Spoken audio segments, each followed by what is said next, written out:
Yo, what is up, my peeps? Tremaine Man Cop here. We are back with another awesome stream for you. Today we're going to be doing some Wandering of Azeroth in Season of Mastery with my good buddy Metro. But as the man says, pitter patter, let's get at her. Let's bring up the stream. Let's bring up the chat. Make sure my head is centered in the screen, and let's bring up the game. And then let's bring up the Metro. And start a Discord call to Metro.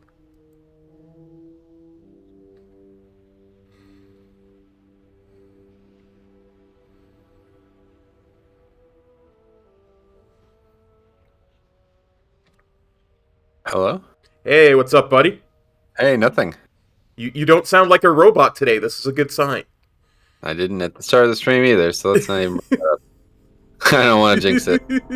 Okay, I'll knock on wood and tap my forehead. Yeah. I was just joking about how this is like maybe the weirdest place I've ever logged into WoW at. I forgot what we were even doing at this point. I guess I just TC'd and we just logged out. But yeah, it looks like we're killing Twilight cultists, so we might as well get right to it. Sounds good. All right. Now, I was just also thinking about this. I think last episode we talked about how we want to finish this prior to the patch. What did you have any updated thoughts on that? I can't really remember what we talked about.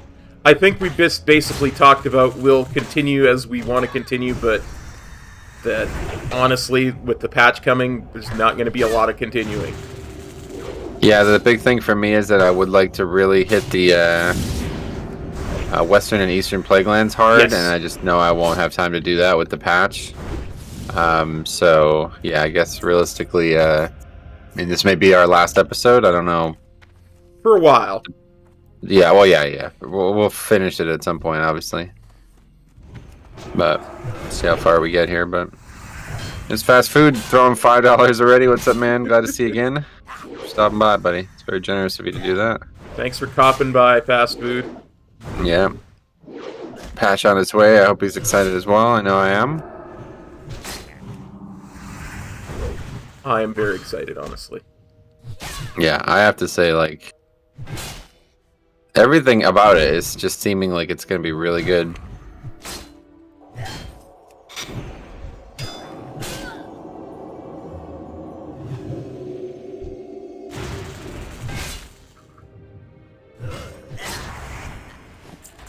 Yeah, it seems like it's going to be amazing, honestly. I can't wait to just see the world content in its own, man. That's like something I always really try to prevent myself from spoiling. And it looks really good, to be honest, from what I have seen. I'm like actually pretty excited. Yeah, I It's agree. not, which is a little, I'd say rare. I don't really usually get excited for world content, but we'll see. Maybe eventually I'll change my mind on that, but the story looks actually like really unique. I have kept myself from being spoiled. I haven't even gone to the zone on the PTR yet, so... Oh, wow. So you haven't even seen the zone? Holy shit. It's... Oh my god, dude. Definitely the nicest looking zone ever. I'm gonna do it on stream, because it comes out on my birthday. I'm gonna turn the stream on and the servers go up, and just... Yeah. Yeah, your birthday's Tuesday? Yeah. Nice work, man. That lined up pretty well, huh? Yeah, absolutely. It's gonna be fun. When's the day Duke and North Carolina play again, which is not great, but it's always around that time. Well, that's why a third monitor's always nice, you know. No, that game's at 6. I've been watching that one way or the other. Okay, so turning in Curse These Fat Fingers. What's on your mind? You're a good lad, ye are. I got ye a little present for your troubles. So very nice. Wow, huge upgrade. Yes. It's just a better in every way, basically. Okay, Fiery Menace as well. Hansel sneezes. I think I'm getting a cold. Damn these frigid climates. Good one. Okay, except Incendosaurus, whatever a Saurus is more like it. Bunions, lad. Me bunions got bunions. How am I supposed to do any sort of killing with me feet in such disarray? That's why you're gonna help. Scrange and Bernadette tasked me to kill these things so they can send some expeditionary teams into the slag pit lava pools to do some exploring. Oh, supposedly some Incendosaurs or some such nonsense down there causing all kinds of problems. Now move along and don't come back till the Incendosaur population be extinct. Wow. Off with you. And we're also looking for What the Flux over here. Okay. Talk to me. When that bastard Meltorius left our clan, he left with something more valuable than a pristine arcane crystal. A recipe for a fiery flux. I bet anything that the recipe was part of the deal in his new promotion amongst the Dark Irons. I want you to get our secret plan back, Gidwin. I'm sure they're somewhere near Meltorius, deep inside the slag pit. Be good. Okay, down here, turn in Flames casing. Watch your back.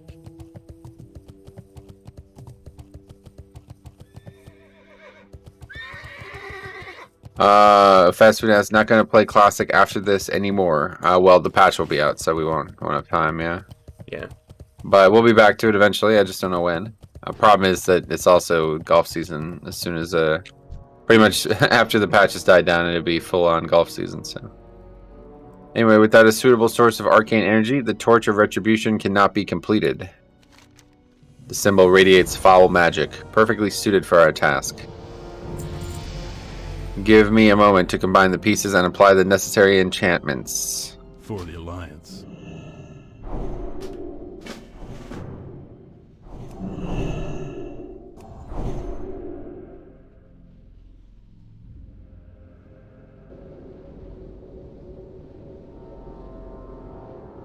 Be patient, Gidwin. The torch is almost complete. Yeah, I saw you jumping up and down. It's like, be patient. Yes. Falls to one knee. He looks exhausted. It is done. Hey there. Hey there. There is one final task that you must complete. The torch must now be bound to its owner. Pick up the torch, Gidwin. See you around.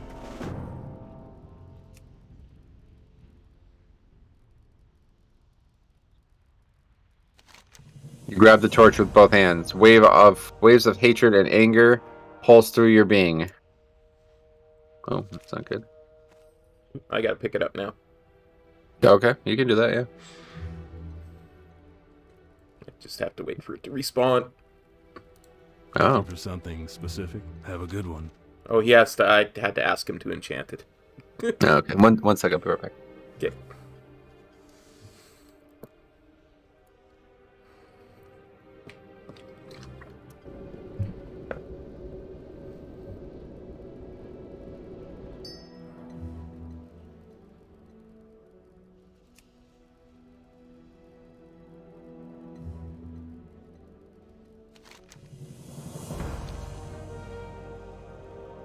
Alright, you caught up? Yep, I'm all caught up.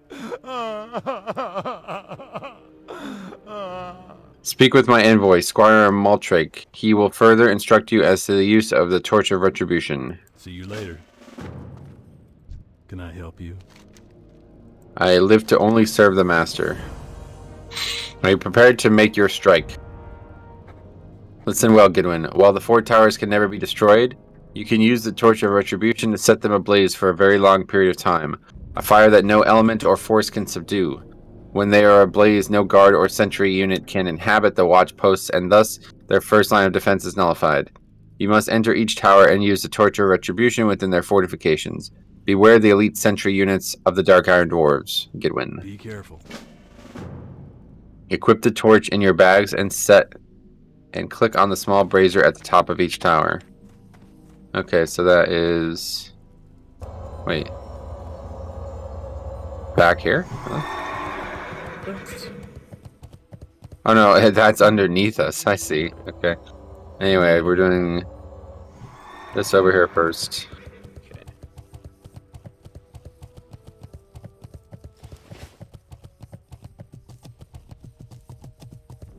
Yeah, it's great. Anyway, yeah, it's gonna be 60 today, cop. Oof. 60 degrees. It was about minus 20 last night, and it's supposed to be about plus 4 today. That's Canadian degrees, though. Canadian degrees, gotcha. So probably about 35 your degrees. No, that's not bad.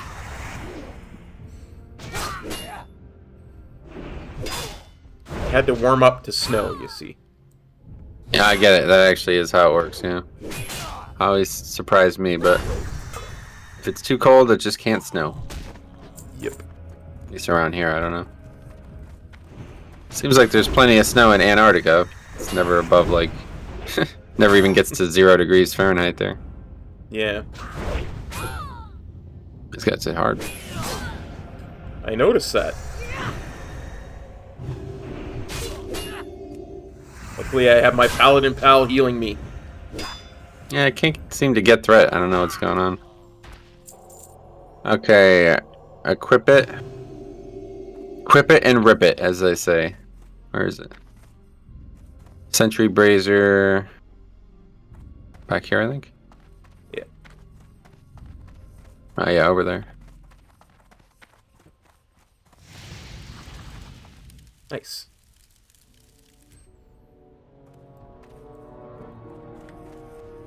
Okay, that's that one done. Western Tower, we're just gonna go in order it looks like.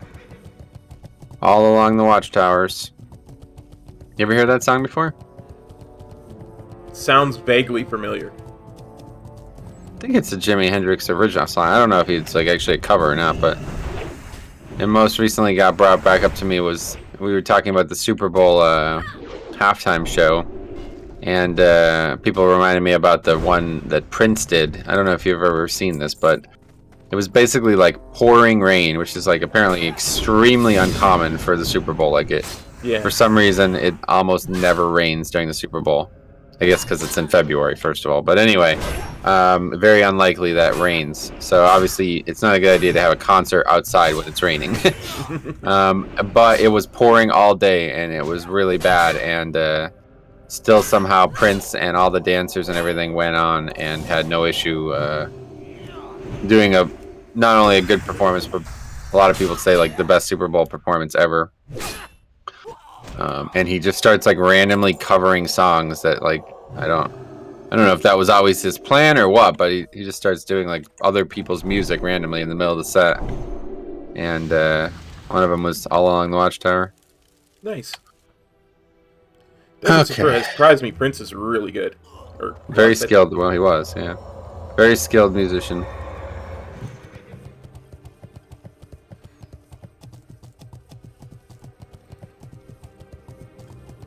The man knows what he was knew what he was doing.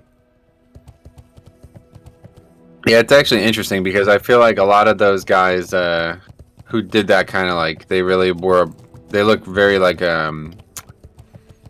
performance themed, you know what I mean? Yep. I feel like a lot of those guys almost kind of hurt themselves in the length of their career Because originally I look at him and I'm like, oh, that dude's like a performer first and foremost. He might not be that skilled of a musician, you know. Yeah. But then like down the line, he's still wearing that performance, and it's like, oh fuck, that dude's one of the best guitarists on the planet. You know what I mean? Like, yep. It's almost a shame that 30 years of my life I thought he was just a performer and just like a, you know, a flashy kind of guy, but he's actually an incredibly skilled musician. And I didn't even realize it until he was dead, unfortunately. Yeah. Elton John's another guy like that who is incredibly skilled, but yeah, Elton John, and I would also say David Bowie in those same categories. 100 for sure. Yeah. Anyway, Rifle, what's up? Good afternoon, Metro. Yes, you're right. It is now 12:02. Well said. Okay, let's kill this man.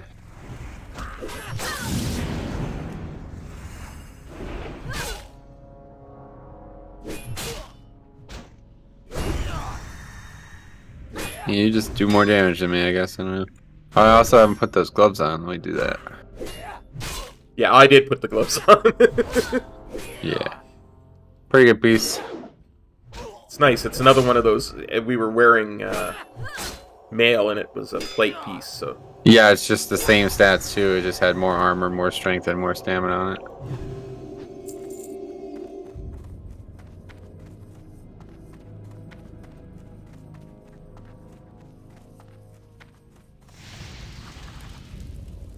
Alright. Can't actually mount here. Oh. Jumped on top of a dwarf.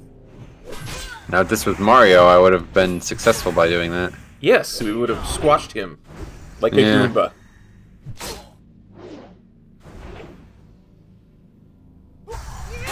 Okay. Now we're gonna go click on the outhouse key and turn in the quest. So we picked that quest up. Right, and now... Where is that key? Whoa, what is that? Fucking warlock mount. Never saw that before.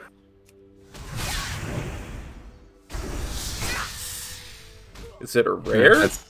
Yeah, it's a rare. I wonder if that's still a rare in the game, because I've never seen that mount. I've never seen that mob before. Me either. It's just a warlock mount roaming around. That's funny.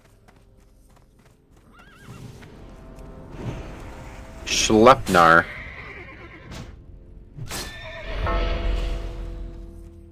Where are you going?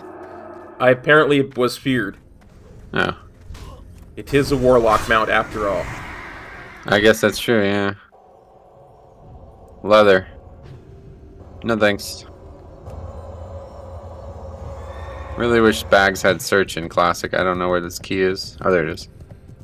Okay, yeah, I already picked that quest up. Make sure you're on that quest. I am on that quest.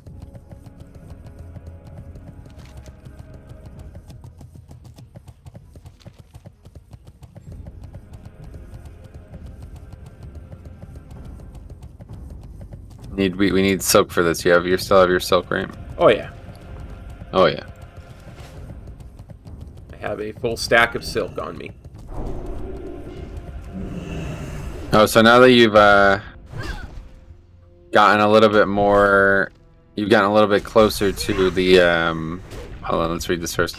Did you see that 278 conduit item doesn't require a rep from Xerath Mortis anymore? Yes. Yeah, Faxi was telling me about that yesterday. I don't really, like, honestly, we don't really care one way or the other, but yeah, I guess, yeah, I did see that, yes.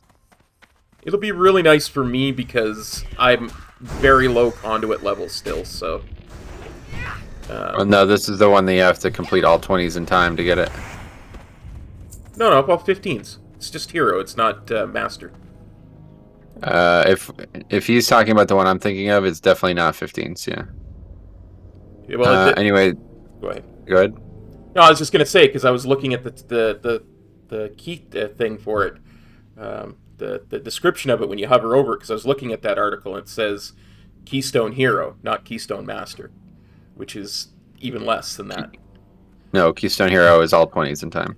Oh, I thought Keystone Hero was the 10s or the 15s one. No. But there's a bunch of different things you can do to get it too. Yeah, it's either, well, yeah, none of them are going to happen. It's either complete the raid on Mythic or be a gladiator. Other than that, 20 is definitely the easiest one. Okay, Cuff, who is it? Can't you see I'm busy? Well, I'll be. How in tarnation? You found the key? I knew them blasted Dark Irons were hiding it after they locked me in here. Thank you so much, Gidwin. You're the greatest. Now, just turn the key and let old Lockheed out of here. Hey you, get over here. You gotta help me out. I was running from them Dark Iron dwarves, and I hid in here to get out of sight. Damn bastard geologists and their magic ways. They must have seen me hide. 'Cause next thing I knew, they locked the doors and stuck me in here. Teach them geologists a lesson. Oh, and can you get some pieces of silk cloth for nothing? I get it. Okay, clear the camp next to the quest giver. You likely won't find enough of them to finish this quest in one pass. Oh, jeez.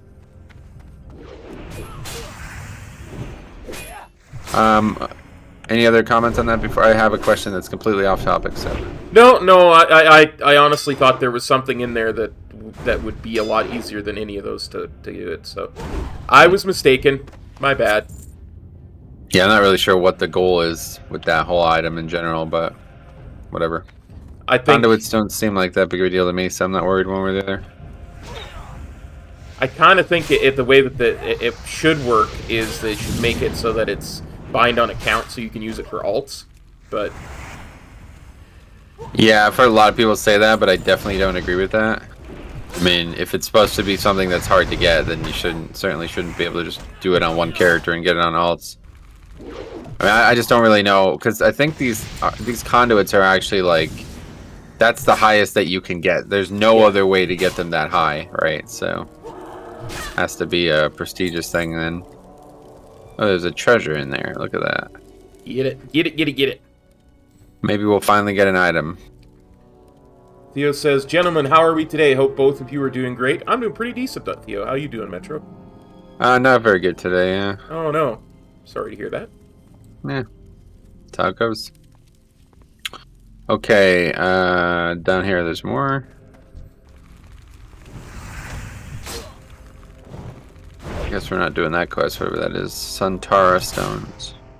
Oh, actually, I think I remember this quest. This takes you, like, all over the world again. Probably why we're not doing it. We'll read it quick just to see. Oh, no, it does start the... Oh, it just says don't do it now because we have to come back. Okay. Basically, we clear this out, go do some more questing, and then come back and finish it. There's not enough mobs for some fucking reason again. They made a quest to kill 8 mobs and they only put 5 mobs in the area. That is actually insane that they did that. Some of the other ones are like borderline, but this is literally the only place in the zone that you can kill the geologists. That's just silly. And there's only actually 5 spawns.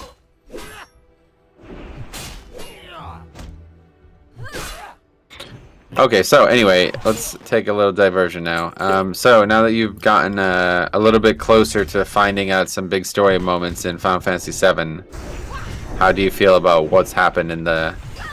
I guess specifically about the time when they're sitting on the little slide and all that story comes... How are you feeling about all that? It's interesting, because I kind of feel like there's something there. Like, I still don't understand why Cloud keeps having those weird flashes, and Aerith knows a lot of stuff she's not saying, and it's annoying. Yeah. There's something there. There is more than something, yes, correct. But did you recognize that she used to have a boyfriend who used to be a soldier, first-class soldier? Yeah. And Cloud's like, I should know him. You, what's his name? I probably know him. And she says it, but it blurts out that... Yeah. It's almost like if she knows who he is, right? Yeah.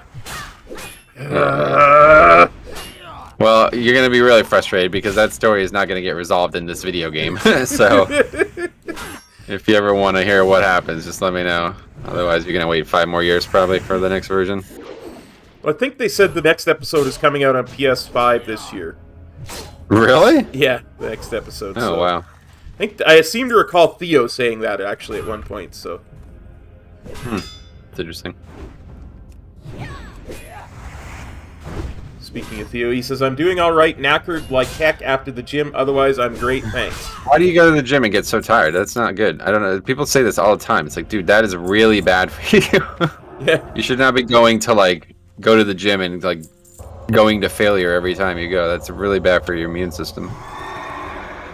I hear people say that all the fucking time. It's like, and I guess I've listened to too many, like, MMA fighters and shit talk about this kind of thing, but it's like, I don't know when the last time I heard somebody say, like, oh, I just got back from the gym. I feel great. That's the reason to go. Yeah, you're supposed to actually feel energized from working out. Yeah. If you're going there and coming back and feeling really tired and beat, then you've gone too hard at the gym. Yeah, that's how I always used to feel when I worked out, was really energized. Yeah. So. Yeah, it's very interesting. I learned about this from Faraz Sahabi, who is actually like one of the top MMA coaches in the world. And he's always saying, like, basically, like, he'll ask his guys, like, how well did you sleep?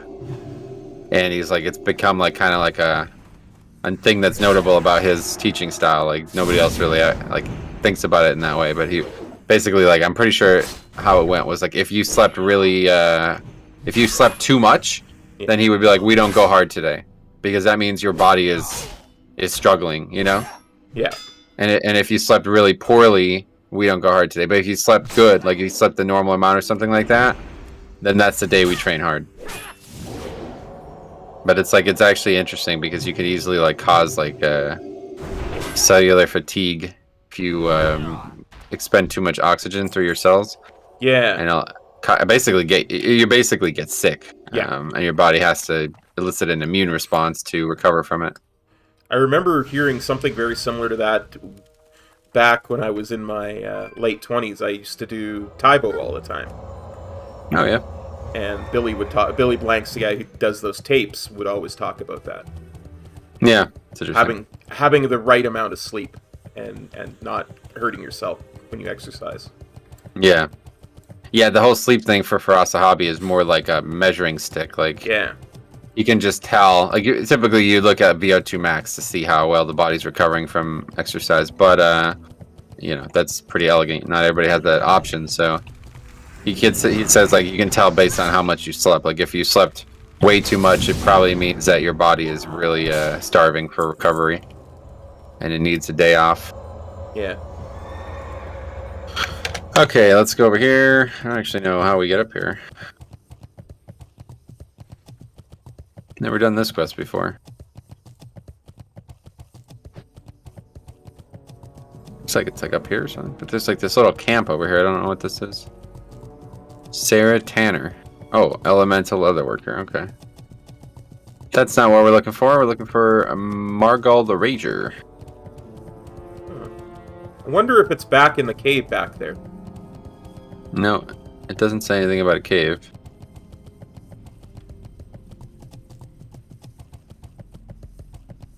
Oh, it's a guy that we have to kill. Yeah, I seem to recall. It's an elite rap or whatever this is. Oh, okay. This might be a tough one. We'll see.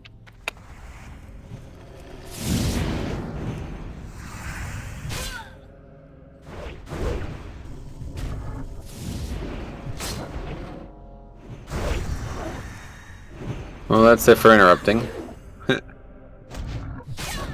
But he looks like he's going down like the Titanic.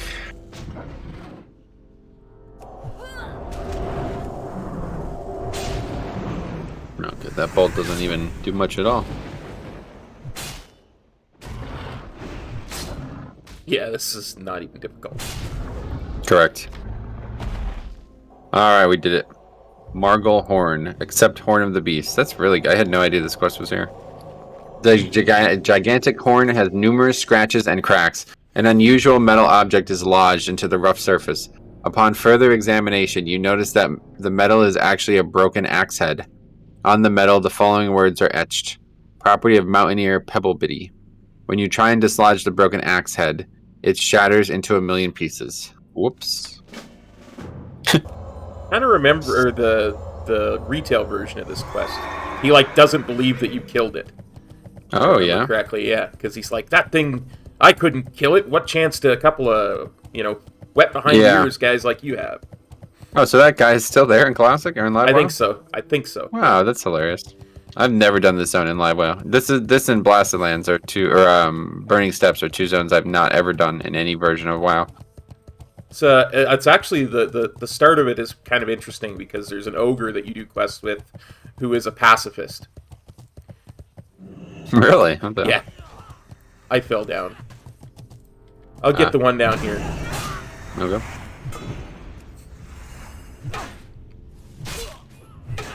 Luckily, that's the only two we need, so hopefully... Well, and you have to come down here to get this quest anyway. Yeah, that's true. We gotta kill this guy too, then.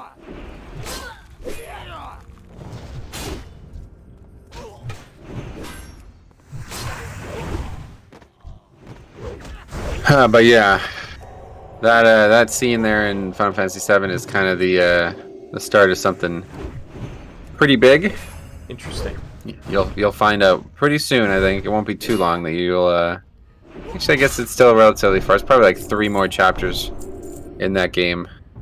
About Aerith's origin. I'm hoping to do all of Wall Market tonight, so... Nice. Yeah, I don't remember. That area is really... there's a lot of optional stuff there, I think. Gotcha. Actually, I think they made it all mandatory in this game, actually.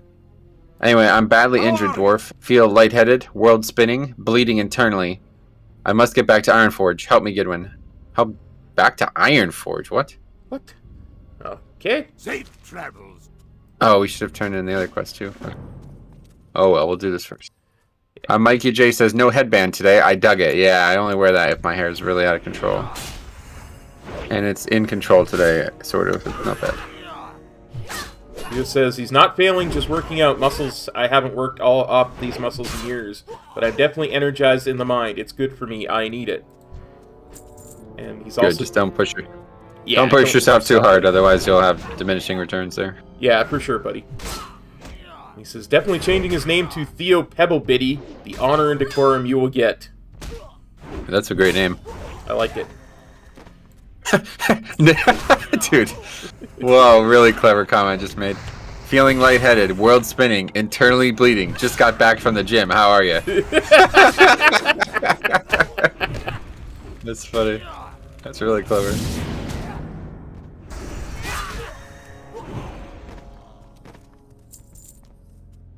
Yeah, make up a WoW name right now. Go. Come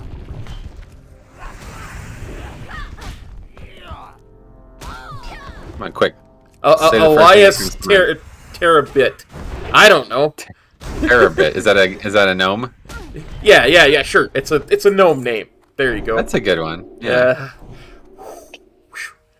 What was Your it that turn. stressful? Was it? Jesus Christ. I couldn't think of anything. I'm like grabbing All right. for names, people that I know and stuff. Let's see. Cassius Stoneclaw. That could be either a dwarf or a hunter. Or a night elf. There you go. That's a good one. Kaelin says Graxes. Is that a first name of his WoW character? I feel like they do a good job with just naming random characters, don't you think? Yes. Much better than I would ever do. I'm horrible at naming things. I could tell. I think part of the art is just go. Like, just name it and go. Yeah. As long as it doesn't sound ridiculous, you're good. Jay Storm says, this quest is what gives allies the key to Searing Gorge from Loch Modan, he thinks. Maybe. I heard about that, yeah. I don't know if it's this, though. Pretty sure that quest starts on the other side. You have to kill some kind of elite. Oh, wait, maybe he's talking about that Thunder Lizard, actually. Yeah, probably. Because that might be the case, because I've never actually killed that Thunder Lizard before, and I never got the key before either, so that could be why. Just usually on private servers, you never needed it, and I assume we still don't need it today, but I think that was only the case for, like... I'm not even really sure why you would ever need it. There's a flight path, like, why would you ever ride through there normally? Yeah, I can always remember being a rogue and picking the lock and getting the flight path.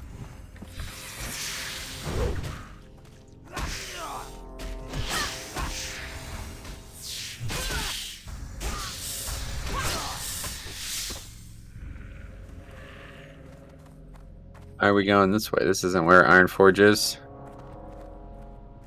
This guy's lost. Yeah. He's got as much sense of direction as I do.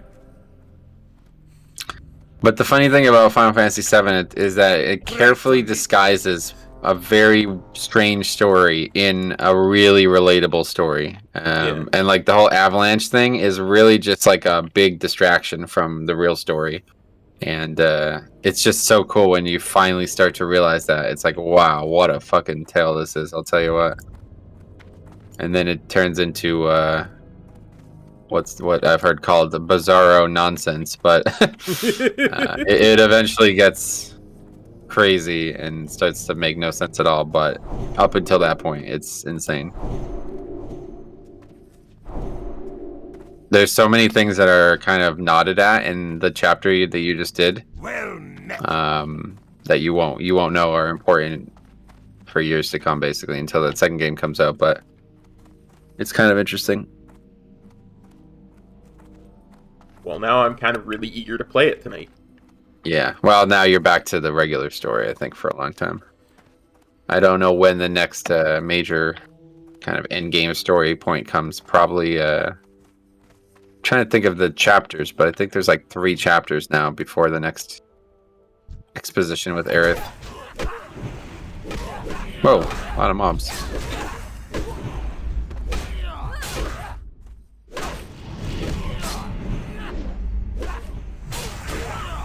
We only have rank 1 consecrate. It's doing like single target, single digit damage. It's still Better than, yeah, it's probably better than using up all our mana like it will do at max rank. Yeah. And it gets aggro off of this dude too. What can So I do for you? Oh, that's true, yeah. I just love the way consecrate looks, man. It's just so good looking. So do I, honestly. Although it doesn't really make sense. It looks like it's probably like was originally like a fire spell, the animation, and Yeah. I think it's Blast Wave. I think it's the same animation as Blast Wave. Or Flame Strike or something like that. Maybe. I think Blast Wave is the answer. But once it's down on the ground, it looks awesome. Oh, yeah.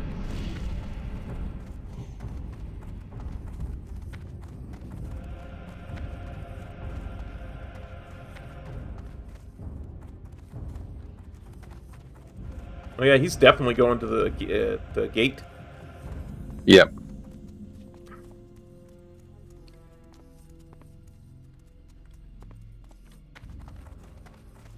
Tetsuya Nomura, I think that's the guy's name. Yeah, the guy who wrote all these stories. Nice. The Square lead developer of whatever that is.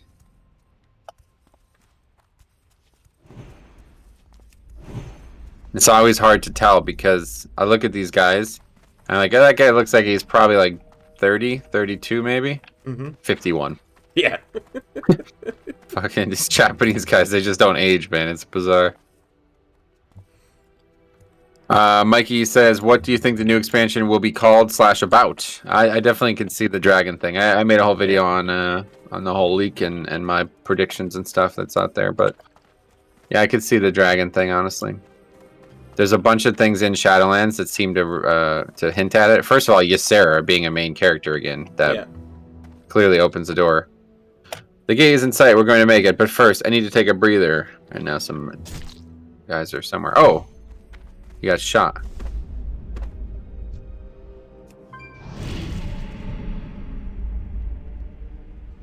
Dorius points to the parchment on the ground, and Dark Iron Marksman disappears in cloud of dust. The letter was dropped by Dorius when he was shot. Brother, if you are reading this letter, I am no more. How it got to you, I do not know, but thank and reward the ones possible. About the stones, they exist, and the Dark Irons have them in their possession. Their leader, Latharic the Black, is using the power of the stones to enslave my excavation team. They were taken to the cauldron. Their minds are twisted, working night and day to complete something called obsidian. Obsidian. That's a weird way to spell that. Anyway, helping them, brother, is the final wish. Help them, brother. It is the final wish of a dead man, Dorius. Alright.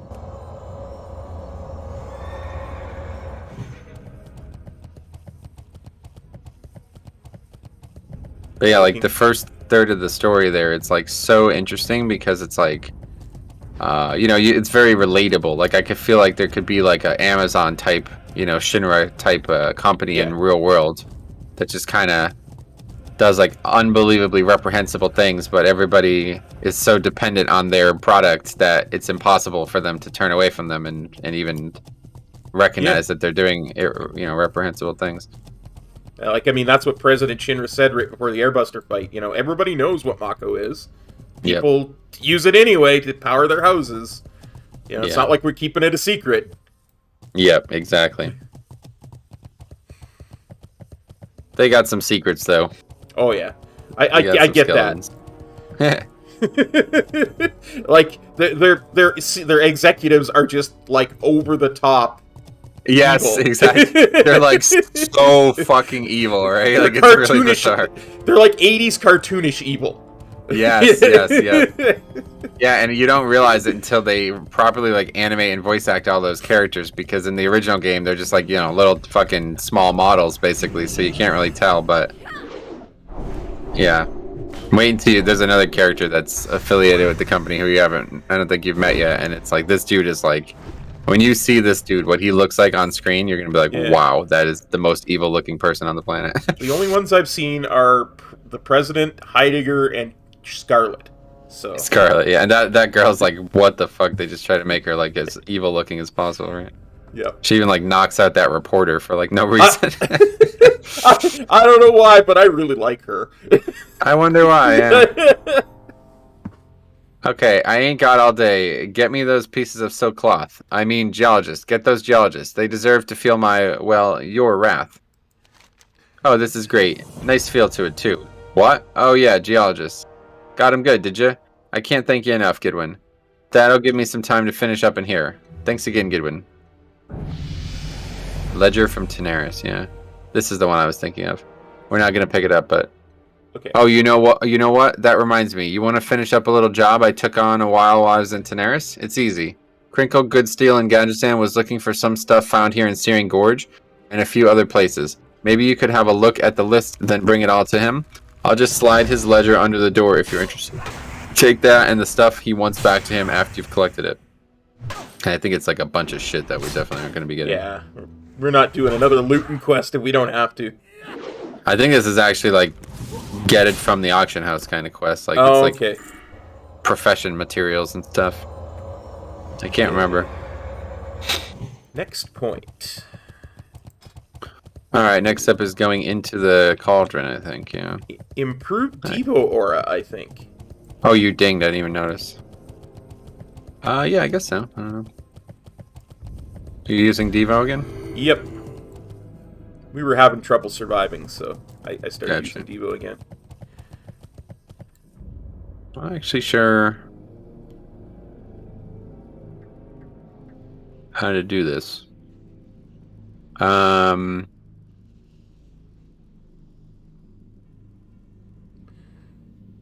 The Flux one? No. Well, yeah. I'm not really sure which cave this is in. This has always been a problem for me. These caves are very confusing, and without flying, if you go to the wrong place, you're really fucked.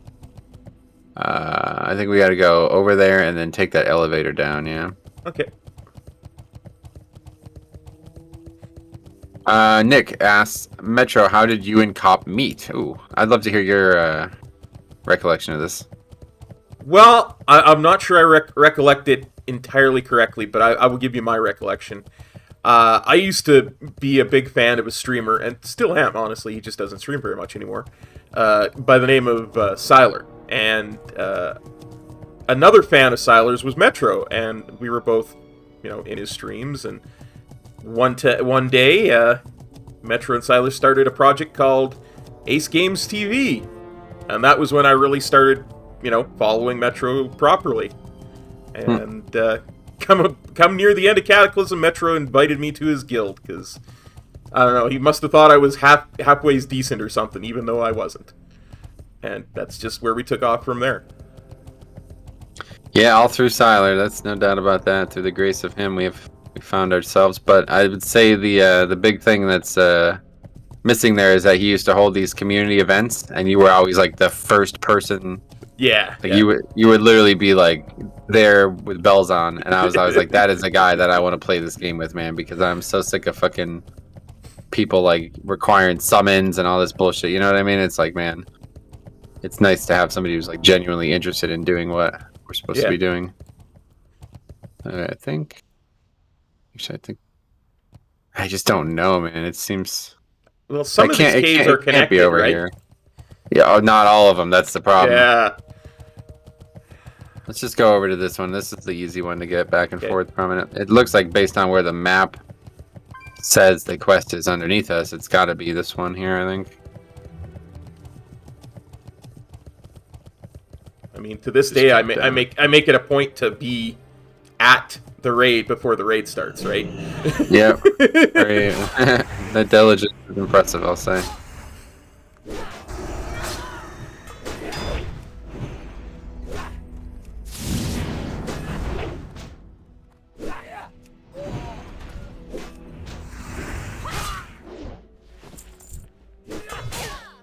Plus, I just really liked hanging out with Siler and anybody he associated with, basically. Yeah, it's funny. I haven't even talked to Siler in like probably almost 8 months now, I think. Yeah, I think he's it was taking March. time off. Yeah, he's not interested in WoW anymore, it seems. But I'm sure 10.0 he'll still be making a ton of videos on. Yeah, that's what I was gonna say. He said in his Discord he would probably be back for 10.0. Nice. Yeah, he just goes so fucking hard on that beta, man. It's insane. Yeah. Like he'll get like 100 videos out in the beta and then probably just burn himself out of all actual enjoyment, and that's it for the expansion. I think so. I think that's entirely what it is. Yeah, it's a fine line for me, because I would, if I did that, I would definitely be in that same boat, and it would make the rest of the next year and a half really unfun. Yeah, I mean, going up. Looks like. Oh, we want to go down.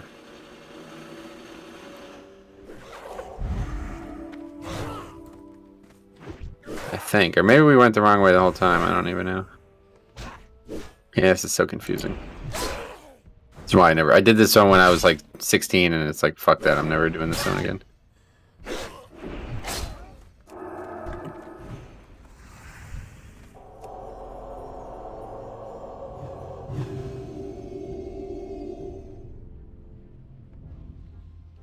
Yeah, the SoM definitely gets better with flying, let's put it that way. It's just like really weird navigation-wise. I can never figure it out. Hey Jenny, what's up, buddy? How's it going, buddy? This one's not running. Oh, you judged it. That's funny. I judged it.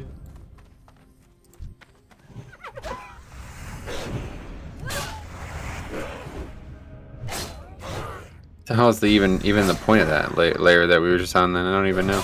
I don't know. I tend to agree. This is a really weird zone.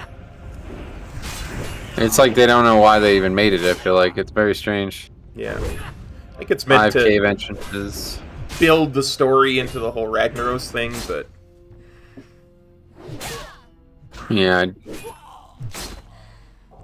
I just mean like physically why they made it like this. It doesn't really make any sense. Yeah. It's like a maze.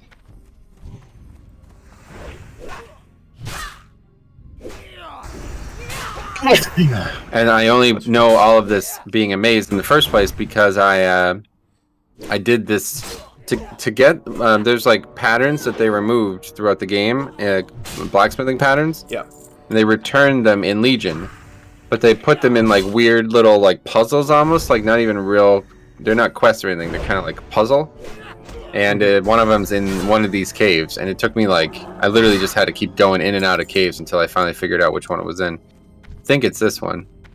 You see this lava down here, yeah. This lava down here. You can actually, there's a chest in the lava that you need to loot. But you can't loot a chest while you're burning. So you have to kill those Incendisars until they drop items that you can combine into a fire immunity potion. Or like a fire immunity enchant or something, basically. And that's how you get that one pattern. So it's like, huh. I had to come in here and figure that out the hard way, basically. I think we were supposed to, like, drop down, actually. It's probably... Oh, that thing that's right by the guy. I bet. Yeah, that hole, yeah. Yeah. I just didn't know which one was which, so I was hesitant to do it. But it says, clear an escape path in advance if you need once you've looted the plans. So it makes me think that, yeah, we were supposed to just drop down, get the plans, and run, basically. Yeah. Because I'm pretty sure there's tons of elites there. Theo says he has a game suggestion for me, a love story-driven narrative game.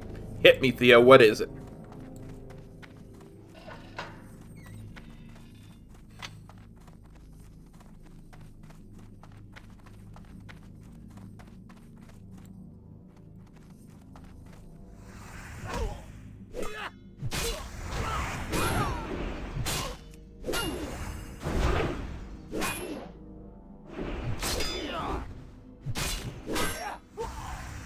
It's like running a dungeon, it feels like. We're Yeah. basically in an outworld dungeon, yeah. Reminds me of BRD for sure.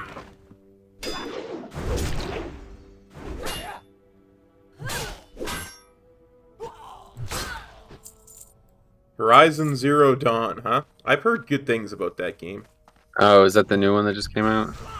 I think the new one that just came out is a sequel to the original Horizon Zero Dawn. Oh, so the original one is Zero Dawn? Okay. Yeah. Either way, your computer could not run that game. Yeah, there's no way.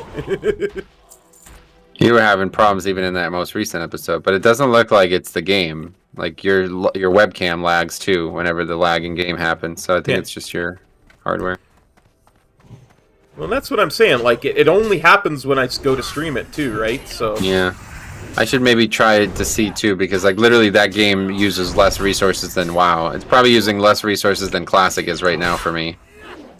So I'm shocked to see that you're having such problems. It's like, I mean, I know my computer is better and newer, but it's not. I don't think it's like 100 times better than yours. So maybe there's something about streaming it that's... yeah. dramatically changes its ability to be successful. Yeah, see, it's up there. I think we got to keep going this way, yeah. Theo says the new one's called Horizon Forbidden West. And it's not as demanding as the Final Fantasy VII Remake, according to him. Really? Yeah. Well, that's... hard to believe. Yeah, I was shocked. Like, when I downloaded that, I was... Because, like, I almost never play games besides WoW, right? So, like, if I do play a game, it's, like, usually an old game and stuff as well. Yeah.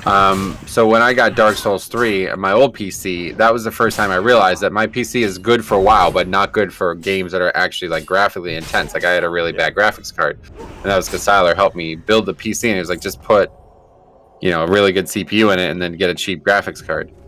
So I was actually unable to play Dark Souls 3 when that came out. Ooh. So I had to buy a new graphics card just for Dark Souls 3. And I was like, you know what? Fuck, man. Maybe the same thing is going to happen here. I'm going to get this game, and I'm going to realize that even though this PC's been crushing WoW, it's going to be the opposite here. And I played it, and I'm looking. I'm like, okay, let's start. We'll do the cutscenes. No lag. Let's see the combat. No lag. And I pull up the fucking monitor thing, and it's like CPU 1%. It's like, wait, what? This is actually, like, running better than WoW. Crazy.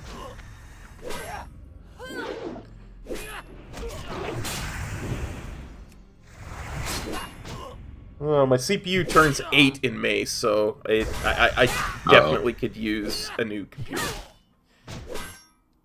Yeah, that's about as long as WoW has been demanding, so... Yeah. Definitely a lot of tech has changed since then, I bet. Yeah.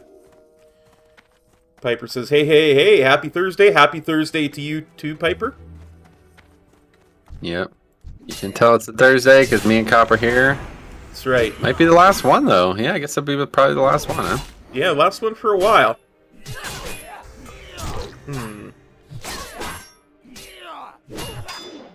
Yeah, I'll be available next December again if you want to get together on Thursdays. Absolutely. Hey, buddy, I am always available to get together with you and do something funny and weird. Try to find some days for something.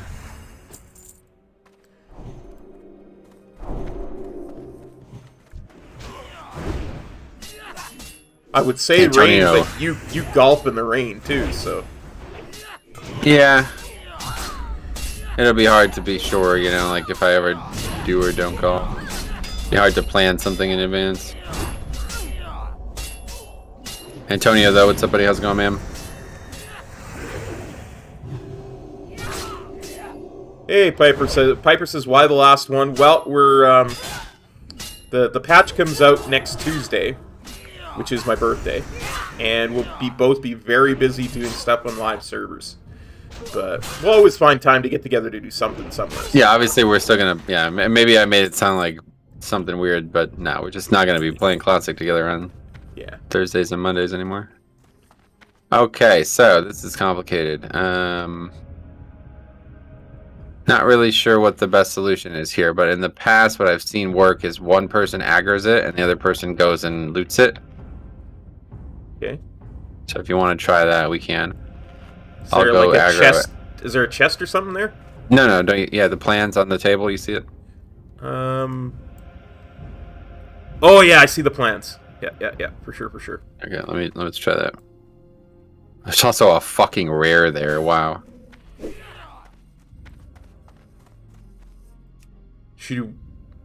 I wonder if you get credit for him too. No, we'll both have to do this.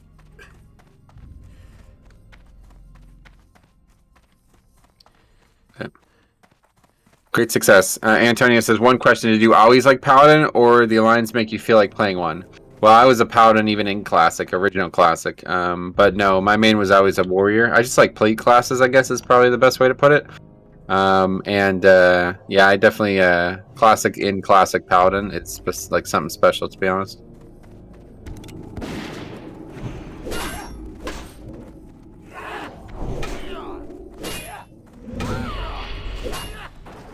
Yeah, definitely. Don't want to run up and get meleeed a bunch of times. You were just looking to get threat on them, period, and then run. Might both die here now. Did you get it? Yep, I did, but I have to be able to get out of combat so I can res you. I believe. Looks like it worked. Sorry, I figured I had to run up there and like consecrate or something to get them all. Oh, didn't you see me do it?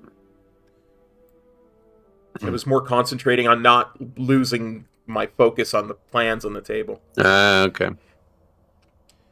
Piper says, oh, the last collab between Cop and the Messiah, I see. Okay, phew. Just for a while, not forever. Yeah, just for a while.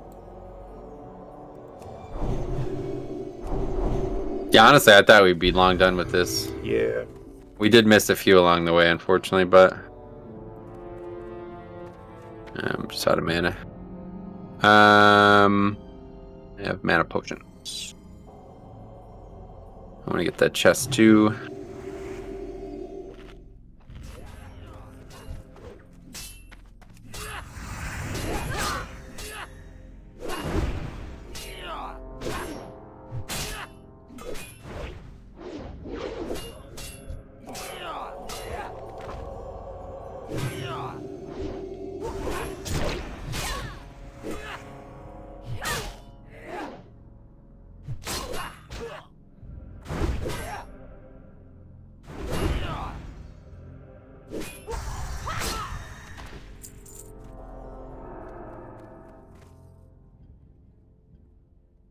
Piper says, y'all are a nice duo. Batman and Robin, Sonny and Cher. Reno and Rude. Ha! Not quite like that, I don't think. No, not quite like that. They're good characters, man. They did a good job with them in this version. Yeah, for sure. I added Reno and Rude. Just to be clear. Well, I know that, yeah. I know that, yeah. I didn't have any illusions there.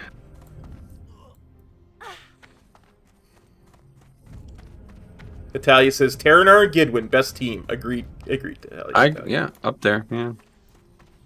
Not too shabby, as they say. Arthas and Uther.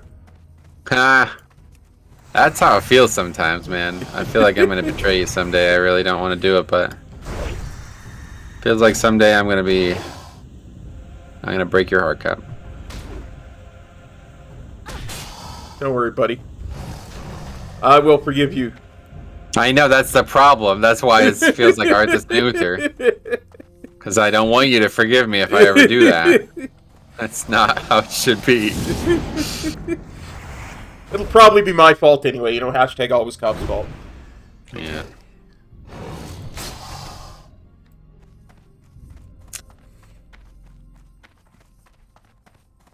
These are dropping pretty high rate, it seems. Nice. Nice. 2 from 2 each. So both times they dropped 2. Interesting. You got 4. No, you got 2. Oh, wait. One of them dropped 4. I only have 2. Oh, we're not actually looking for the scales. That's a whole different thing. Fuck. What is that even for? Must be for some profession. Let's see. Yeah. Oh, I think it's actually for the rep. If I remember correctly. Yeah, I think it's for this rep. Thorium Brotherhood rep requires you to turn in Incendisar scales. Nice.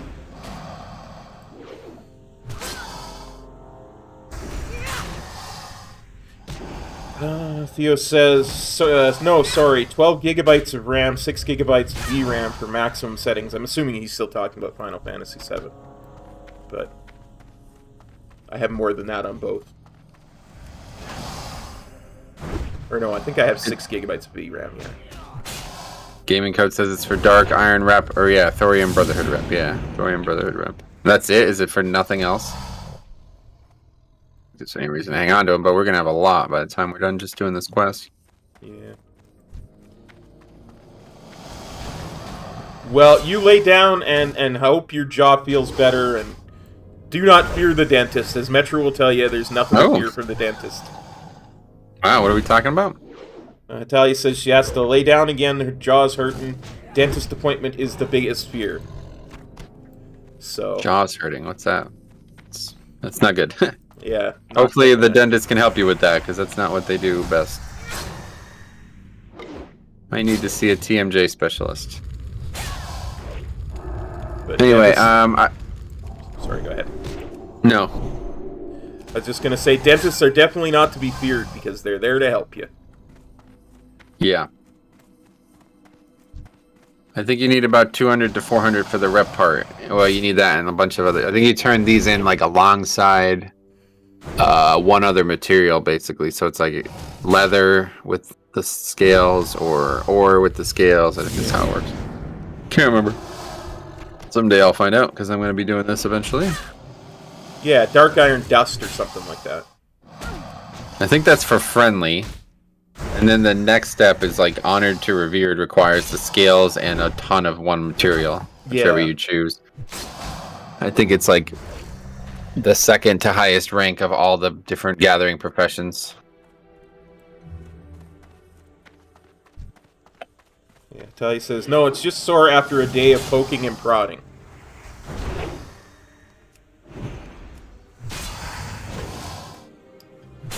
Piper says, the only dentist to fear is the one from Little Shop of Horrors. Right. Right. Steve Martin. Oh, is it? I never saw that. I've heard stories. That's the guy with the plant, right? What is that? Yeah. I don't like musicals, but I like that movie. It was very funny. Huh. Well, that's good.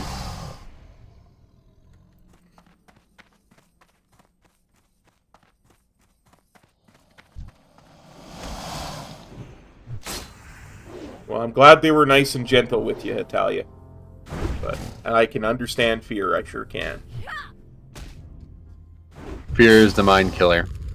Little death that brings total obliteration. Ha! Yeah.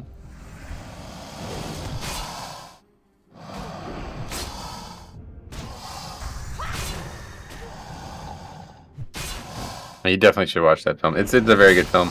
Yeah. It actually, now that I'm thinking about it, it actually reminds me of like the differences between like Final Fantasy VII and the Final Fantasy VII remake as well. I bet. Oh. Because the original film was it was like a short, relatively short film with the entire story in it, right? But now the new film is like multiple films, like at least 2, I think. Maybe, I don't know if they're doing 3 or 2 or what, but so they kind of like put more time into each area. Maybe I'll watch that tonight after the Final Fantasy VII stream. Oh yeah, well, good luck. Let me know how you feel about it. Will do for sure. Piper Maybe says, this will be the betrayal. I convinced you to watch it, even though you didn't want to watch it. You're gonna hate it. "Oh no! Justice demands retribution." Piper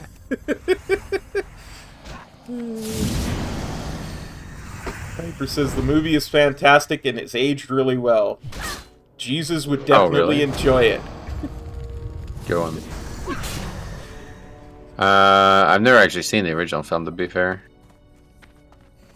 Size says 60 today, Pog. I don't think 60 today, buddy. Size is in your stream now. Wow, that's weird. Well, you know, he recognizes it's a superior product. Don't you remember the last episode? Something about being in your stream or something, I don't recall. Yeah, there was a bit of a battle between it. Oh, yeah.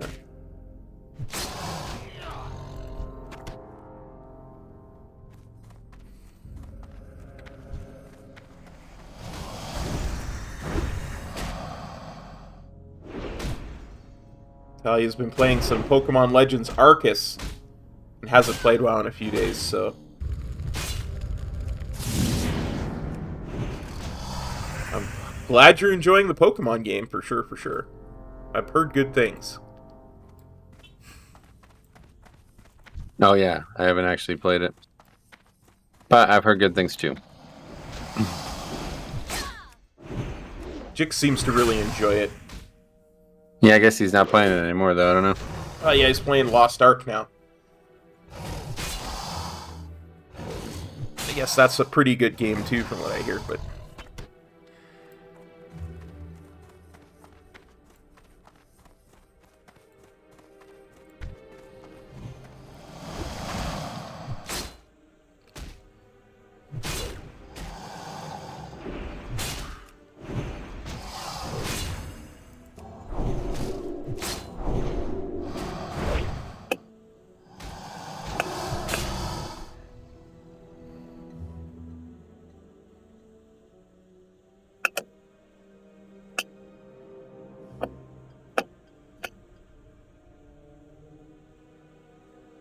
Gonna bring Cop along for some 20s next season?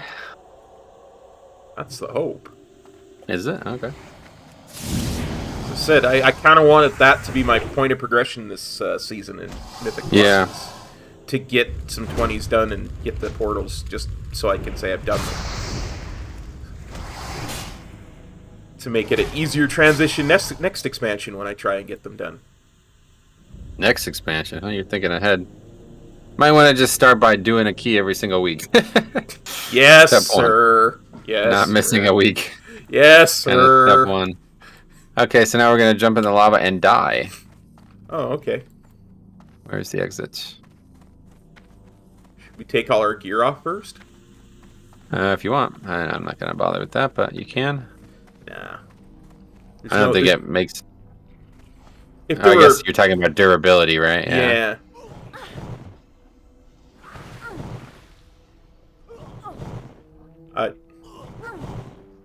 I completely lost my train of thought. Oh well. And we res here. Yes.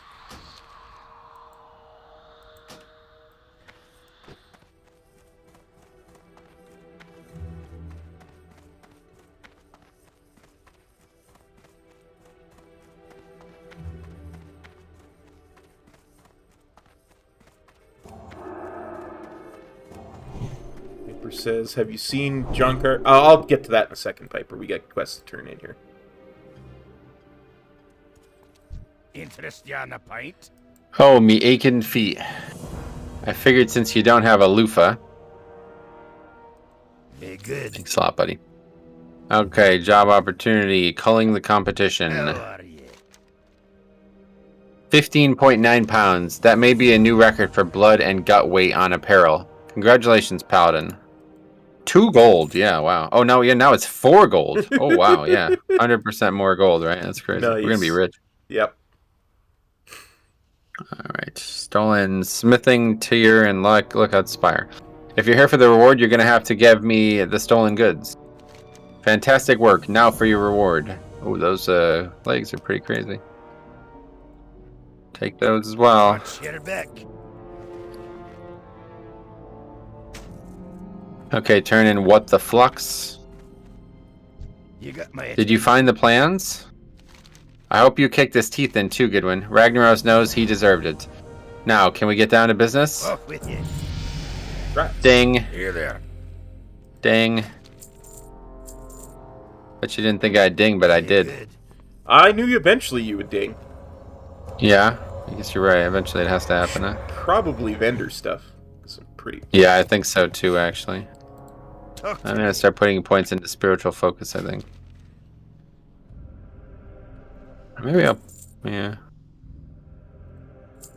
I don't even have concentration or put points into the healing light thing. Oh yeah, there's the rep right there. Look at that. King's blood, iron, or heavy leather alongside Incendisar skills. Okay. Boom, boom. Selling all this stuff, guys. Make sure you're selling it. Keep on selling it. We're not going to use the scale, so I'm going to sell those. off with you. Potions. I got a lot of fucking mana potions for some reason. I have 110 gold now. I have 150 and I haven't even vendored everything yet.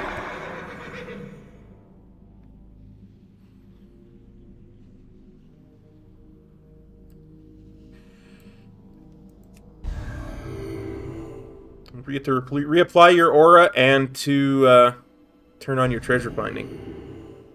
Nah, I'm good on the finding thing. I don't want to know. These are a waste of time. I'm too, like, when I see it, I go out of my way for it, and it just ends up being a complete waste of time. Yeah. That second chest we got in that cave area literally didn't even have a single item in it. It just had 2 grays and a potion or something. Wow. Wild, man. I just don't know. That can't, I feel like that cannot be right. Like, that's really hard to believe.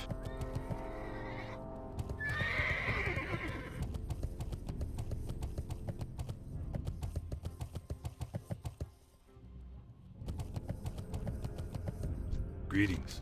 Okay, it is glorious. Is it not glorious, Master? That sword, or that axe thing is freaking 2 gold vendor price. I see that. The Alliance. Oh shit. Glorious indeed, Maltrake. It looks as if my plan worked perfectly. Wouldn't you say, mortal? You would not have helped the Legion of Blackrock had we just asked for your assistance, now would you? What will we do with them, Master? They are of no use to us anymore.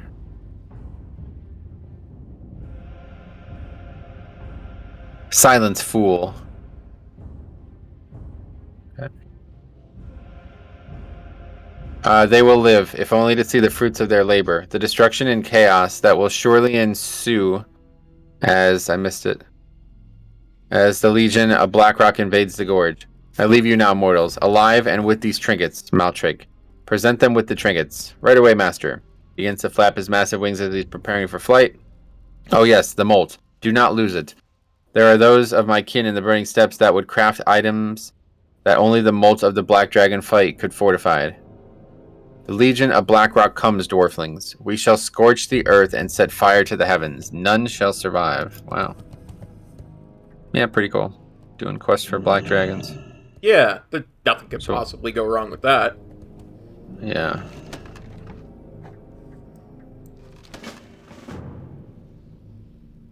The chest appears locked. Open the chest. Wait, what? I have to do it a second time? Yep. That's weird. The chest opens at your touch. How much cheese could possibly be in there? There's only one way to find out. What? The fuck? Okay. And we got wow. Black Dragonflight Molt, which I don't know what that even is for, to be honest. And that is actually all we got. I got a bunch of nonsense I don't even want. Leather, I got a knapsack, which is a 12-slot bag. Which is what I'm already using. Mana potion. That's useful. Alright, well that's that.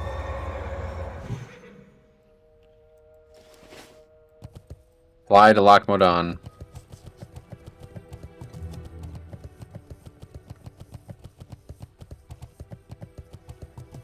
We shall do that. Oh yeah. The Horn of the Beast is turned in Lockmadon. That's the quest we were just talking about before. Gotcha.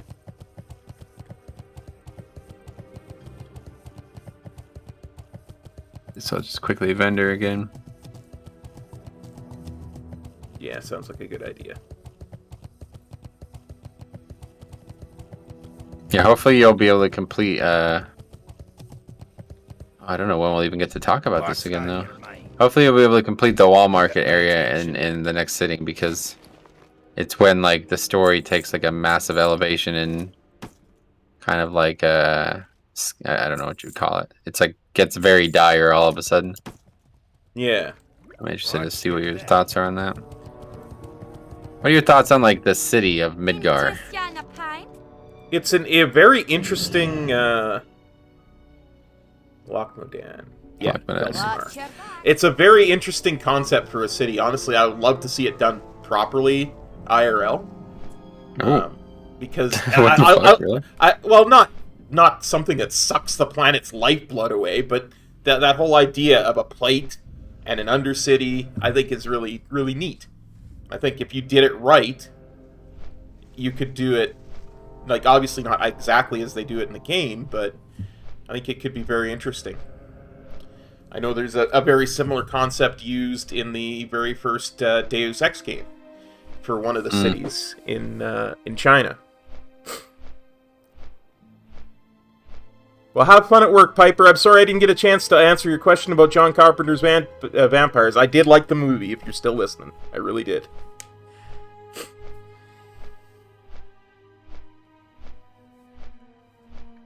But yeah, like, if you did it correctly so that light did actually filtered down normally instead of having massive fake suns and stuff like that, I think it could be a very interesting way to do it.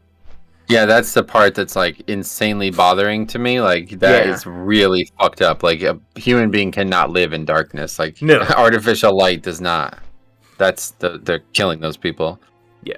I don't know if the original creator of that concept realized that, or if it was just something that they didn't think twice about. But yeah, it's actually kind of interesting. The whole concept of like the top and the bottom layer. Like I don't understand why they even designed the city to be that way in the first place. Like, what's the point of having two layers of the city like that? I think it's, and this is something that I guess in many Asian countries is actually kind of relevant, is that way you can go vertical instead of horizontal with your population. You know? Yeah, like there's just not enough land for everything. Is that right? For everybody. So, and I mean, like you'll get these people who their whole apartment is in one pod in a complex type of thing. Yeah. Right. So it's, I guess, when space is at that much of a premium, vertical's the only way to go. I really like the concept of how like they navigate the plates though, like how they're like significantly divided, and then like the up and down part where they like repel or like hand glide or whatever from the top to the bottom. It's like that makes it really feel interesting, doesn't it? Yeah, but they also have those trains that go up and down between the two. Yeah, the train part. I don't know how the hell the train works, but okay, it's actually down here. Yeah.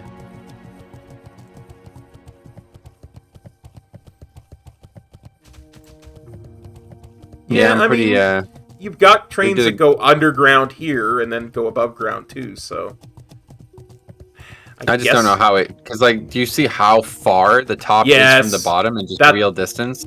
Yeah. How could anything accelerate uphill that fast? You know, it would have to go around and round and round and round and round. It would take like an immense amount of time to get from the bottom to the top. I guess you'd have to have a bullet train, you know, with those what's it called, those superconducting magnets and stuff, so that it's actually slightly above the rail. Have you ever seen that concept of trains? But that's not in the game, so I'm just talking about what's in the game. Yeah, no, I'm just talking about how they would make it work in real life. Oh, right. Yeah, I don't think they would use trains in real life. See, the thing about Final Fantasy is it tries to like have like almost like this dystopian futuristic element, but also a really gritty kind of more ancient realism to it too. You know what I mean? It How tries They to. do that in every game. Like, do you remember Final Fantasy IX, I where didn't like play the it. city? Oh, you never played? Oh my god! Have you I didn't ever play played any of the Final Fantasies? I never played any of the PS1 ones because I hated Final Fantasy VII so much. I was like, nope, not going. You hated it so much. Why are you playing it now? Because I wanted to love it. Oh my I god! loved all the Final Fantasies previous What do you mean to it. you hated it? What? Well, hold on a second. What are we talking about? Why did you hate it? I couldn't get into the story. The controls were completely reversed from everything I'd ever played on Final Fantasy previous. The graphics were worse than the previous generation. I just, nothing about it I liked. And because the story didn't hook me right away, I just couldn't play it. I just couldn't get into it. It does take a while to get going. Yeah. The thing about the graphics, though, are they're like, obviously you're talking about 6 is the reference point there? Yeah. I'm saying the graphics in 6 look way better than the graphics in 7. But they're 2D sprites and 3D sprites. They're not the same. You just prefer the 2D. I preferred the 2D sprites, yeah. And especially because I don't think they needed to go with the 3D sprites with the way the rest of the game that I saw, at least, was. Right? Like, there was nothing there that required 3D. Like, they were basically just, the backgrounds were basically just flat backgrounds anyway. So. To me, it was 3D for the sake of 3D instead of 3D for the sake of the game.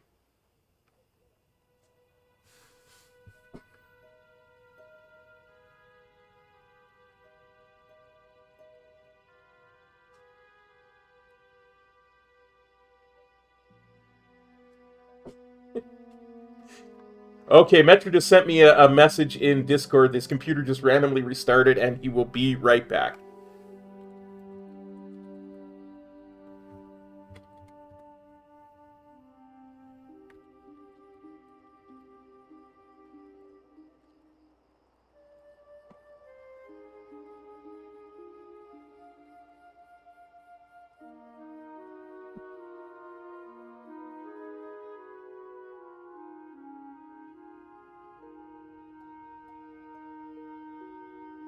Just take a sip of this because my throat's getting a little dry.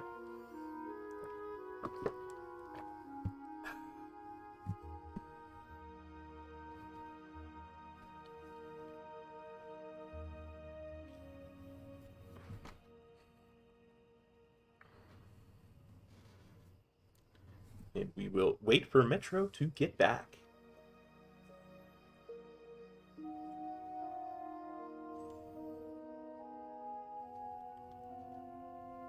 Alright, well, I'm back, but now I have to set all this up again. No worries, take your time. We're talking about Final Fantasy VII. Don't know what the fuck that was. I've never had my computer just like if I must have pressed a button or something that made it shut down. It was just like, okay, we'll shut down now. It's like, wait, what? No, I'm streaming. What the fuck are you doing? It's probably a rusty update. And it was just like, well, I guess it's time to update the Windows 10. It's annoying because now I have to make a new stream. Well, you know, we're getting near to the end of this. There wouldn't be a stream of without a technical glitch of some kind. It feels that way. Like we just can't do these without actually some issues popping up.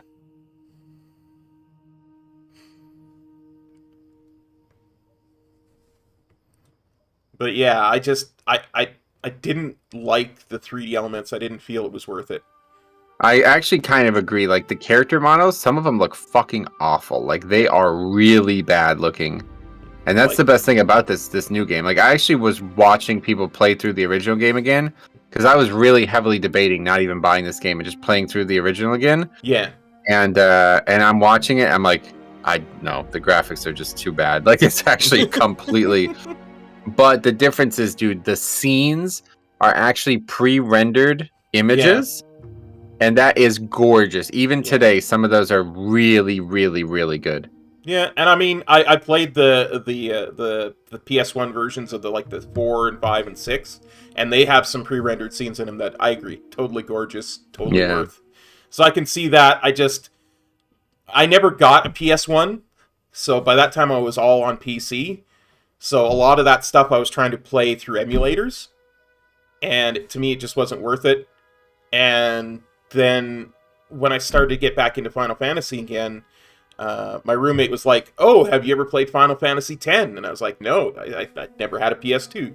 So I went out to a pawn shop and bought a PS2 and Final Fantasy X and X-2, and I got it way into those. And then I was like, "Well, no point in going back now to 7, 8, and 9." I was like, because I see. You know.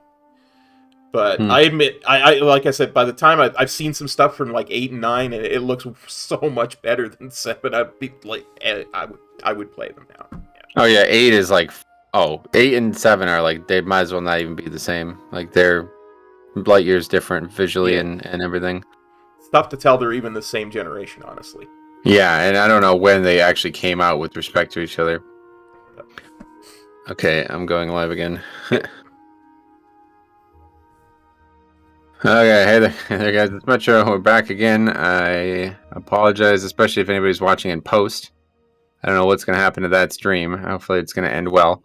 But yeah, my computer just like randomly restarted for some reason, so that's definitely not what you want when you're streaming. Luckily that doesn't happen when we're doing keys, because that would be really, really frustrating. But anyway, we're back, so we'll just get on to this quest now, I guess. I don't care to hear it, Gidwin. Nope. No way you're going to be let into the Searing Gorge. Impossible. Not going to happen. How many times do I have to tell you? I can't let you in. Do you not speak common? Are you an orc in disguise? N-O. No. If I let you in, then I have to let everybody in. Pretty soon your close friends will want in, then their distant relatives, then their friends, and so on and so forth. The last time that happened, well, we won't talk about the last time it happened. Well, what's the worst that could happen? Are you mad? Do you know what manner of beasts inhabit that place? The worst that can happen is that we'll have to scoop up your remains with a shovel. We've lost some good dwarves to those awful monsters. So the answer is no. If you're bent on getting to the Searing Gorge, you'll have to find another way. Another way? Do tell. I shouldn't even be telling you this, but if you can make it past all the critters and beasties in Badlands, you might be able to make it to Searing Gorge. Yes, the Badlands. There's some type of back road that the orcs paved near Kargath. Just goes to show what kind of fools we're dealing with here. A backdoor to hell? What were they thinking? Orcs? Badlands? I'm invulnerable. Invulnerable? Absolutely. You're a fool that should heed my warnings. No one is invulnerable. You'd be wise to remember that bit of advice. My apologies, Pebblebitty. I'll tell you what. Since you fancy yourself the hero type, if you can make your way through the Badlands to the Searing Gorge and bring me back something to prove your heroics, I'll see what I can do about getting you a key. In the southeasternmost corner of Searing Gorge is a lady, almost as tough as me. Margol the Rager. Maybe you should investigate. That's funny. Done, done, and done. Keep your feet on the ground. A lady, okay. Welcome. Anyway, finally do the quest now. No, I will not open the gate. What have you got there? A fake, obviously. I've been face to face with Margol, and I know for a fact that her horn is at least 8 times larger than the one you've got in your hands, Gidwin. You probably got that off a storm snout in the Barrens. No, sir, you can't fool Pebblebitty. You expect me to believe a story like that? The real horn would have had my broken axe head still lodged into its surface. Listen, take that obvious fake to the curator Thorius in Ironforge. If you can validate your claim, you will receive a proof of deed. Bring that proof back to me and I'll give you the key to the Searing Gorge. Get going. See you soon. Okay, Hearth to Stormwind.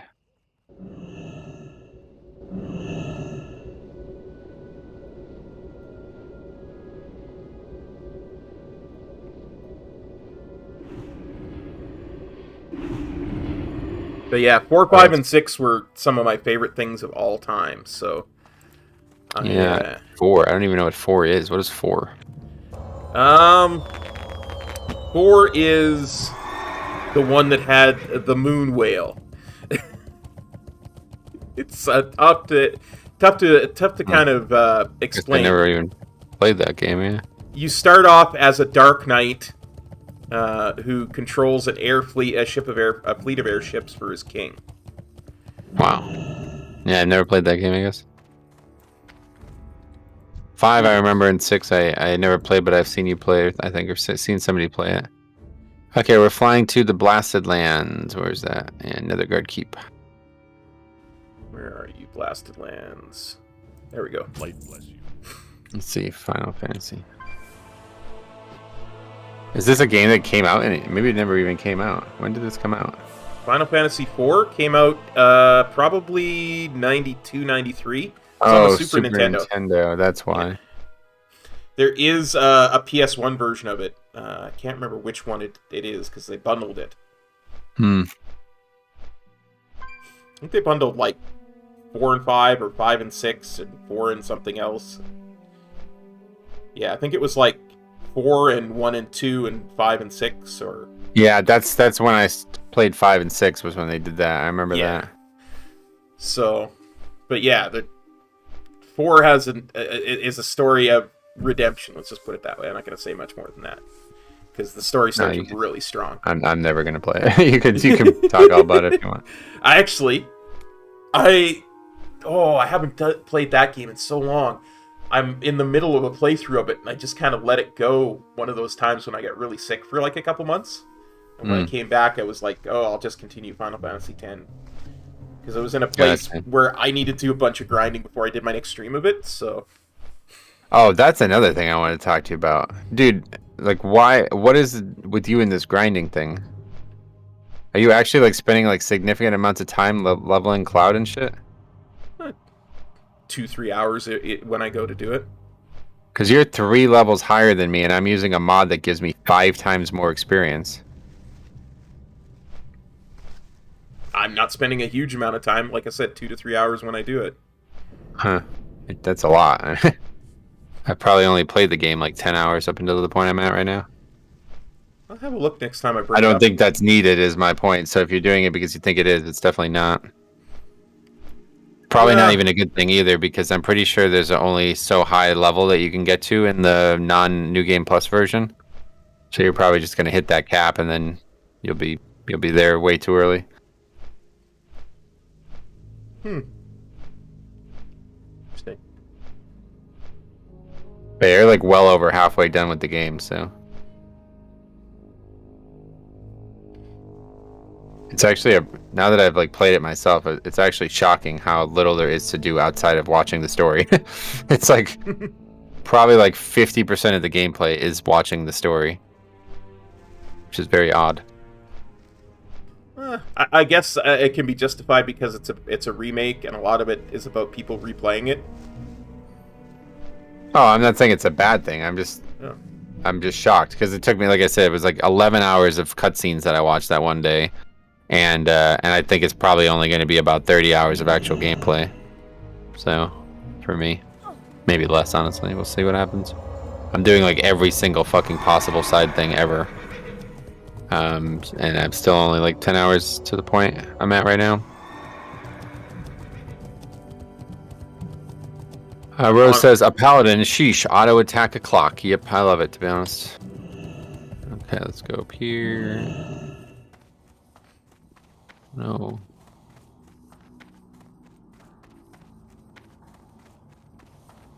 I honestly don't know that I'm that much longer into it than you are either, but... No, we're at the same place, yeah.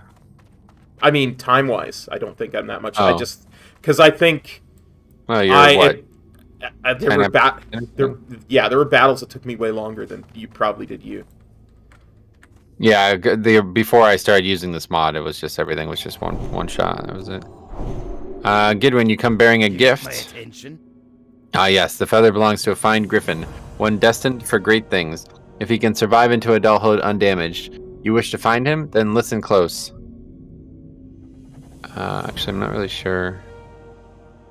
Okay, let's do this other one. I don't know what order that takes us to. So, we fight the wrong enemy, Gidwin. The true power in these lands continues to grow in strength, and the number while we squabble over scorched earth with orcs. Do we continue to fight a war in these lands against the Horde, only to be routed one day by the armies of the Burning Legion? It is futile. Put your differences aside, Gidwin. Speak with the fallen hero of the Horde. He knows the truth. Oh, this is like one of the best quest lines ever. Be careful. Okay, I mean, I don't really know what this quest is, to be honest. Are we supposed to pick it up? Necrum's medallion. I don't know. It's not on the list here, so makes me think we've done something out of order somewhere, but I guess we're not doing it yet. Oh yeah, this is in Sulfurak anyway, so no, I guess we're not doing that. Okay, that's that. Go start this stone up.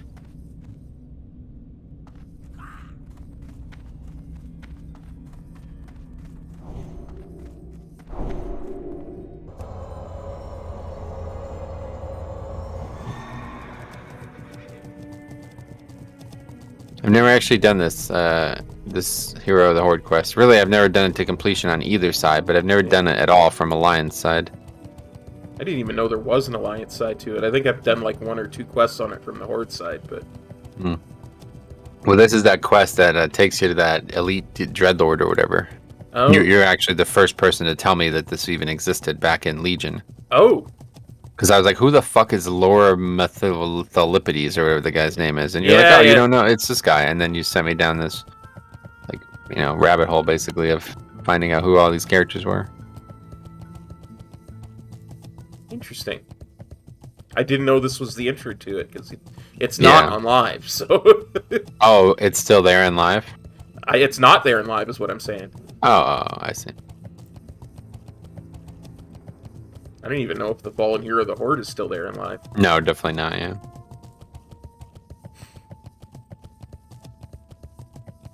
I am Rakalish or something like that is the name of the final quest. Yeah.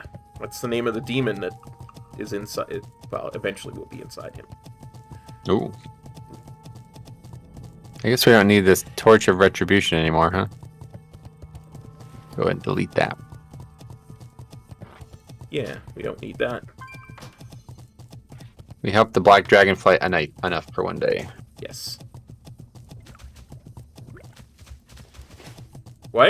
How is it you were riding sideways and backwards there? I'm not sure. Okay, it's hard to imagine that so much death and despair could be confined to such a small area. Yet beyond the swamp is a land plagued by chaos and destruction. Watch your step, adventurer. The Blasted Lands are the final resting place to far greater beings than you. The Alliance wishes to assist? I thought to never see this day again. A day in which the Alliance fights side by side with the Horde against a common enemy. It shall be. We will unite. Before we may continue, you must hear my story.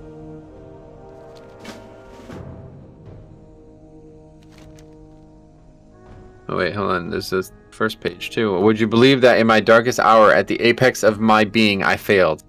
As I fled from the wanton destruction of the forces that overwhelmed us, the only sound I could hear were the screams of my soldiers and the rapid beat of my own heart. A short while later, I returned to the Blasted Lands in hopes of rescuing my men and restoring my honor. Instead, I was captured and beaten until dead. What I found out during my inquisition and subsequent torture was horrifying. My captors were cruel beyond measure, Gidwin. They would alternate between Lieutenant Kurth and I, torturing one while the other watched. During a lull in the activity of an especially brutal day, Kurth told me that what happened to my men and a plan he had been formulating to free them from their masters. They suffered a fate far worse than death, or even the pain Kurth and I endured. What could be worse than death? Neither you nor I could possibly imagine the pain an individual suffers when their soul is ripped from their body. They are not dead, and by no means are they alive. Instead, they walk the land, servants of those that bind them to this world. Lord Razalik, the demonic overlord of these lands, enslaved them all. 9 he took for his own, placing stones of binding near the dark portal. The remaining 9 were divided up between his subordinates. The Archmage Alistarge of the Shadowsworn was granted 3. Lady Savine, Warlock of the Shadowsworn, was also granted 3. The remaining 3 were given to Groll the Destroyer, Lord of the Dreadmaw Ogres of these Blasted Lands. You see, Gidwin, without a soul, the body cannot be killed. The remnants of my men are now indestructible fighting units. Thankfully, they are bound in how far they can travel by the Stones of Binding. What are the Stones of Binding? They are exactly what you need to destroy in order to free the regiment. As I had told you earlier, Kurth had a plan. Each of the servants does have a weakness. Punish their physical form in proximity of the stones until they are near the state of disintegration. It is at that point, and that point alone, that the Stones of Binding are vulnerable to attack. You must hurry to destroy the stones. However, as once the enslaved regain their composure, they will be invulnerable to harm once again. You can count on me. I wish it were true, Gidwin, but it will take more than you alone to overcome the forces of Razalik and his subordinates. Gather a suitable group of adventurers and would-be heroes and free my men from their eternal torture. 8 stones you must shatter. Fight hard and die with honor, Gidwin. I shall. The time to act is now, Gidwin. Oh God. It will take more than you alone to overcome the forces of Razlik and his subordinates. I read that already. Okay, we got that. So next up is... Oh, there's that Cortolo's riddle. Let's go and... Do you still have that quest, or did you ever have that quest? What you probably quest? never had that. No. Yeah. I forgot. Yeah, you can still do it. I mean, you're still way behind me. No, it's a waste of time. I don't think it's worth it. Alright, let's go and see what's going on here. Again, I cannot see. I just have to move this, I think.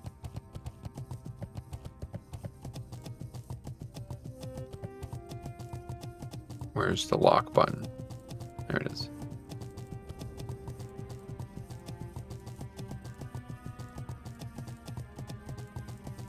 Try to loot a Dranathus fragment from any of the mobs in Blasted Lands.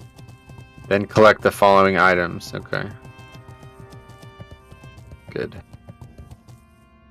Options lock.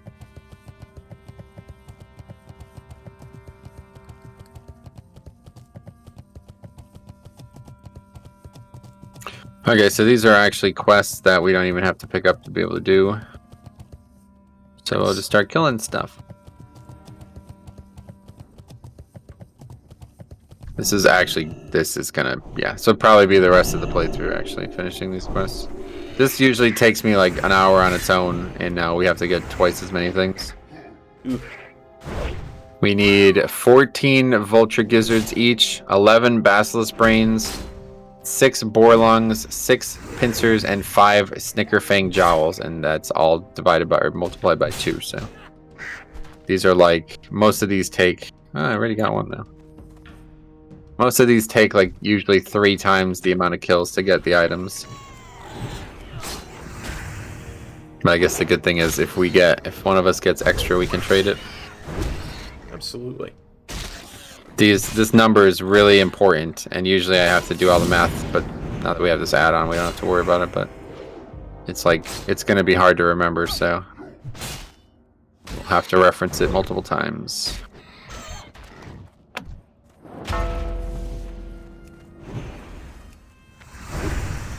I feel bad for killing this guy, honestly. Portal Seeker, that means he's looking to go back home, huh? I would think. But right now, the portal's not open for him. Yeah. Couple more patches.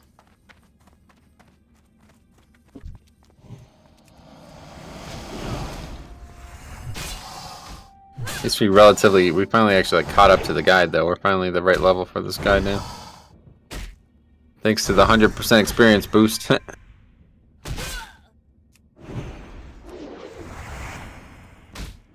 I wonder if the imperfect amethyst crystal will drop for both of us if it drops. That would be nice. Well, we have probably at least, I would imagine, at least 2 hours of grinding ahead of us. What can we talk about? Let's see.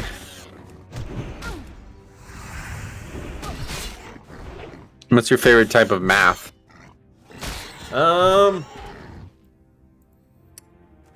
Probably anything related to physics. I'm a big fan of physics at the same time, so. Yeah.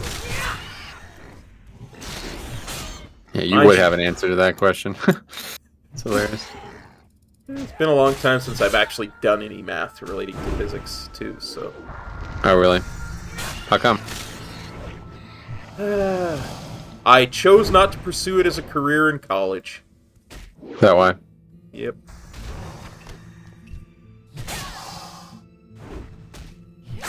Okay, we go back to the random question generator. Sounds What's good. What's your close call story? Huh. In what way? Like, what That's close just all it called says. what? Whatever you want to, however you want to take that. I do not know how to take it. Close call. Well, think about it for a second. Geg says, "Oh, cool! They published a survival guide and official patch notes. Wow, patch is probably coming soon then, maybe, huh?" Might even Let's be see. this Tuesday. No way. They would have announced it by now, I think. Yeah.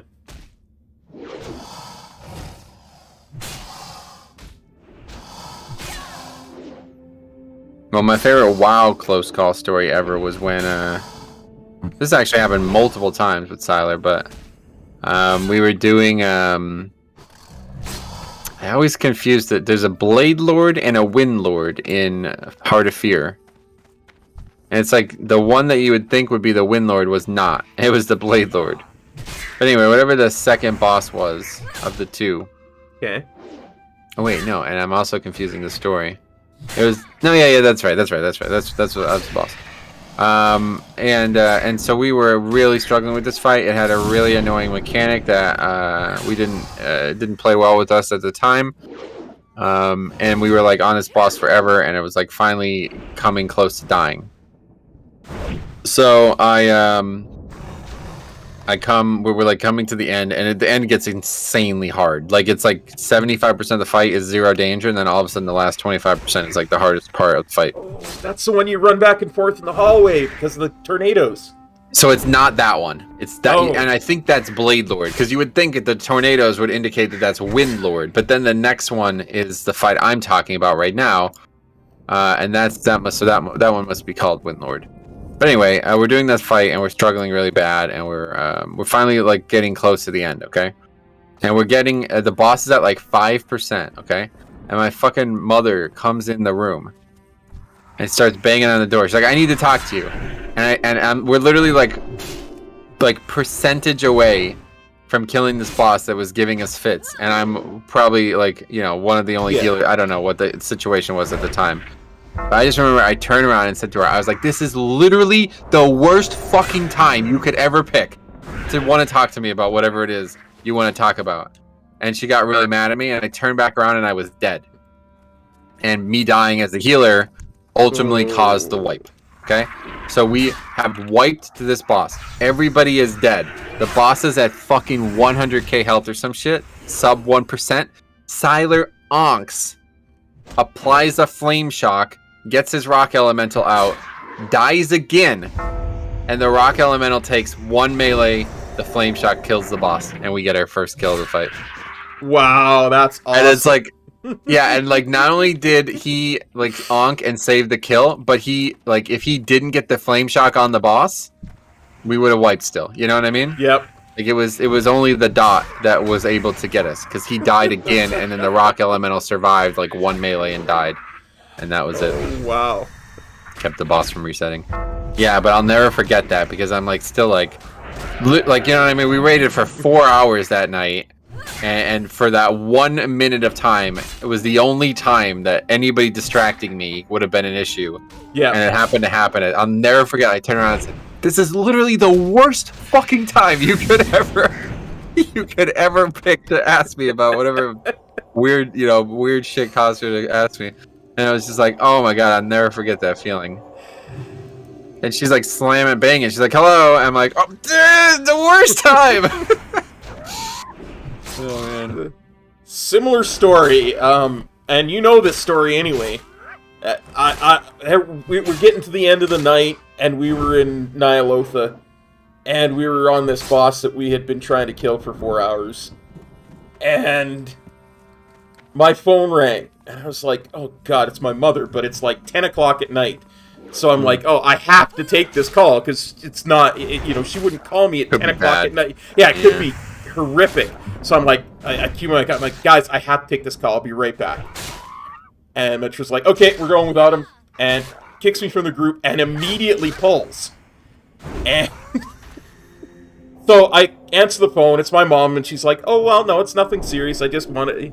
I'm like, okay. And literally, I come back, and I'm sitting there standing directly next to where Metro is. I'm still alive, I'm still in the room, and off we go.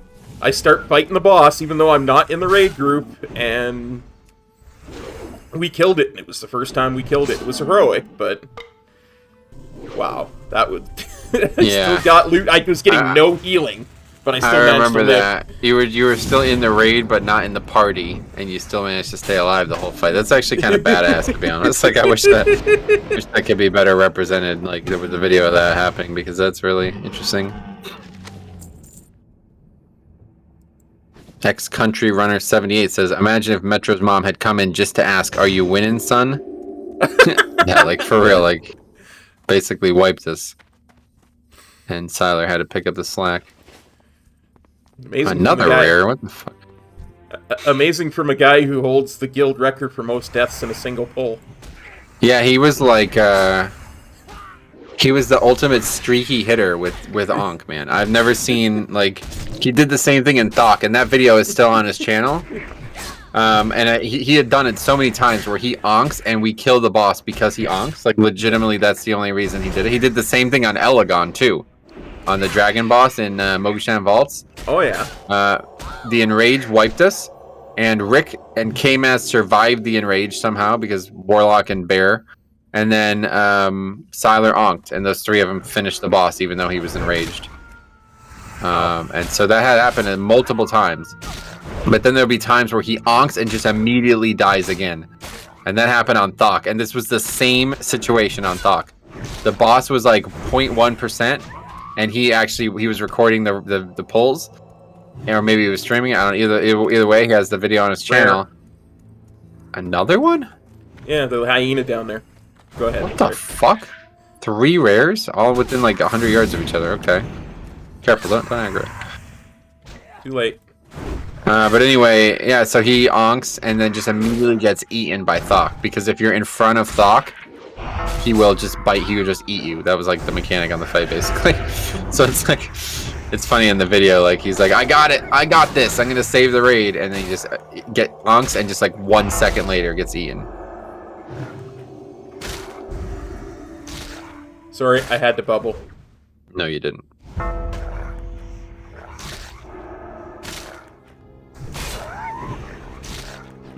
Trust me, bro. I've been healing for a long time. I got you covered. Don't worry about that.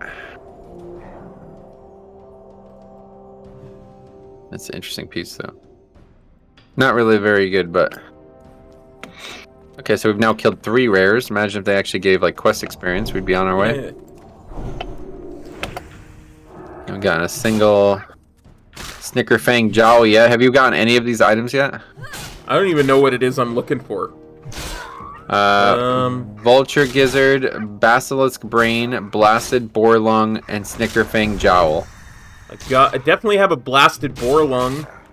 Okay, make sure you separate these so you can easily reference how many you have, so we're not sitting here for even longer than we have to. Put them in a different bag or something. I get.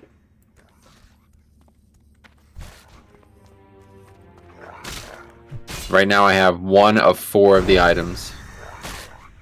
And for reference, we need 14 of 1 of the items. So that means we're going to be here a while.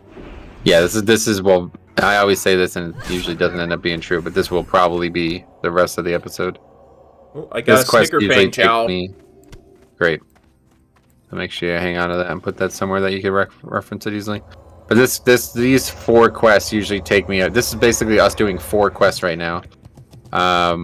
This usually takes me about, I remember it used to take me like about an hour, hour and a half, depending on if there was competition. Luckily, there's no competition, but we are competing with each other effectively, so.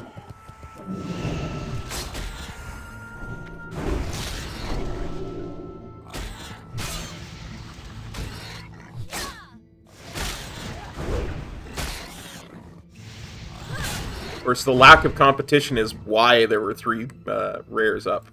Yeah, you're right about that, yeah.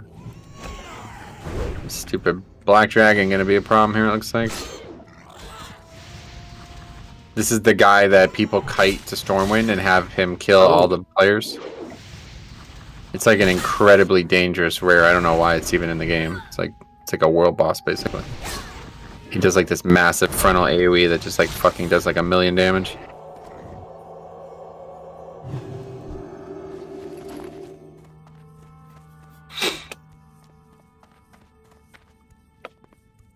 Is he the one that paladins would use for that vengeance exploit or whatever it is? To No, I get don't get massive stacks and then just like one shot a world boss. I don't know, maybe.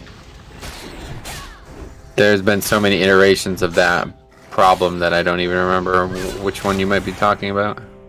I seem to recall there was like one in vanilla. Well, there's one in every expansion, yeah. They had to just flat out remove the spell eventually because it was like they just couldn't stop people from going out of their way to exploit it. Okay, let's take a look at the next question. What's the way you find yourself procrastinating the most? Interesting. It is interesting. I think, and I mentioned this the other day, we were talking, I get lost in my own thoughts. And I'll find myself down a particular path of thought and be like, oh yeah, but what if I did this? Oh, and that reminds me of the other thing. And eventually I'll wind up in some really weird place where I'll be like, well, if you're teleporting, is it really you that's teleporting, or is it a new being? You know, and then I'll just like go off and continue off into just weird ether, and 7 hours will have passed.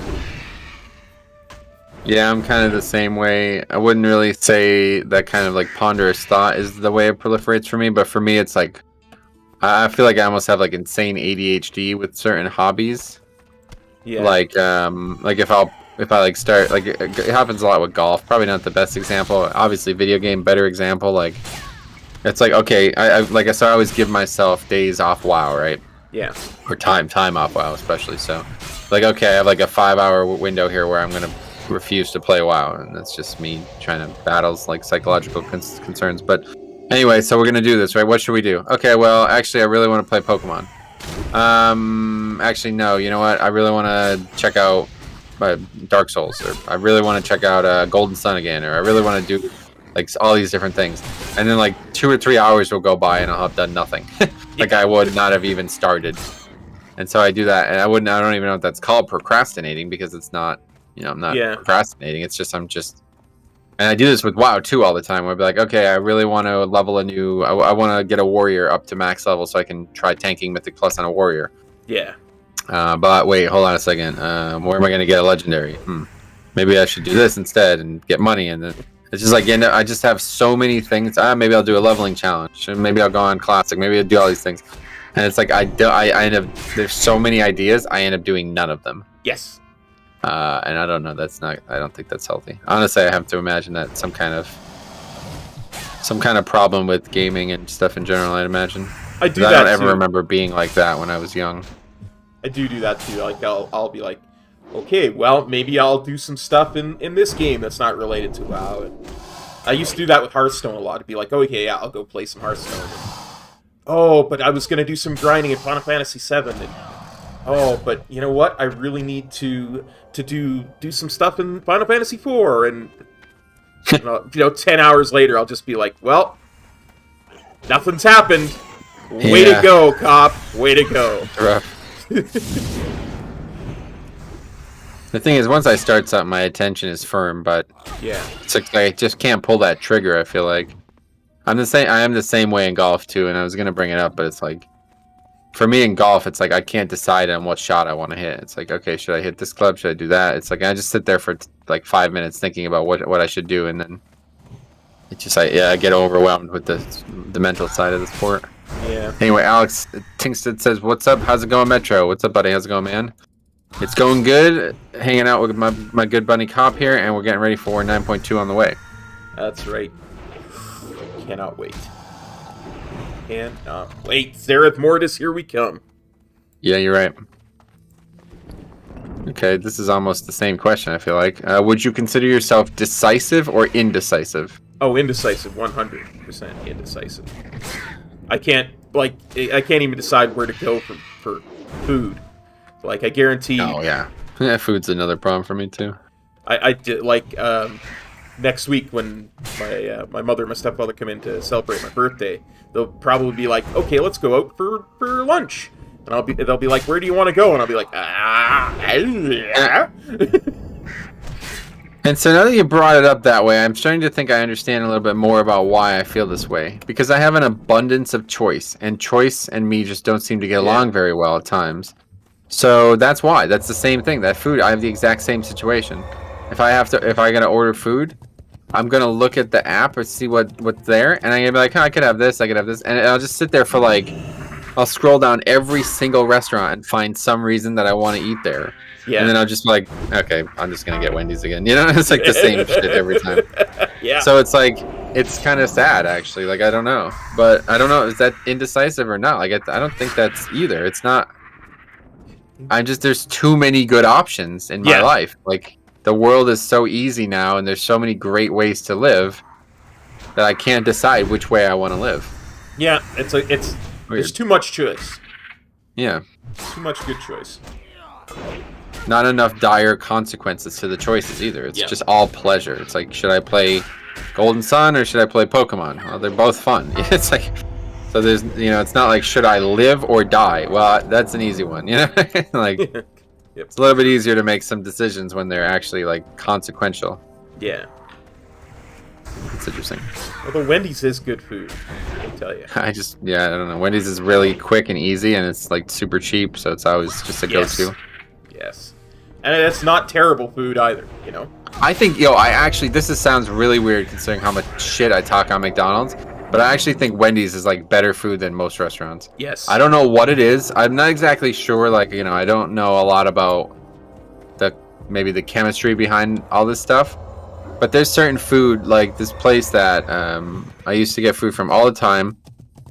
I would get food from there, and I would always just be like, I have this bottle. It's like, what is this, 64 ounces of water, okay? Yeah. I would drink that whole thing over the course of an evening after I ate that food. So obviously it's like it must be really high in salt or something. I don't really know what that is.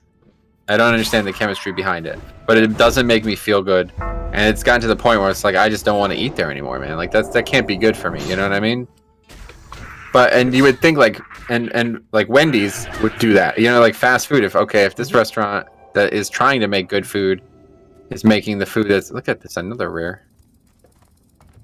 But anyway, yeah, my point is that like Wendy's actually like don't feel affected by it at all. It feels like I feel fine. Like, I feel like it's healthy almost in some way.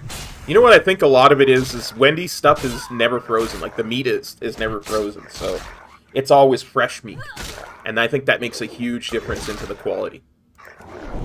I have to say, it must do, yeah. I don't know, but like I had so I've been like getting Wendy's a lot, and it's like, fast and cheap. So I was like, you know what, let's try it. I try not to eat fast food, man, but it's just, let's try another place. Like, it's also fast and cheap, Burger King. And I got the same amount of stuff that I would have got from Wendy's at Burger King, and I thought I was going to die. Like, legit, it was the worst fucking, it tastes like poison. Yeah. It was, like, actually bad. Like, I couldn't finish it. That's how fucking bad it was. And I'm like, yeah, you know what, man? Maybe Wendy's is legitimately making good food. Yeah. And every other fast food on the planet is not. Because it was just shocking to me how bad the food that I got from Burger King tasted. Like I said, that's just the one thing I remember from the commercials. Wendy's is like, we never freeze our meat. So I think that has a huge amount to do with the quality. Because when you freeze it, you're removing a lot of the moisture when you freeze, right? So yeah, it's true. It's obviously worse. I just don't really eat that many burgers, so I don't really. It's not usually what I get. Yeah. So I don't know if that's the problem or not, but. Okay, anyway, let's go get that rare. I'm interested in seeing our 4th rare in this zone. Clack the Reaver. Let's do it. Very strange. Literally been here for what, like 20 minutes? We've seen 4 rares. Even on live WoW, I don't think we would have seen this many rares in this stretch of time.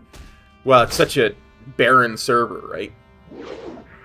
No, you don't understand what I'm talking about. Like, it would be barren on live WoW too at times, right? There's just not this many rares this close to each other in any other zone, I think, is the thing. Obviously, the fact that they're up period is because of the server, but the fact that they're all right next to each other like this is very strange. Yeah. I mean, they're all within like 100 yards of each other. It's crazy.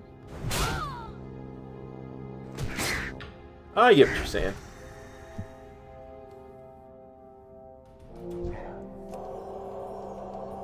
Okay, let's see. Usually the buzzard or the vulture gizzards is the one that's hardest because it's the highest number, and there's not a lot of vultures. How many do you have right now? I have one of everything. That's it. Okay.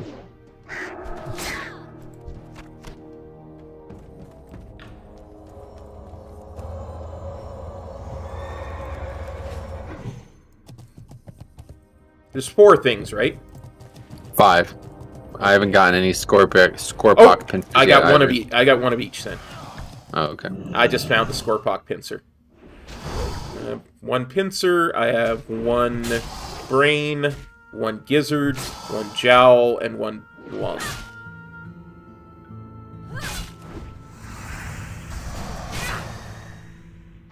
Oh, here's a good one.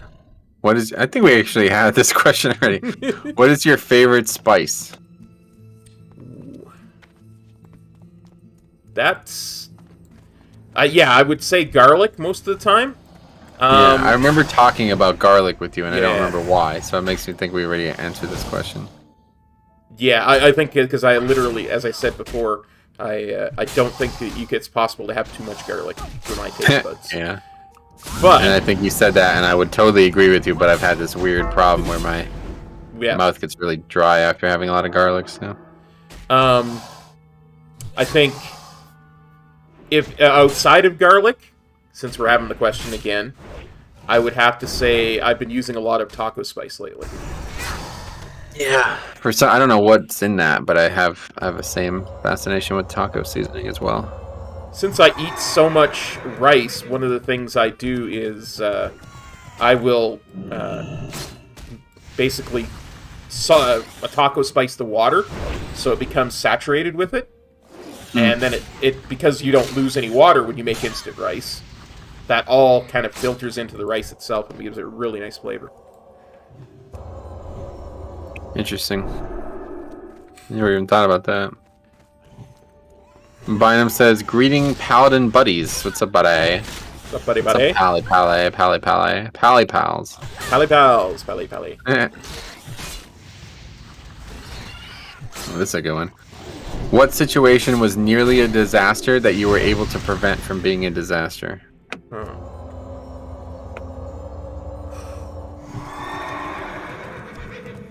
Trying to think of a good WoW example for this. Why?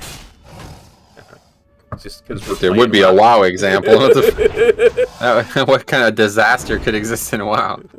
I mean, I guess maybe a dungeon where I solo save a boss. That's, I guess, the best example I can give on that. Yeah, yeah, or a raid where you pop yeah, your shaman Earth Elemental honks flame and kills shot. the boss. Yeah. Yeah. Already told that story. It's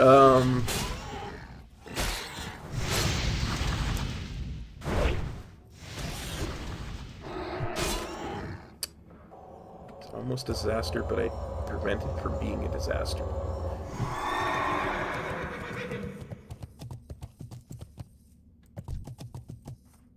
Every once in a while, there's like swings of luck in the game too, where it's like, man, if we get unlucky here, this is gonna suck.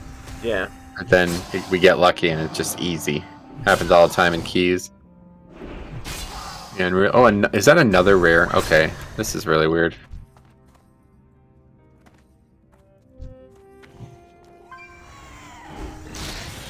Or like okay guys, it's the last pull of the night, it's 10:59. That's happened a few times, yeah. If we don't kill this boss, we're coming back next week for 8 hours. Oh on it. wait. Oh no, it almost happened on Sludge Fist, yeah. Yeah. I actually remember thinking like this might be the last time we ever actually pull this boss. Because TBC came out and I just had this bad feeling that it was going to be like Classic again where people were just going to disappear. It didn't end up happening, but that's an interesting item. Not bad. You It's should all take strength. that. Go ahead and take that. Oh, you got it. it. I greeted. Actually, yeah, do you want it? Sure, I'll take it. Thank you. Faxi says Grunter. What is that, a famous boar or something? I don't know what's going on with that.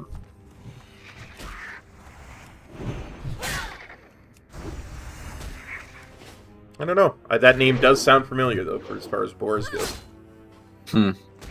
As far as boars go, yeah. Not a lot of famous boars. There's Princess. There's Yes. Snoot the Rooter. Oh, Snoot the Rooter. Almost. You remember Snoot the Rooter? Yeah. Yeah. Many times in my leveling challenges have I killed Snoot the Rooter. Oh, wow. Faxi says that's a super long respawn rare. In Classic as well, or is it in Live WoW, or what? And Declan Jones says, careful guys, there's a Drake who will aggro on you. Yeah, we've seen him. Many times. Seen him a few times. Seen him a few times already, yeah. We are the epitome of careful, too. I mean, truly, I don't think there's a more careful duo. Well, I think you're careful, and I try to be as careful as I can, but your careful makes up for my mistakes, let's just put it that way. You're like, you have like trepidation, and I have overcaution, and together it makes us like insanely careful at times. Yes! Like, we're too careful because of those two things mixing together so violently. Yes. Faxi says, it's a super long respawn timer, and back in the day when it mattered, he was the only boar with max rank charge. Oh, Jesus. So we just killed some random, like, best-in-slot pet, huh? That's funny. Sorry, hunters who don't exist on this server. Yeah.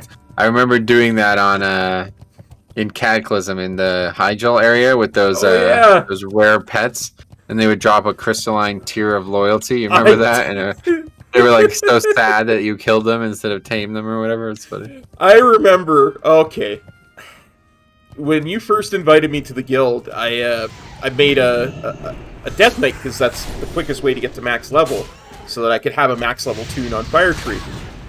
And I remember I was doing Molten Front dailies and stuff, you know, just stuff to do. And I saw this giant spider, and I was like, that ain't living. I'm not. So I sent out a message in general. I said, because it had a name on it, right? I was like, this rare is up. Who wants to come and help me kill it? And nobody responded, like at all.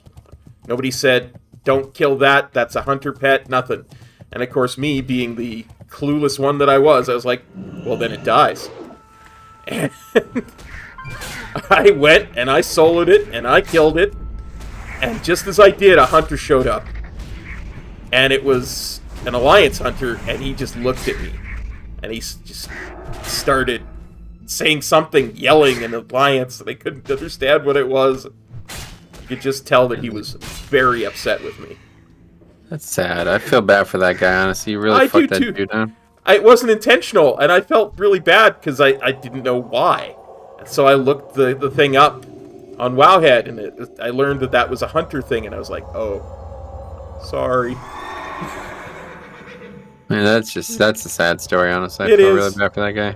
It is a sad story, but it just goes to show that sometimes I just don't know what I'm doing. Yeah, you're right. I never would have guessed that.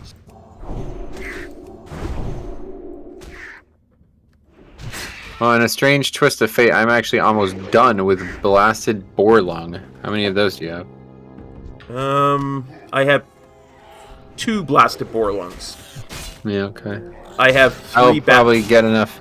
I'll probably get enough to spill over and give you. Need to figure out where these scorpids are, though. I don't see a lot of them. Can't remember for some reason. I got my 6th one. That's funny. Nice. Okay, we'll kill those a little less then. Declan says many hardcore people who had, I guess, died to that Drake many times, or sad times, yes. Well, if you're playing hardcore, you really owe yourself to be as cautious as possible, but... Yeah. Partially why I would never do it, because that doesn't sound fun. Imagine getting to level 51 and then dying and having to delete your character. Oh. No thanks. Yeah, no thanks. Here he is. He's on his way, cop. Should we engage? I think no. Let's go ahead and leave the area then. Unless you want to kite him all the way to Stormwind. I wonder what like the reality of killing him is. Like, is it even possible even at 60? I wonder how much health he actually has. Yeah, good question. And to be honest, only time I got lucky on my Hunter in Classic was in Badlands. Gris, I got up a level soon as I hit 37. Broken Tooth spawn. Best time ever. Nice. Congratulations. Oh. Fell Beast. Mana burn. We don't want that happening.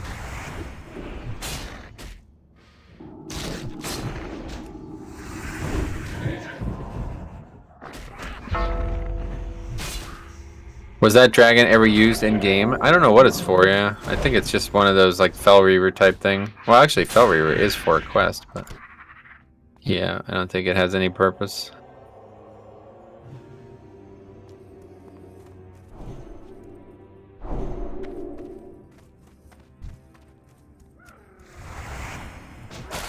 Oh, another thing I wanted to talk to you about, I forgot.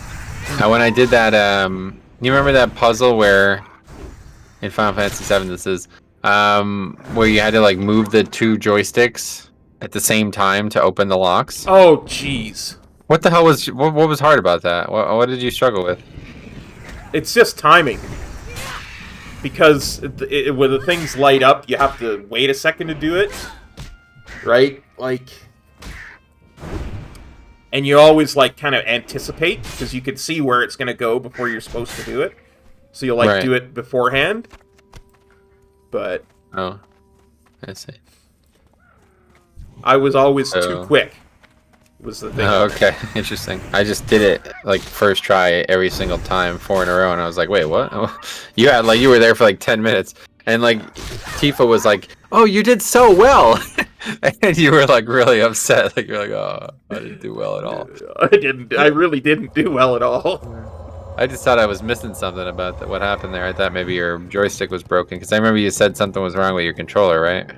Yeah, no, I mean, earlier, that whole thing was, my controller's not holding a charge when I'm not using it, so I have to, like, plug it in, like, 2 hours before I plan on streaming, so that I know it will be fully charged when I go to do it, and, so when you plug it in, it recognizes it as a PS4 controller. And the control scheme, it switches the control scheme. So, and I didn't realize that before that session because I hadn't had to do that before. Yeah.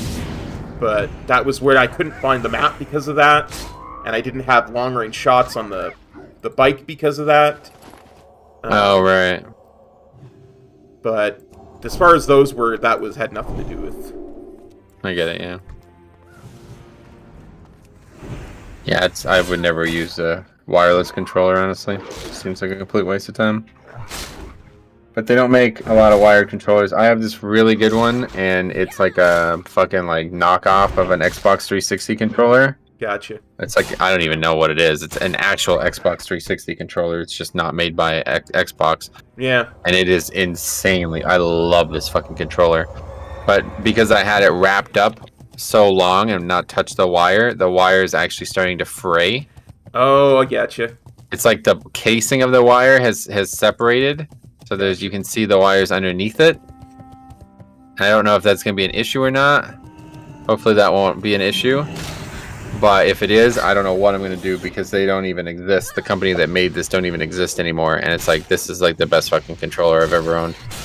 Yeah. So, I mean, hopefully I'll never have to worry about it, but I'm sure I will. This one is like, it's the same thing, only PS4. It's actually a PS4 controller, just not built by Sony. So, and it's really good. It just started to get into the point where it's not holding a charge if I don't plug it in, so. Or if I'm not actually using it. Yeah. But if I'm using it, I can play for 7 hours with it, no problem. Right. Anyway, so Faxi says, according to Wowhead, that Grunter has a 6-day respawn. Wow, that's a long time. And then Declan, continuing to talk about the dragon, he says it's a rare spawn world boss, so it actually drops loot or what? He said, but people in Classic kept kiting it to Stormwind, so knowing me at 37, I killed them, I see. Alright, I still don't know what the purpose of it is, but... Okay, so yes, I still have no scorpions. I don't understand. What am I guess there must be somewhere else. I don't remember having trouble with this. Honestly don't recall. I still have none.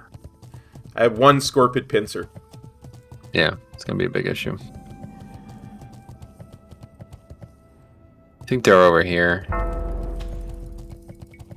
There's that fucking dragon again.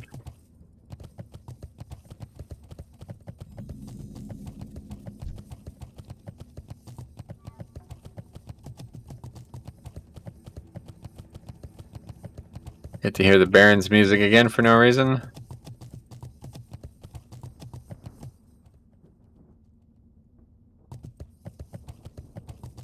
According to this, that dragon has like 51,000 health.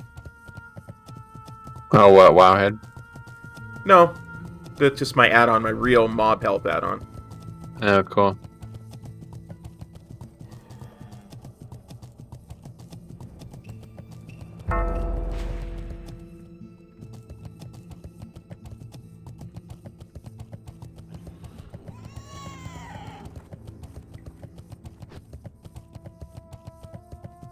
Alright, anyway, how many boar things do you have?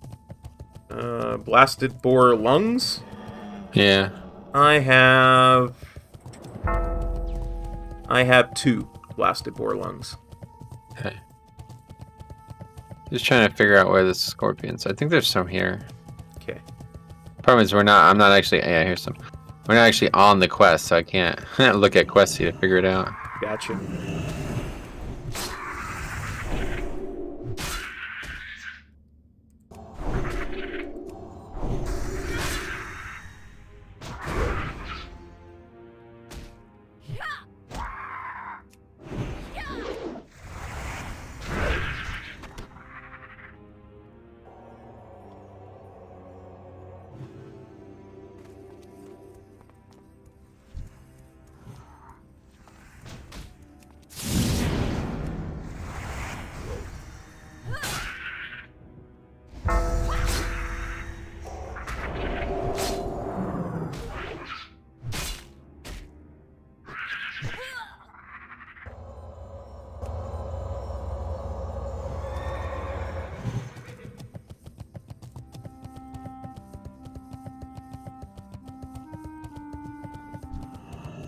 Plenty of scorpions here, looks like good.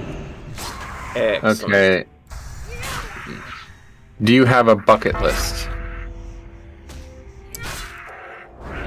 No, not really. I've never really kind of planned my life that way. Plan my wife that way? Wow. Whoa. What a Freudian slip. Freudian slip, I was gonna say. Yeah. I've never really planned my life that way, is what I was trying to say. Sure, there's stuff that I would love to do, but I've never really been like, well, this is something I got to do before I die. I know. Yeah, it's strange because the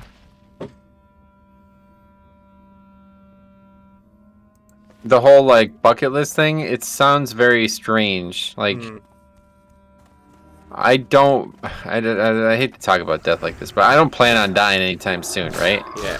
So by the time it feels like that might be on the periphery, I expect my life and my hobbies to be completely different than they are now, right? Like I don't, you know what I mean? Like why would I have a bucket list for something that's not even going to occur for like 50 years, hopefully, you know what I mean?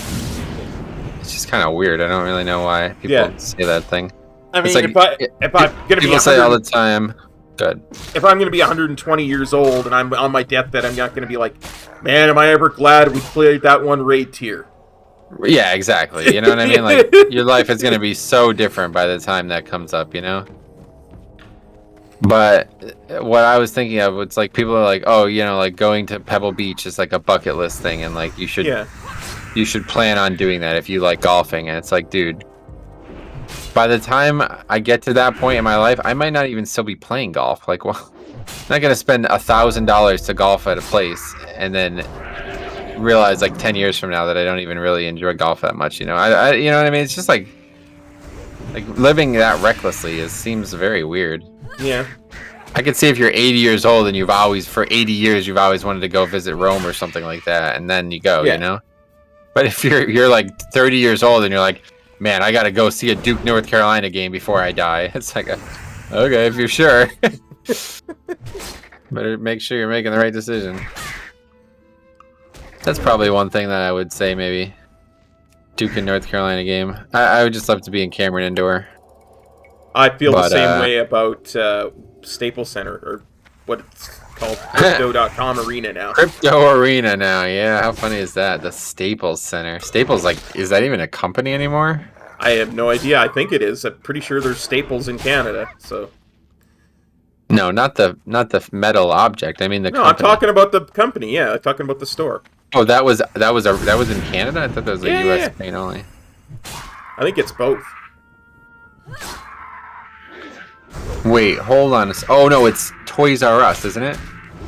Toys R Us, Canada. Yeah, that country is, or that company is like completely bankrupt here, but for some reason it's still insanely popular in Canada. Oh. Did you know that? I didn't. I was just gonna say, well, I know Toys R Us is still going. Yeah, it's not. It's like fucked. Like there used to be like 1 million Toys R Us around here, and they're all closed, and now they're all just like abandoned buildings and shit. But it's actually like massively popular in Canada still. I don't wanna grow up. I'm a Toys R Us kid. There's a bit of Toys R Us that I can play with. You know, the old commercial. Okay.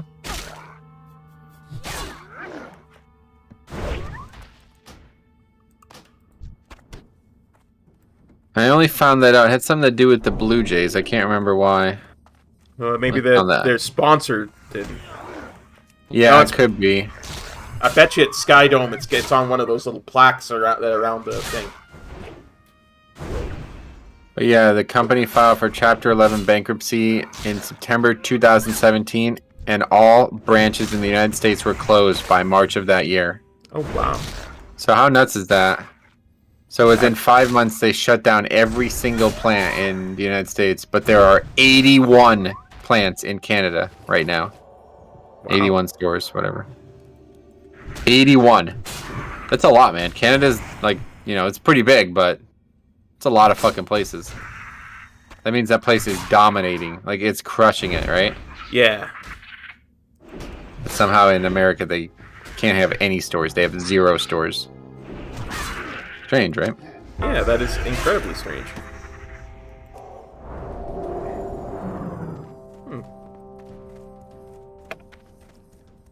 It's like fucking Blockbuster, man. I don't know if there's still... There's one in, like, Alaska or something. Yeah. Let's see if that's still the case. The last I heard about that was a couple years ago. Blockbuster. I used to fucking love going to Blockbuster, man. Me too. It was a very well-run thing.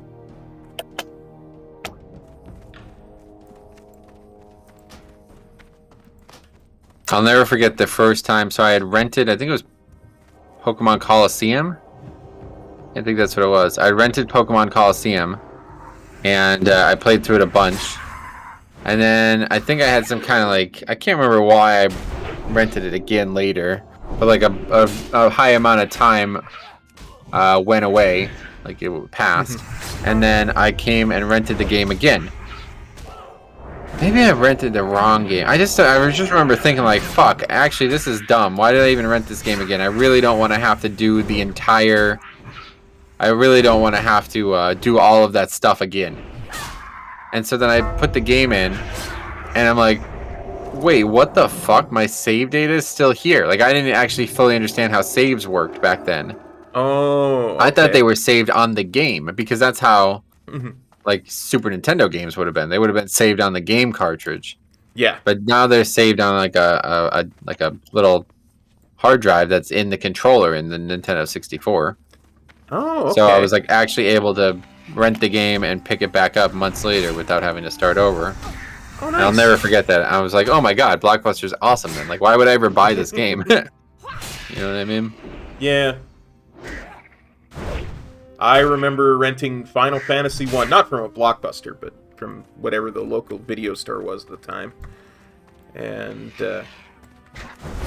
yeah. I remember there were save games on the cartridge when I rented it. Yeah. And I just started playing because they were all level 1. So I was like, I'll just start playing from here then. Why should I worry about making my own team? Somebody's already done it for me. Of course, it was the worst possible comp you could have for the game. It was a warrior and 3 black mages. So the first time I ever did that, What's wrong with black mages? Well, you have no way to heal other than healing potions in that game at that point. Oh. And I don't want to go into the whole mana system and stuff like that, but it was very primitive back then. As was the inventory system, so. Alright, no worries, dude. I still have no pincers. This is not good. I have 5. Oh. Well, you're almost done. Well, that works out, I guess. Now you have 6. You have all you need. Excellent. So any more you get, you'll send them my way. I will.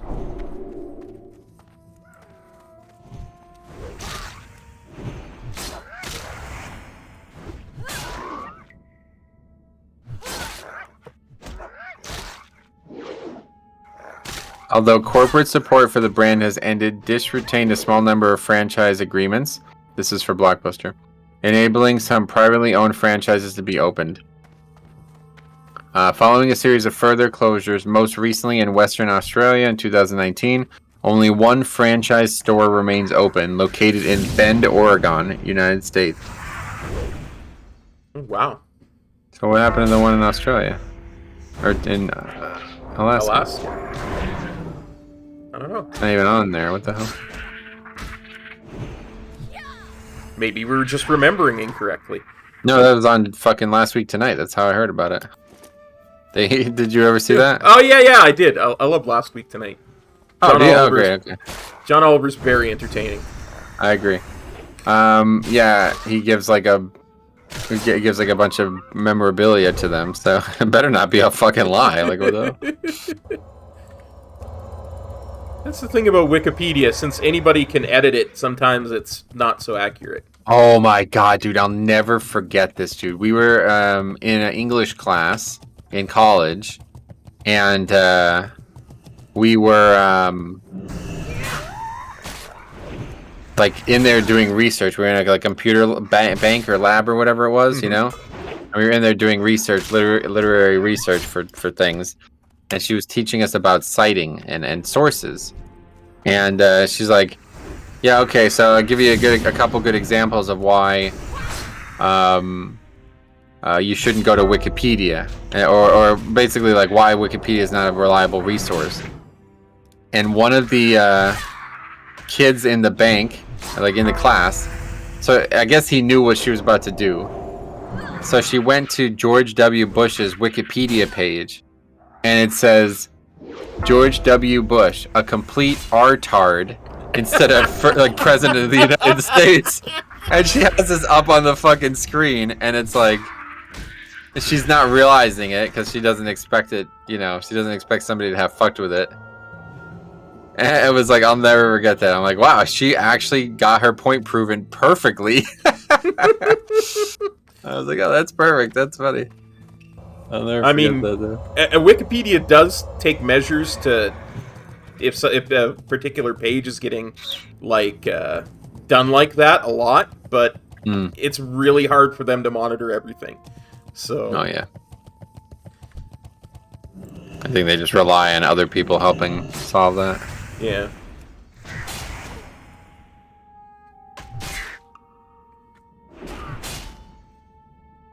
Like, they'll lock pages if somebody is suddenly very controversial. Oh, really? Well, Yep. so you can't edit it a bunch, yeah. Yeah. I wouldn't be surprised if somebody named Kotlik his page is locked. Somebody what? Named Kotlik if his page is locked. Oh, Bobby Kotick, you mean? Yeah. Yeah. I can never pronounce his last name. I'm sorry. I was confused. Would you say Kotlik at first? What the fuck? Kotlik, whatever. Yeah, 2018. Alaska's last 2 Blockbuster stores are closing. That couldn't have been long after the last week tonight piece. Yeah.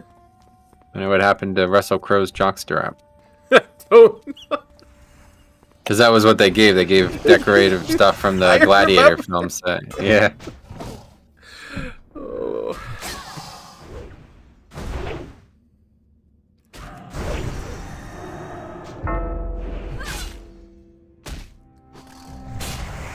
Oh. As long as you're stunned. Yeah, it's done for 5 seconds. Oh, I can't trade with you when you're stunned. Why? What do you got? I got 2 Scorpid pincers. Oh, yeah, trade now.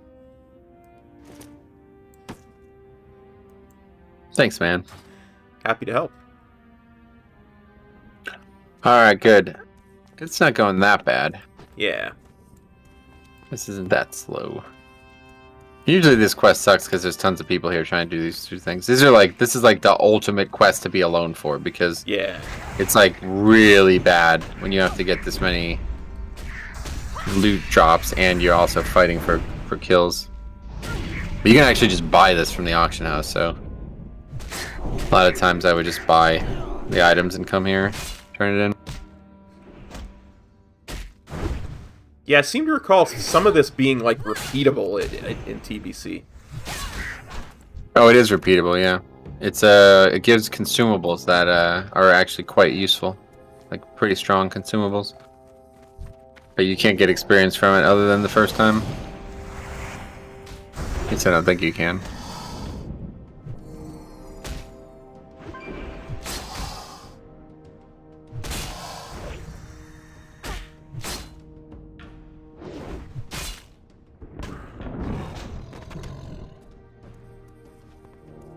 What about the other objects? How many do you have of each? Okay, I have 5 brains. I have 5 gizzards. I have 2 jowls and 2 lungs. That's interesting.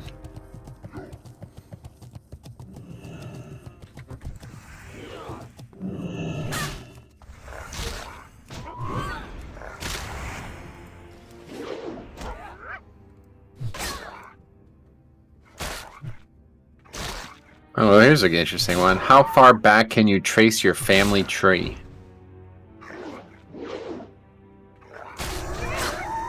I'm quite the slacker when it comes to that one. I know I should be able to trace it a lot further back than I do. And I know there are people in my family who can, but I think past great-grandparents, or some cases just grandparents, I can't. So... Yeah, this is an interesting one because I'm actually like, I don't even know how to describe it, but I'm like weirdly fascinated with like the life of my parents and their parents.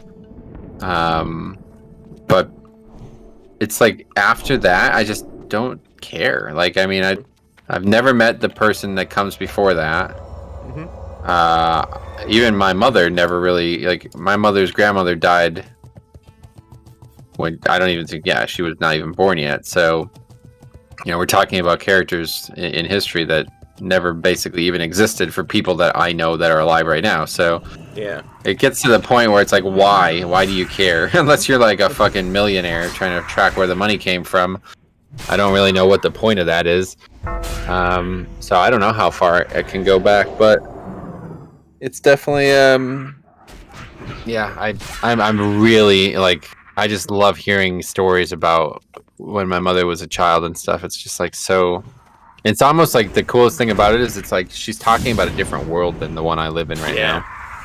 She tells stories about like when the first time she got a television, you know, she remembers that, and how like they were the first people on the block that they lived on to have a television, and everybody in the neighborhood, like, you know, it changed like the social dynamics of the neighborhood because like everybody used to have to like convey information and stuff differently, and then when they got a television, you know, everybody would they were treated differently, like you know, some were jealous, you know, and some became like upset about that, and others were like really, they wanted to come and spend time and watch the television and stuff, you know. It's like, man, it's interesting stuff.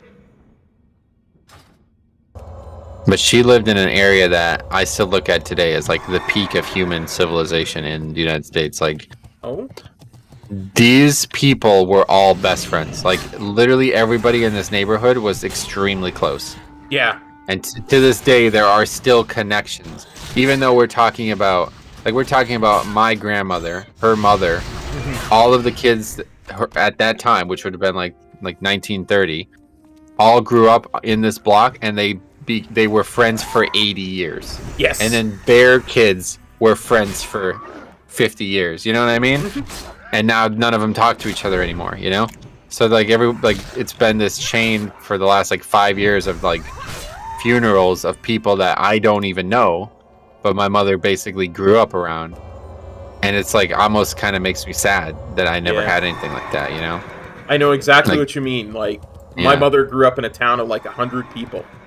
And they have reunions every 10 or 20 years of people who grew up in that, because the town has basically almost been decommissioned at this point. And it's even smaller now than it was then, and there's like 5 houses left in the town. And I mean, I grew up... I talk about growing up in Edmonton, but I really kind of grew up in what is a suburb of Edmonton. It's a place called Leduc. It had like 15,000 people. And I kind of know what that's like, but not really. Because it was still big enough that, we had like 7 different elementary schools. So we didn't have that kind of close connection that my mother had. So I do get exactly what you're talking about. Yeah, it just makes me emotional just thinking about it. But it's like crazy that I don't know anybody. Like if I didn't go to high school, I don't think I would have known any single person in this town, you know? Like my mother's cousin still comes out to visit because they grew up, 2 houses away from each other in that town. So she still comes out to visit like 3-4 times a year. Otherwise they would never, still know each other if they didn't have that kind of connection. It's amazing. It really is. Yeah, it's wild. Like the other thing that's weird about this whole situation is like all of these people were born and had children at the same time. Yeah. What the fuck is that about? Like, I mean, that's weird in its own right, I feel like. I don't know. Oh shit.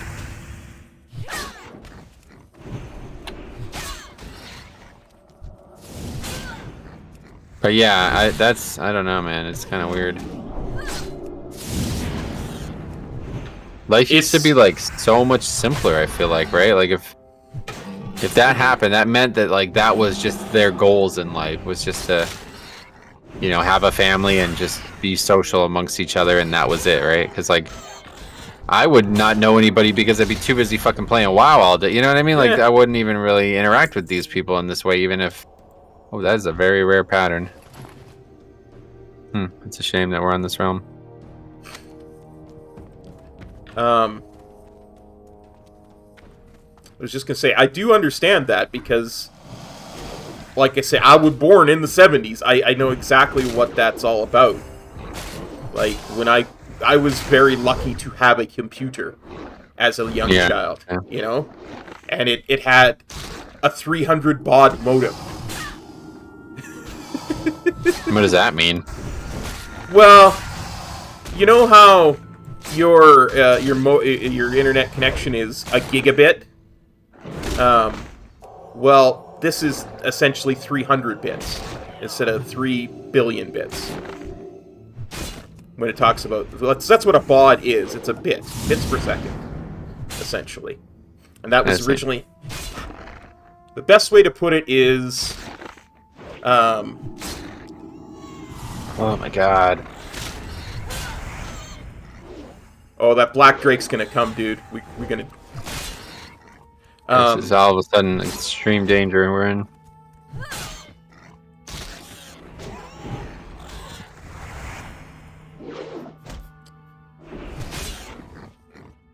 These mana potions. Go ahead, what were we saying? Sorry. Oh yeah, no. I was just gonna say, the way we used to classify it, 300 baud is character at a time, 1200 baud is word at a time, and 2400 baud is line at a time. Because everything was, you'd classify everything by text, like how much text it is, right? Like a process. Yeah, how much text is being sent. So, yeah, I was 300 baud, which is about, it sends about a character at a time worth of information. So the letter A would get transmitted, then the letter... That's not very good. No, it's very slow. But that was its fastest speed, right? And it could go down to speeds like 160 bauds and 120, or even slower than that, like in double digits.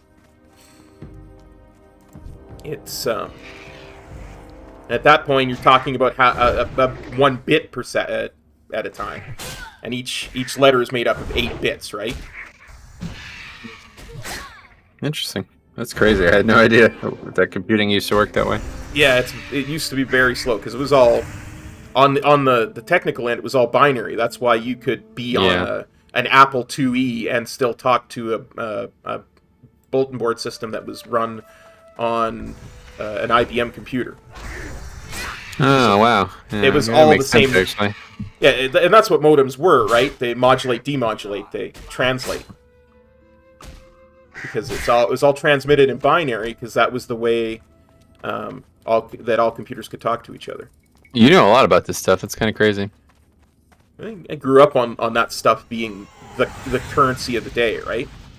Yeah, you're right. The information of the day. Yeah.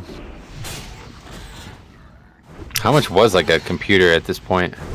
Oh, I suppose the VIC-20, I think my parents must have spent several $100s on it, and if you take inflation into account, that's got to be several thousand now. Oh, really? Holy shit.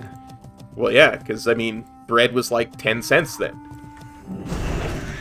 I guess so.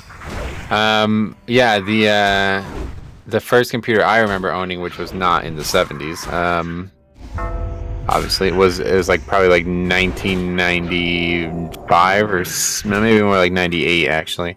But anyway, yeah, they spent $300 on it. They got it at Boscov's, which is like used to be a big box store around here. So I'd imagine that would probably get to about $1,000 in inflation nowadays, which isn't that much considering like the opportunity cost, right? Like there's very little computers back then. So that's really not that much. You would think like if you bought one of the first cars, you know, this obviously was later than the first computers ever made, but within the first decade of cars being mass produced, you would think that you'd be paying a lot of money for them. But yeah, because the demand was low, I guess, for computers, prices were not that high. Yeah, and people were at the time were still like, I don't know if we need a computer in our house. Exactly. It was like hard to convince my parents to get one. And like, you don't understand, like it could actually help my education like substantially, you know? And then that was it ended up being wrong. I still remember, and this is kind of a funny story, so I'll tell it. I can still remember my dad, he said to me when he got the computer for me, and he's like, I want you to make this computer talk. I want you, that was his thing. He's like, to inspire me to use it and to learn and be smart and all that stuff. He's like, I want you to make this computer talk to me. You know, because, you know, in the movies, computers would talk. Like, he had HAL 9000s, and your Star Trek and Star Wars computers would talk. That was his big thing. And, of course, VIC-20s, there is no way with 3.5K RAM, K, not M, K, you're going to get it to talk. But I still remember I got an 8088 when I was in high school, and eventually I got a program for it that allowed you to speak into a microphone, and the program was a parrot, and it would talk back. And I remember the smile on my father's face when I got that program. It was just immense. Oh, that's cool. That's nice. Just like kind of like a loophole out of what you talked about. It's funny. Yeah. But I just remember that was the big thing that he used to inspire me. That's awesome. To this day, I still remember. Your father alive? Yep. Yeah, he lives in Vancouver on the coast. Well, in one of the suburbs of Vancouver. But I have not seen him in many a year. Oh, really? Yeah, he moved to the States when he first retired in 2007. Because my brother was living down there. And then he moved back. Oh, must have been a while back now, but I haven't seen him since he moved down to the States in 2007, so it's been 15 years since I've seen him. Oh, what the fuck? You don't have a strong relationship, I guess, then? I do, but I don't. It's just one of those things. I get it. Travel has been difficult for me the last 15 years, so... Oh, yeah, Vancouver's far, isn't it? It's over the mountains. It's about a 16-hour drive. Oh, shit. Okay, yeah. Alright, I get it. Keep thinking we're talking about same area. Yeah. And I guess your parents haven't been together for a long time, then? Yeah, they split up, 83. Oh. So...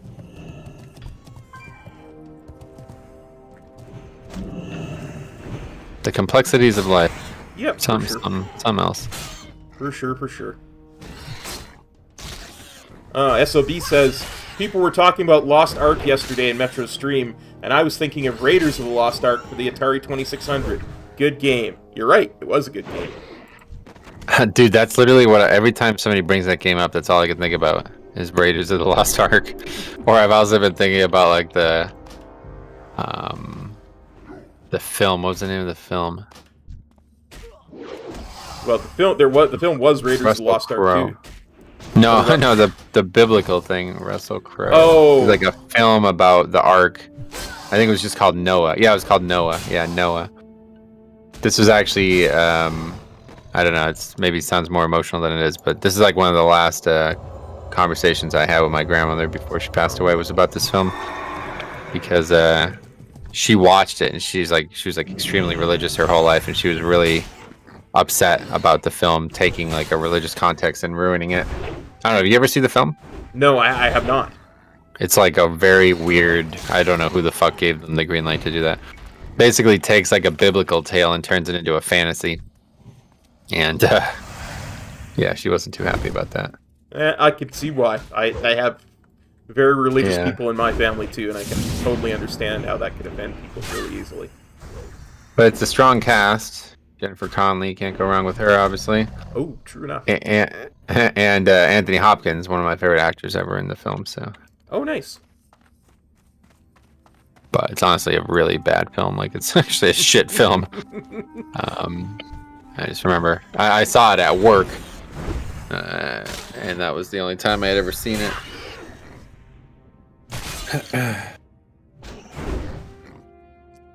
I guess there was a Mel Gibson religious movie that was like that too. That was you mean Passion of the Christ? Yeah, that's the one. Thank you. That what film could he be talking about? I don't know. Well, you know me and names. I do, unfortunately. Yeah.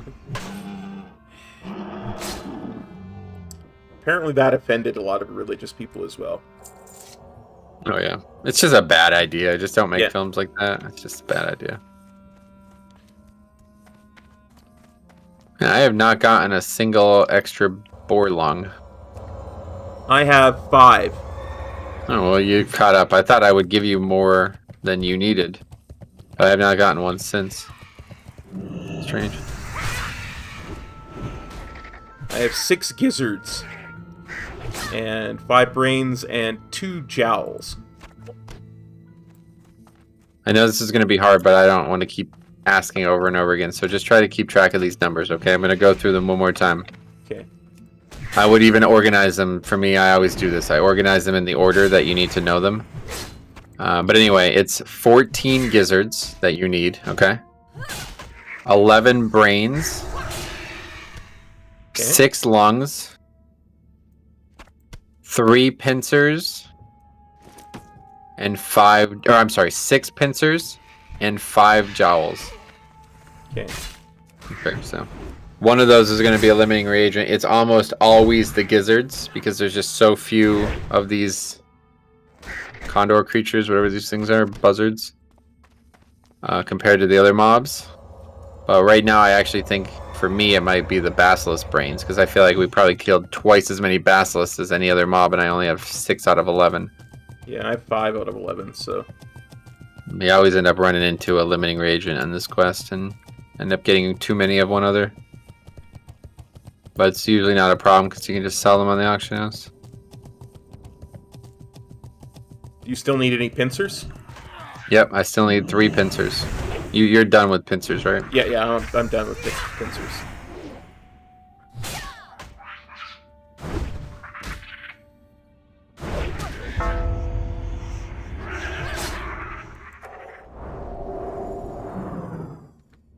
There's my 4th pincer.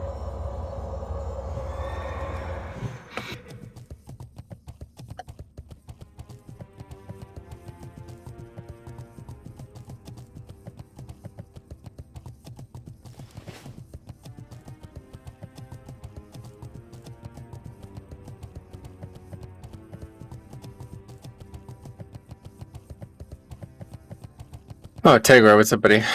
Does anyone still play Season of Mastery seriously? Oh, yeah. Yeah, there's a lot of people who, well, seriously, quote unquote. There's a lot of people who are serious about raiding. But they're basically just a bunch of weirdos, honestly, like clearing the raid in 45 minutes of its launch and acting like it's difficult. So nobody that I would take serious, but yeah, there's definitely a lot of people. Mostly turn into like a challenge community, like a lot of people doing like hardcore challenges or speed runs and other stuff.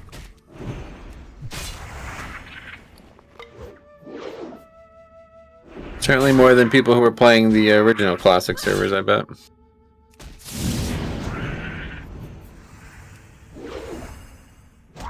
Heard there's still like 4 or 5 guilds raiding on those servers.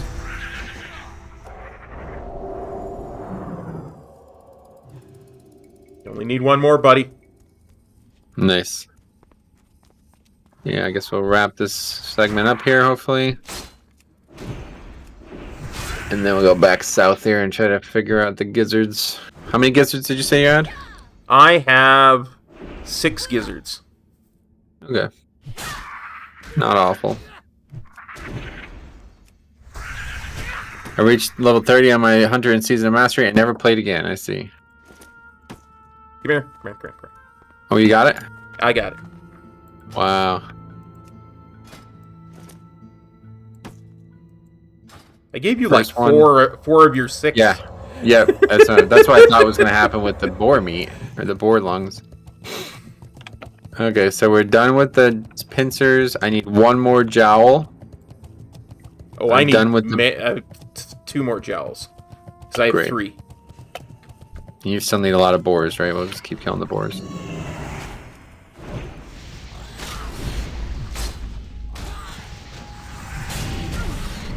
Yeah, I only have 5 boar lungs, and I think I need, what, 7 or 8? Oh, you need 6 only, okay.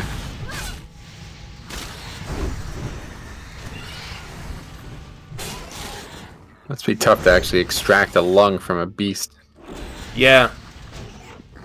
You gotta gut it like it was a fish, I would think. Yeah, like out in the middle of the wild, too. Like, what the fuck? Okay, here's your final boar lung. Oh, I almost deleted it because you moved as I went to click on you. Thank you. Alright, that's it for that now. So we got lungs and pincers done. And you still need a few Snickerfang jowls. Yep. 3 of them, so I need 2 more. Basilisks.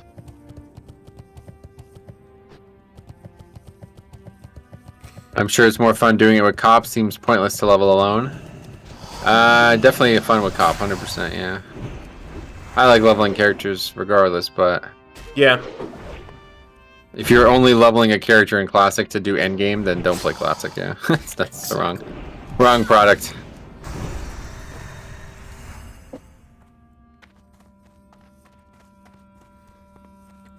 Okay, this is where it becomes a little awkward because now we're like trying to avoid mobs that are all over the place so we don't have to waste time.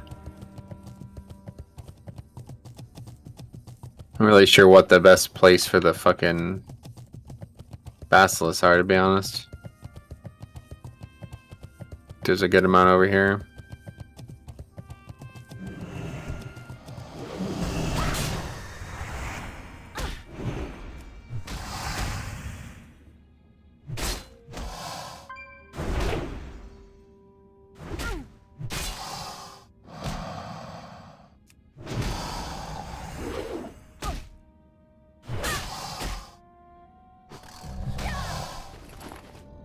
Having blasted lands to yourself must make this quest infinitely easier.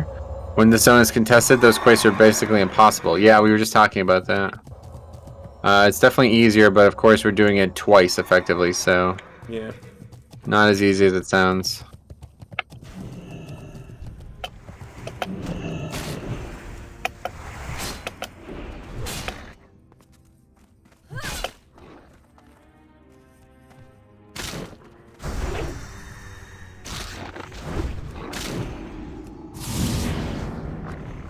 No burning of the mana for you. Yeah, that's a big issue.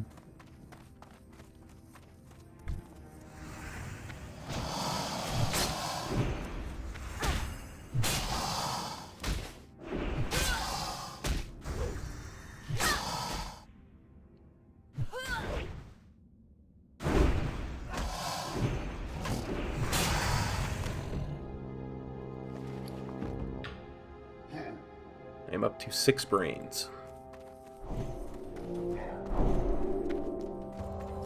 Yeah, I have 6 as well. Kitties and ice cream. Hey Metro, what is your favorite store mount? Store mount. I don't really care about mounts, to be honest. So I don't know if I have a favorite one. Yeah. I think Top has a favorite one.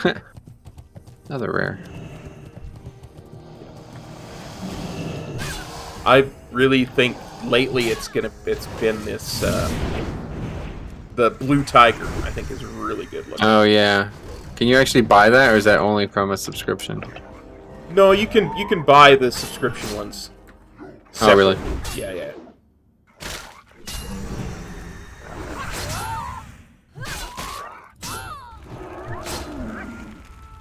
Yeah, I don't really go for mounts, to be honest. I don't have a store mount that I would ever buy. I've never bought one, I don't think. But the transmogs are fucking something else, man. That Celestial Observer, I think it's called. That is insane. And now we realize that it has implications for this last raid and maybe even potentially 10.0. It's like, God, that has got to be one of the best sets in the game. That is worth every fucking penny. That belt alone has got to be one of the best belts in the game. It is such a usable belt. Like, it can be used in so many different classes and combos and stuff. I could probably find like a combo to use on every single one of my classes. It goes so good on a Paladin too, because it's got this big book hanging from the side.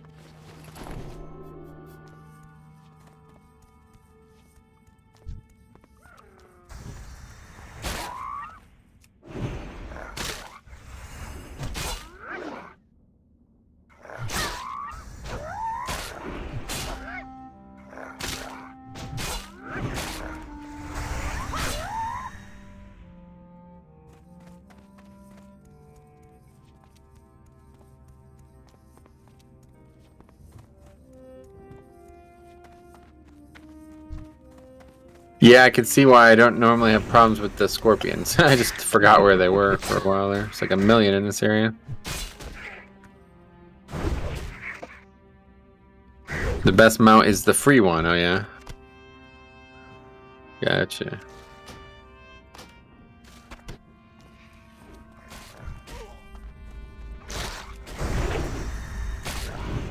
I would tend to agree. Best mounts are free mounts. I just like to mix and match mounts with transmogs every once in a while, but other than that, I just literally don't give a fuck about mounts.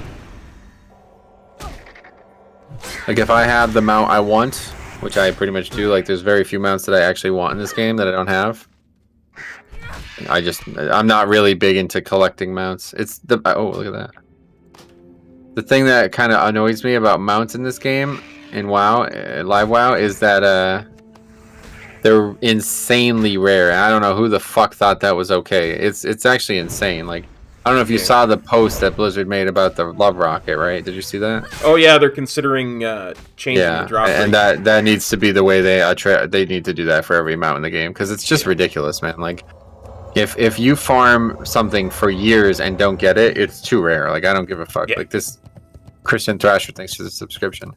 That's just not okay. Like, I get it, you know, the game's supposed to have long-term goals and shit, but that's too long-term. Like, that's just fucked. Nothing should be that rare. I think what they should do is they should maybe add some kind of bad luck protection for mounts. Yes. Like every time you kill Lich King, it has a incremental increase on how the rate will go, you know?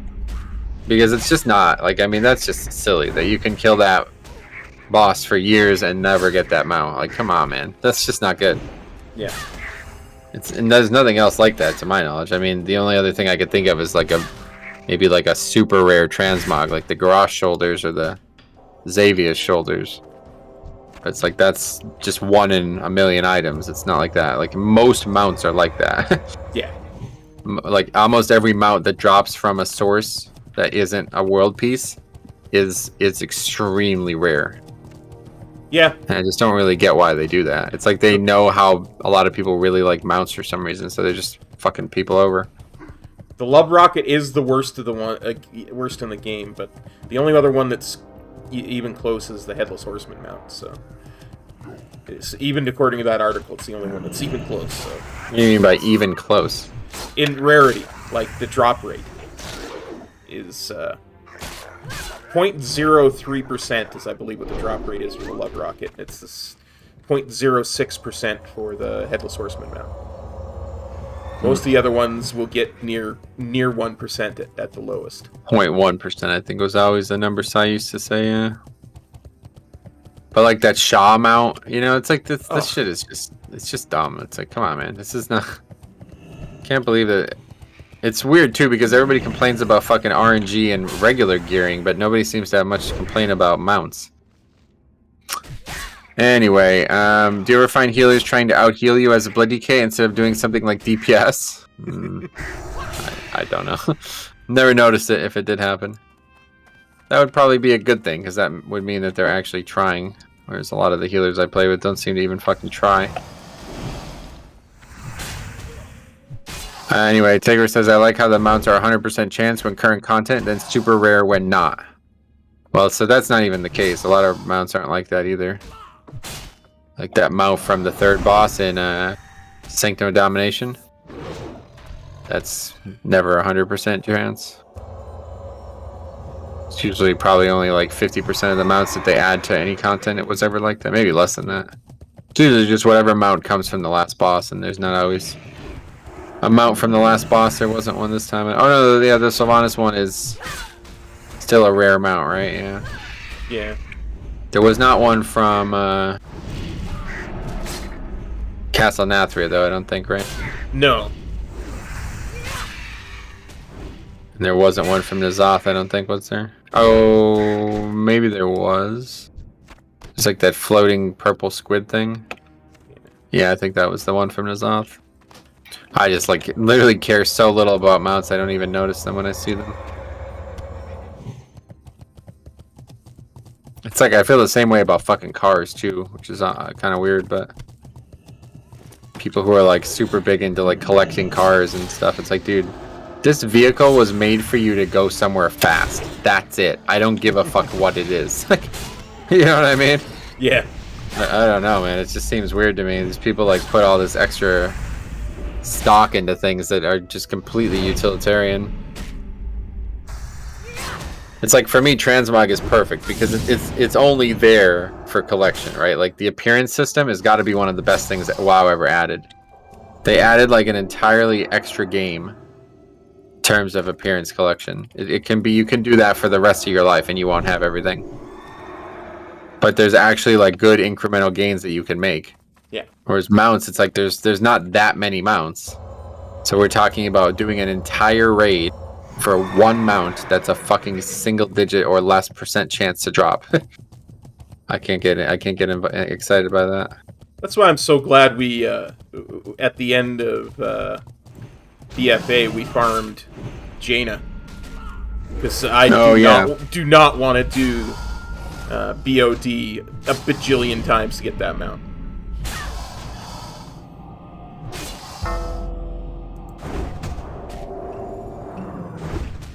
Yeah, I don't want to do anything a bajillion times. Except maybe breathe. Yes.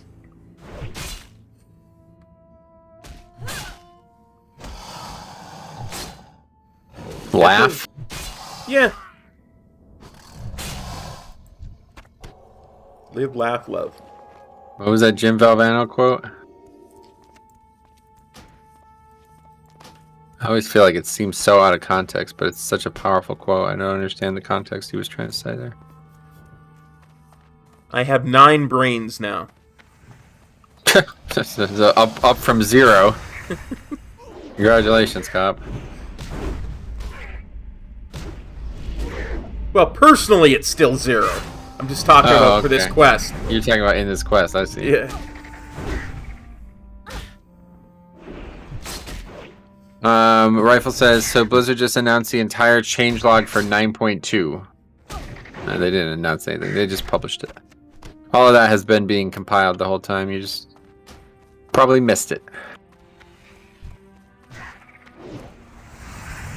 But that's what they do when a patch is on its way out.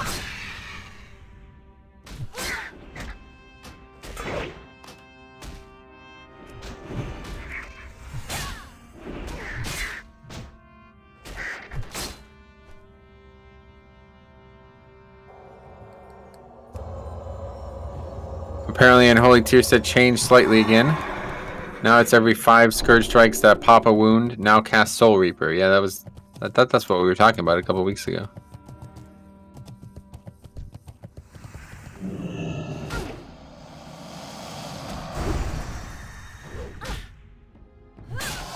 Anyway, I still haven't looked this quote up. Let's see, Jim Valvano.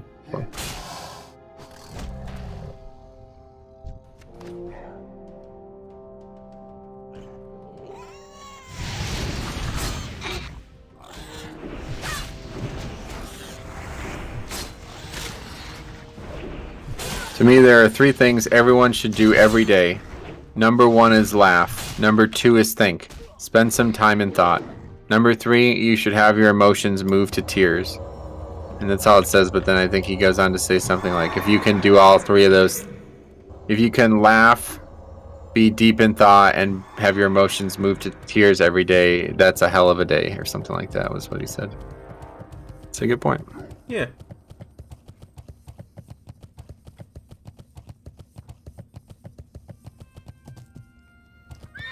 It's definitely the sign of a full life, either way.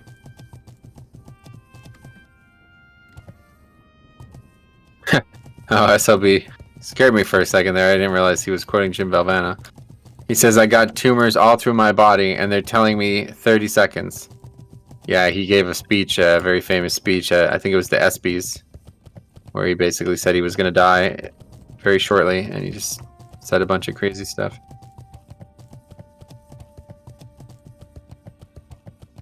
It's a full day. Yeah, that's what he would say, a full day.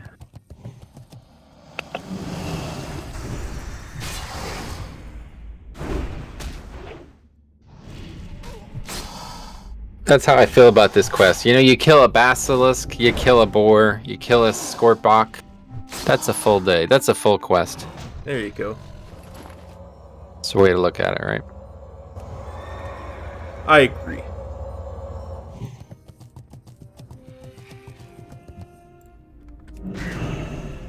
Oh, you missed. Your consecrate's up in the air. Not for me, it's not. Oh, really? I saw you jump and use it as you jumped, so it was like up in the air.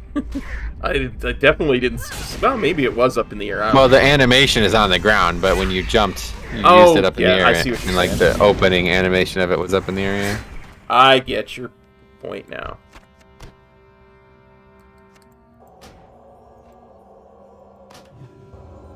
I'm up to 10. Only 4 more gizzards.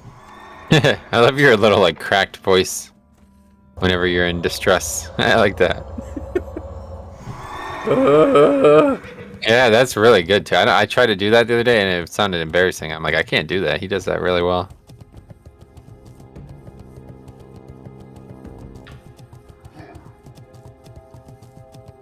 I still have 0 gizzards, so this is gonna take a while still. No, I'm just kidding. I have 8.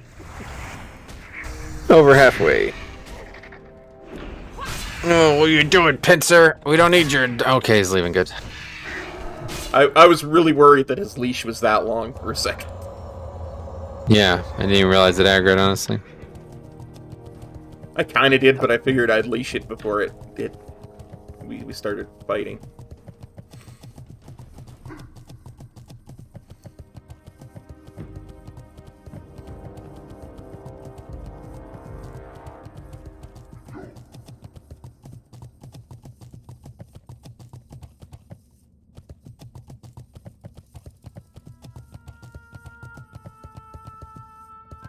Hard to find the things you want is the problem. There's a Snicker Fang. We need some of those still. How could I didn't even see them? Let me just grab both of these together. We'll kill them quick. Okay.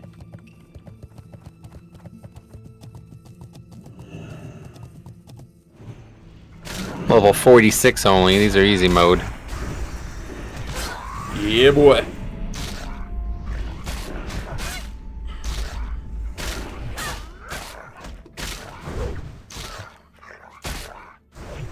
Oh, another one. Even better. Starving. I feel bad about that. Don't worry. They won't be starving for long. Hmm.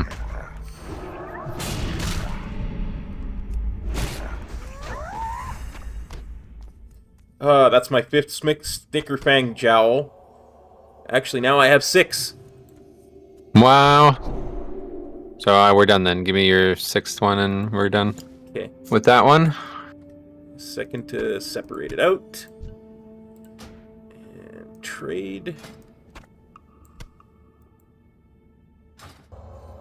Okay, so we're done with that. We're done with the pincers. We're done with the lungs. Yep. Yep. So we just need the brains and the gizzards. Basilisk brains and vulture gizzards.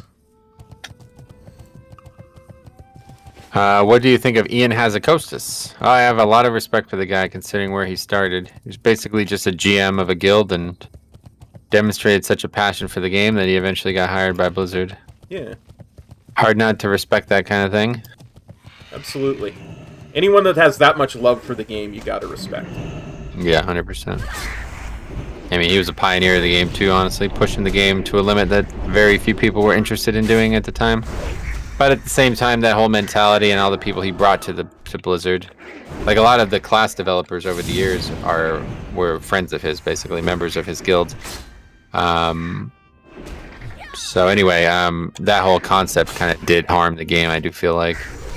I think if he was never hired or noticed by the game, it would be a completely different video game right now.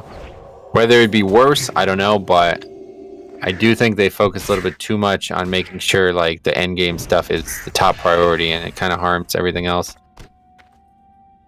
I mean, we've seen that so much with just trying to develop world content. Like, apparently nobody actually wants to play the game outside of raids anymore, so you have to develop world content, so nobody has to actually do it to get any type of power in raids nowadays. Mm-hmm. It's like a fucking thing that we battled. This game has battled for like 10 years now.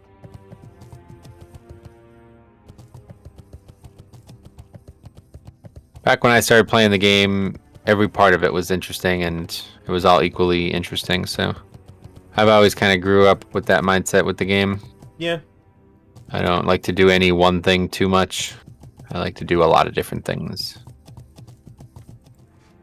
Yeah, I still remember your videos back from Pandaria where you were talking like, you know, if you're not doing this and you're not, you know, maxing out your gear because you're doing your dailies, you're screwing your guild.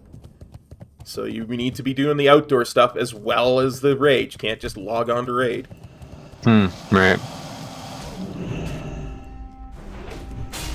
God, I don't remember that, but that's a bit insane to look back at that, because I actually I still am not exalted with most of those reps. I tried doing them as a holy pally and a prop pally, and it was awful. It was like 2 hours a day worth of dailies. I just stopped eventually. And I fucking hated rep pally. That's the thing that always sucked. Like, it's the same way with Blood DK. I love playing Blood DK, but man, I just really don't enjoy playing it out in the world very much. Occasionally I do if there's like opportunities to pull really big and it's maybe somewhat challenging to survive somehow. But yeah, usually 9 times out of 10, world content is insanely dull as a tank.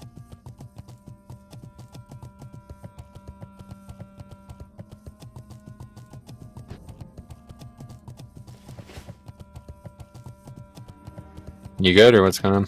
Yeah, no, I stopped for a second to put a point in my thing, so you got away from me and I had to find you. Oh, okay. Just making sure I thought something happened. Yeah, no, I'm coming. Sorry. No, I was just worried. My computer hasn't restarted or anything, don't worry. Yeah, fuck. Oh man, I forgot that was even today. That feels like that was a while ago. It really does.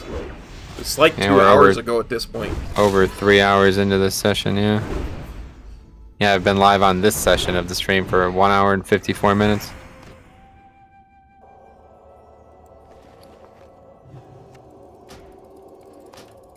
The amount of crap that I have thrown out of my bags at this point.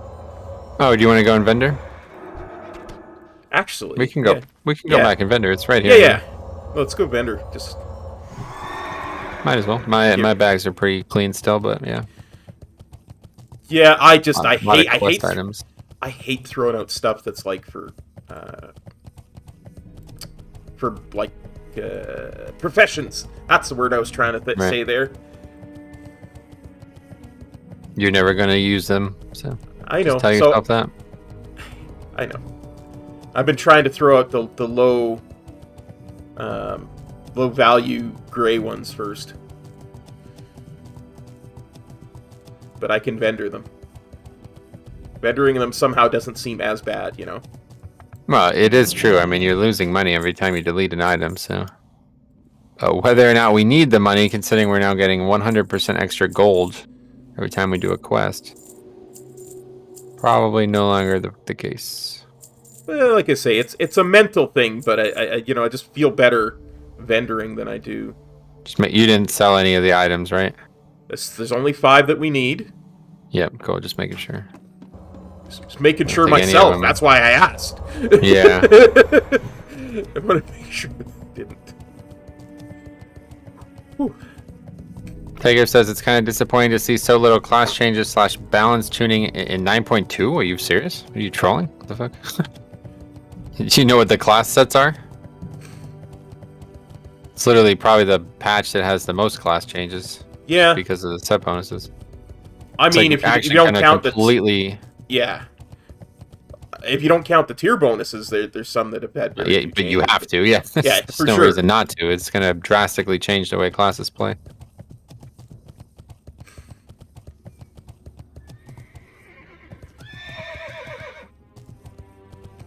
For sure.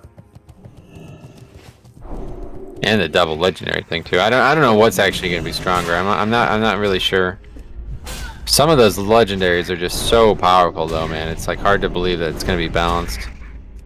It's going to really open things up, I feel like, in terms of imbalance. Yeah, I can't wait to see how it all shakes out. I'm actually kind of like quaking for it. Like I'm a little worried about it. It's like I feel like it's really going to fucking break the game.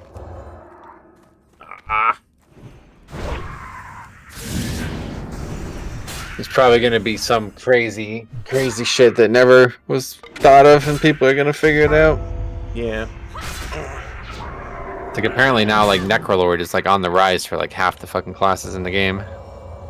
Sounds like almost every class in the game is now really heavily considering Necrolord.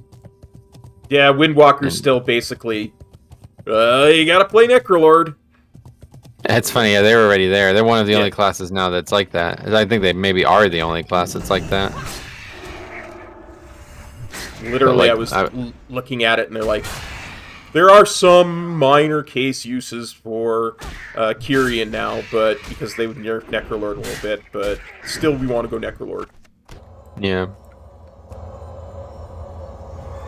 But yeah, I mean, obviously Jix has been a big fan of Necrolord, but like they buffed the fuck out of the spell for Blood Decay.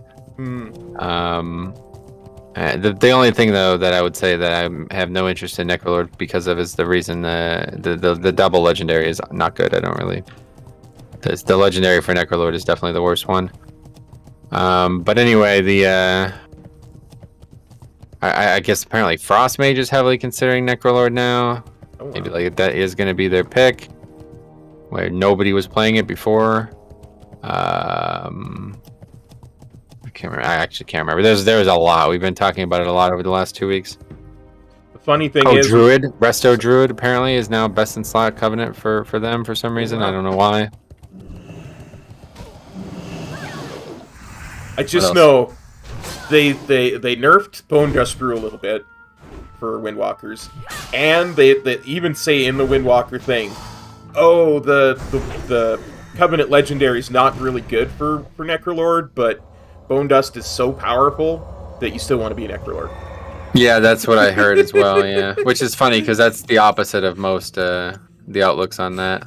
Yeah. Most classes are the opposite. The legendary, and I think that's what they did in 9.1 on purpose to try to balance the covenants out a little bit more.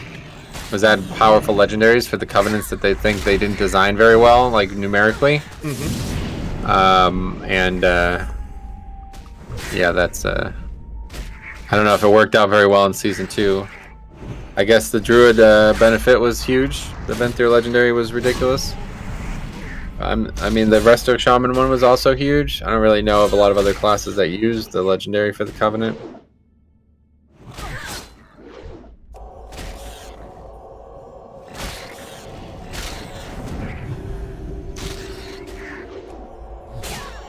Yeah, I mean, the Venthyr one was actually, as I told you the other day, it's actually outstripped the one that other Windwalkers use for Venthyr Windwalkers, so, which is just insane to me.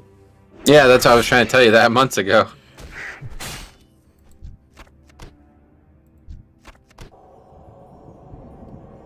Up to 12. 12 for what? gizzards. Yeah. Still 9 of the need- brains. Okay, I have 6 brains, 10 gizzards. So we need Knife 800 legendary is currently best in slot. Oh yeah, okay. Like currently in 9.1. Yeah. So we need, what, 14 and 11, right? If I remember correctly. 14 and 11. That's exactly right. That's good. I've been trying hard to remember. Yeah, I'm glad to hear that.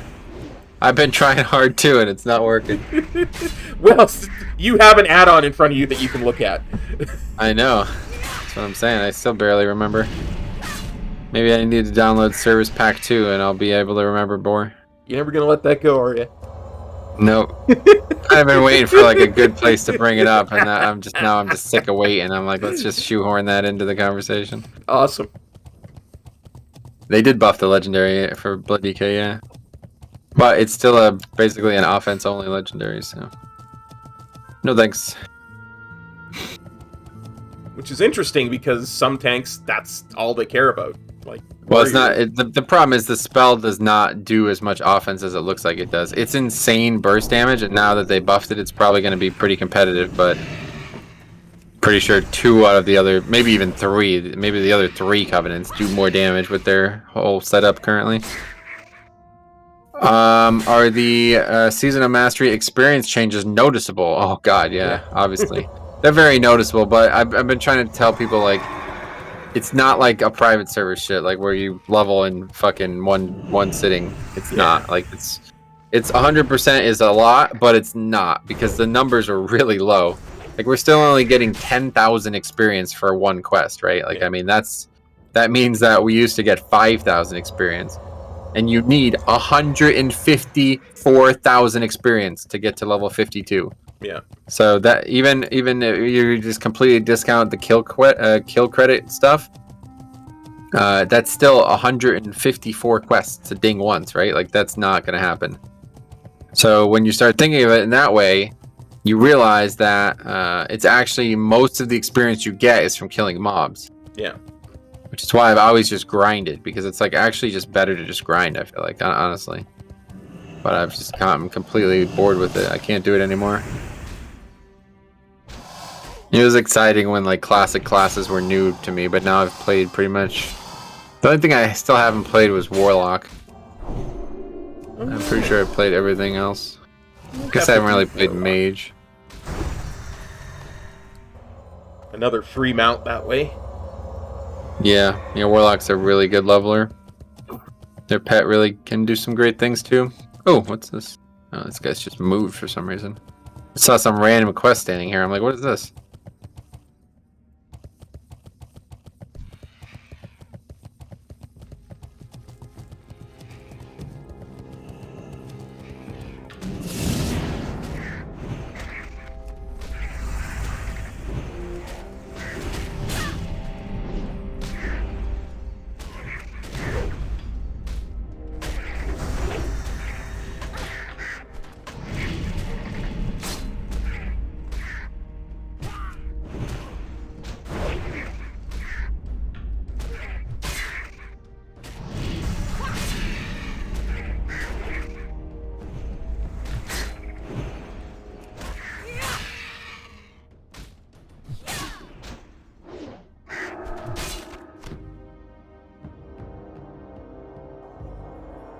All right. 12 now for me. I've got 13. Wow. I guess we're not going to be getting the imperfect Dranithus fragment.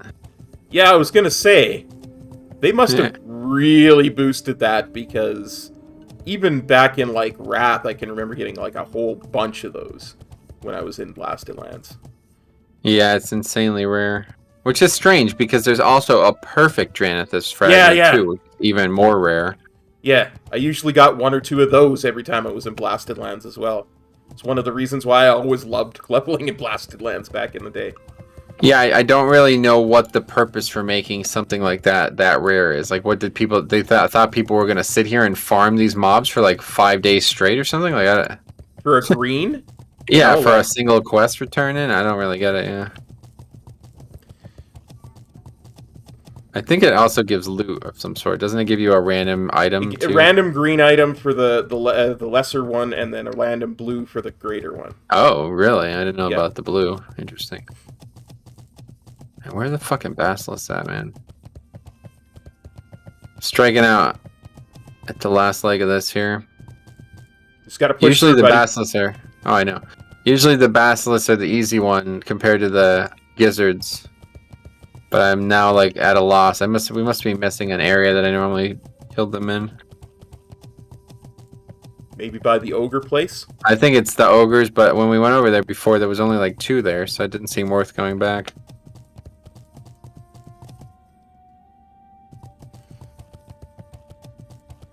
No, this guy's back where he's supposed to be now.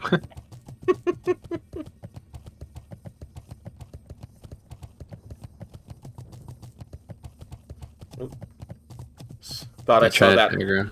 I'm sorry, I thought I saw that horse there. That warlock horse there again.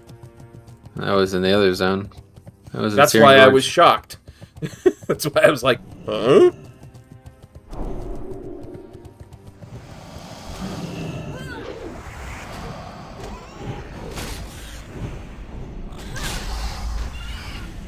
And I turned, and that's why I got accidentally. Yeah, no worries.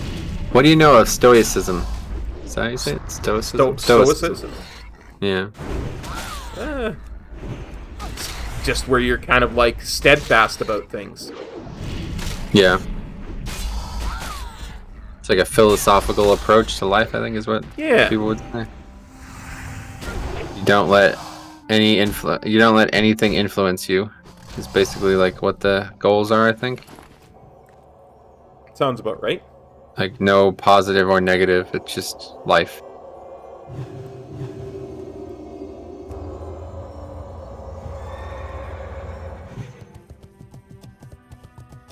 You are a rock in frothy waters, essentially. Oh, really? Frothy. Well, you're in a stein of beer, perhaps? Yeah. I was more thinking of an angry sea, but sure. That a beer works just as well, I suppose. Here, what's your take on alcohol? I don't drink. Not ever, or like...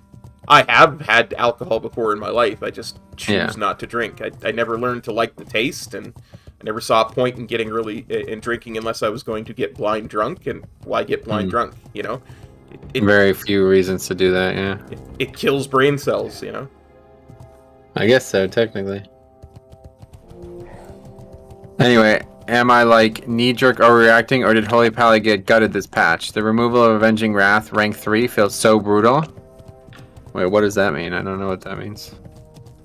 But no, they did get gutted, but they were so fucking strong that it doesn't really hurt them that much. Yeah, worse, they're gonna be like a mid-tier pick. They're just too intangibly powerful in a lot of content. That's the same. Where is it? It's right over there. That's the same way I feel about Blood DK. Like they have to really work to nerf them in 5-mans because they always bring something valuable. Blood DK is just so intangibly valuable in 5-man, and sometimes in raids too. Yeah, I remember the same way with Paladin. That at the end of BFA too, like that they can nerf Blood DK all they want. It's not a class that can get nerfed. It's just hard to nerf that class, yeah. Like the way Death Strike works alone, that's like the core of the class, you know? Yeah. They'd have to remove Death Strike. It's the only way they can nerf that class. Yeah. 'Cause Death Strike allows you to solo shit. I mean, that spell alone allows you to solo shit. And then there's things like AMS, which is insanely, like, I mean, honestly, really overpowered still. Even after years of them tweaking it, still insanely overpowered. Yeah. And then things like Gore Fiends, which is always insane utility at times. Regular Death Grip too, you know, like there's just some ridiculously valuable things. It's kind of like Rogue, you know?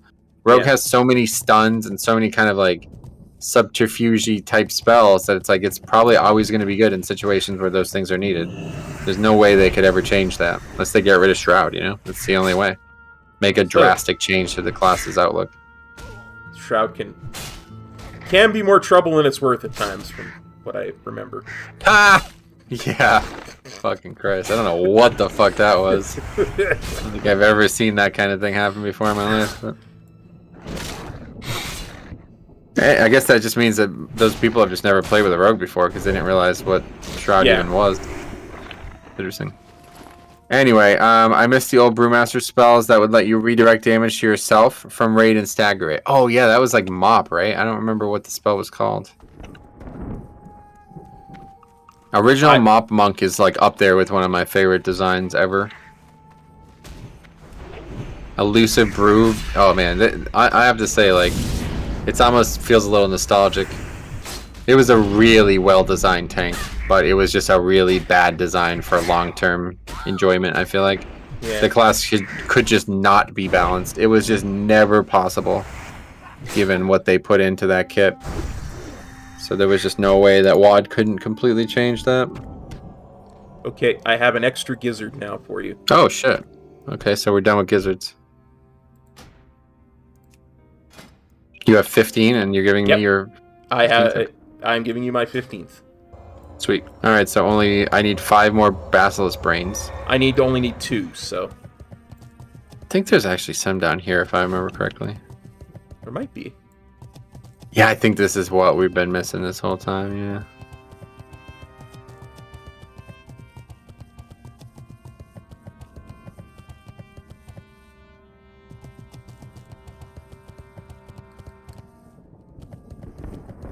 It's very strange that the zone has these like insane kill quests like this, turn all these things in, but the other quests we have are really high level. Like level 57 is the other quest we picked up. Like, why did we even pick that up? When the fuck are we gonna do that? Next Christmas. Yeah, I guess so. 12% damage reduction on Judgment, Hammer of Wrath, Holy Shock, and 27% DR. What's DR? I guess damage reduction on Ashen Halo, and removing the ability to Hammer of Wrath any target during wings. Well, so those are all offensive things, right? Like, is that that big of a deal to you? Like, you're only playing the class because it does offense? Those aren't really nerfs in my eyes. That's just the right amount of balancing that probably should have always been there. The class clearly does too much single target damage, and that's just not good for the game. And I'm going to tell you this, if you're new to this, they have been nerfing Holy Paladin's offense for years.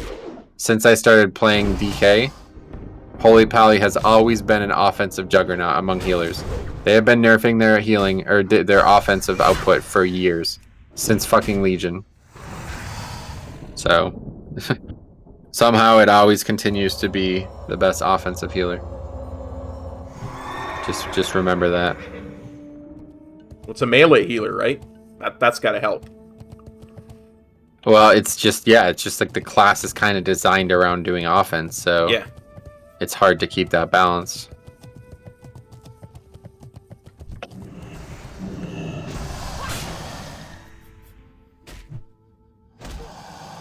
Blood DK is pretty balanced at the start of an expansion when you have low access to Death Strike. Right, that's what I was talking about with Blood DK. Like, the more stats you get, that class just rises rapidly. I didn't even realize this until yesterday, but I'm playing Prop Pally and realizing that there's only so much value you can get out of Shield of the Righteous. Like, it stacks finitely. You can only have, I think it's 13 seconds of Shield of the Righteous at a max, and that's it. Or meanwhile, if you had Death Strikes, infinite Death Strikes, you'd be putting on like a 1,000,000 health absorb shield eventually from the mastery, you know? Mhm. It's like there's nothing like that for other classes. Class just gets so fucking creepy. It's kind of wild. And that's just honestly 50% of the power of Blood Decay is Death Strike. It's just that one spell.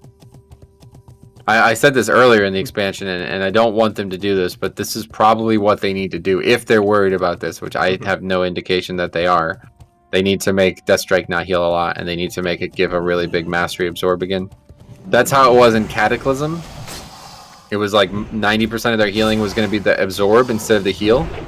And that would change, that would completely change their outlook. What? Wait, Iron Fur also is infinite? Really? I didn't know that.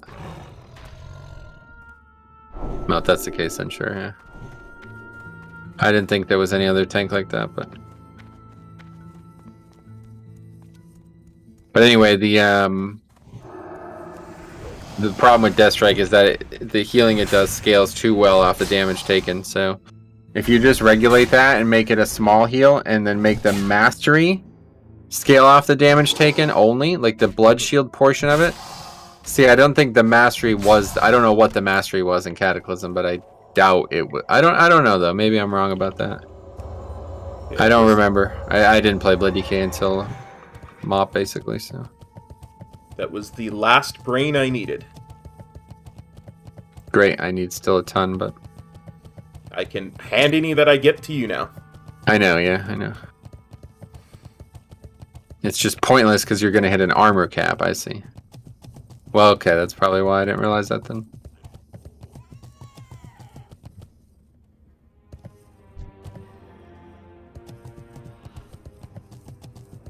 You're about to get slowed. Smack! I resisted. Oh, wow, that's lucky.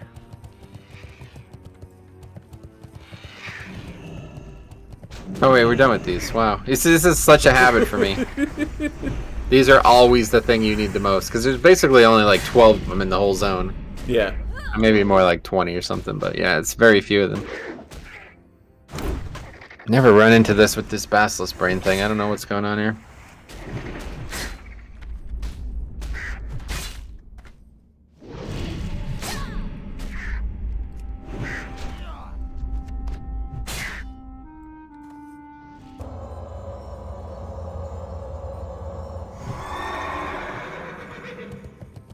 Oh, I see. I didn't even read this. This has been on my screen for an hour and a half, and I didn't even read what that said. It said we should go back toward the quest giver once we get 3 jowls, 1 lung, or 2 lung, and 1 pincer. And that's because it was going to give us... that's probably the strength buff. So it would have made all of this grinding just go a bit faster. But we didn't do that, because I didn't read that somehow. It's been on the fucking screen for the whole time, but... Well, it happens to the best of us, my friend. Yeah, it's not. It's probably not that big of a difference, but... Yeah. Postal Dave says, Metro, I guess I'd highly suggest playing Wrath DK since you like them so much. Nah, I don't. I don't like Wrath DK at all. I actually did try a Wrath private server for a few hours. I like Blood DK in the current iteration, not the old tank was basically like a weak ass version of Blood, and it was mostly a DPS spec. Wrath is also my probably my least favorite expansion.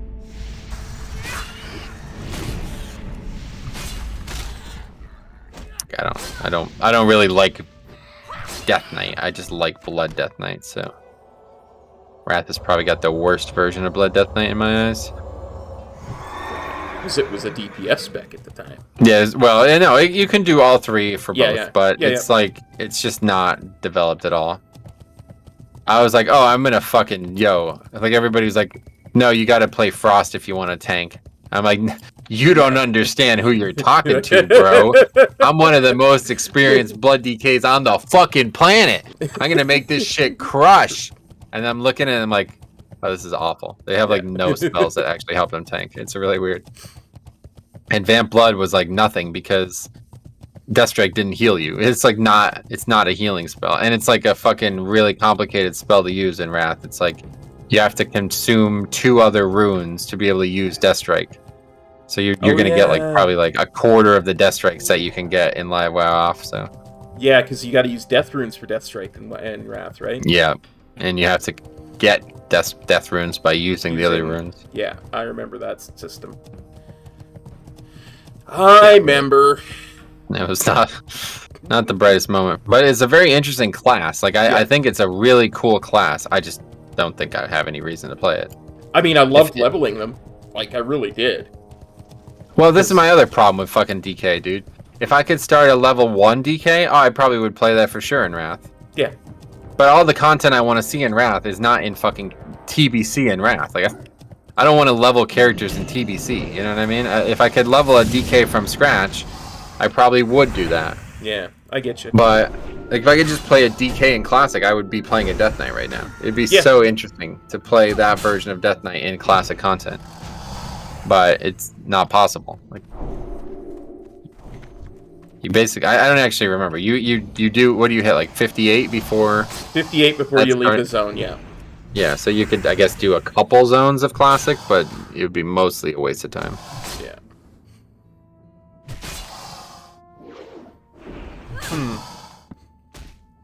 Makes me think that even at the start of Wrath, they knew that Classic needed a serious facelift. Right? Yeah. They were probably already planning to do Cataclysm before Wrath even came out. Okay. I have a Basilisk Brain for you. Yeah. No rush, we'll get that. I love the blue portal, though, man. It's so much nicer than the green. Oh, yeah. I hadn't even looked at it. Blue. Oh, really? Yeah, I hadn't even looked at it. It's so rare. I never got here in Classic. Right? Yeah. Oh, right. And then every other expansion, it's green, yeah. Until it went red. Oh, right. Yeah, red. As the kids say, SMH. What the So much hate. Wait, what? For Warlords of Draenor, I'm talking. Hold on a second. Just say what you just said again. So much hate. SMH. Yeah, that's the thing the kids say. No, that's not what they say. Oh. It's shaking my head. It's SMH. Really? Yeah. Unless it's been like co-opted to mean a second thing. What the fuck? I always understood that to mean so much hate. Oh, really? Yeah, no, that's I mean, I'm old, so I don't pretend to understand what the kids say, but that's always how I kind of understood it. Okay, I'm looking this up. This is just ridiculous. There's no... I must be missing something. No, you're right. I guarantee you're probably right. Oh, no, right. sorry. Not that. I'm just talking about the basilisks. There's no way that this should be taking this long.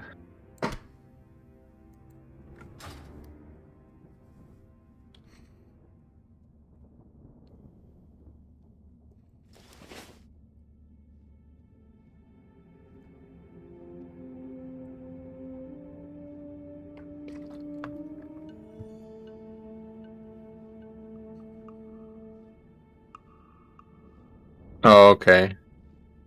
So yeah, there's most of them are on the others are on both sides of the road by the dark portal, and then by the ogres, and then the other set is the ones that we've just kind of been intermittently killing. Apparently, they share a spawn with these boars. Oh. That set, so that's why we haven't seen any here for a while. Let's kill these boars. That makes a lot of sense because usually people are farming these infinitely, so there's always an equal number of respawns. Isn't SMH shaking my head? Yes, it is. We're just talking to cop right now, guys, so get used to that. I'm just old, you damn kids.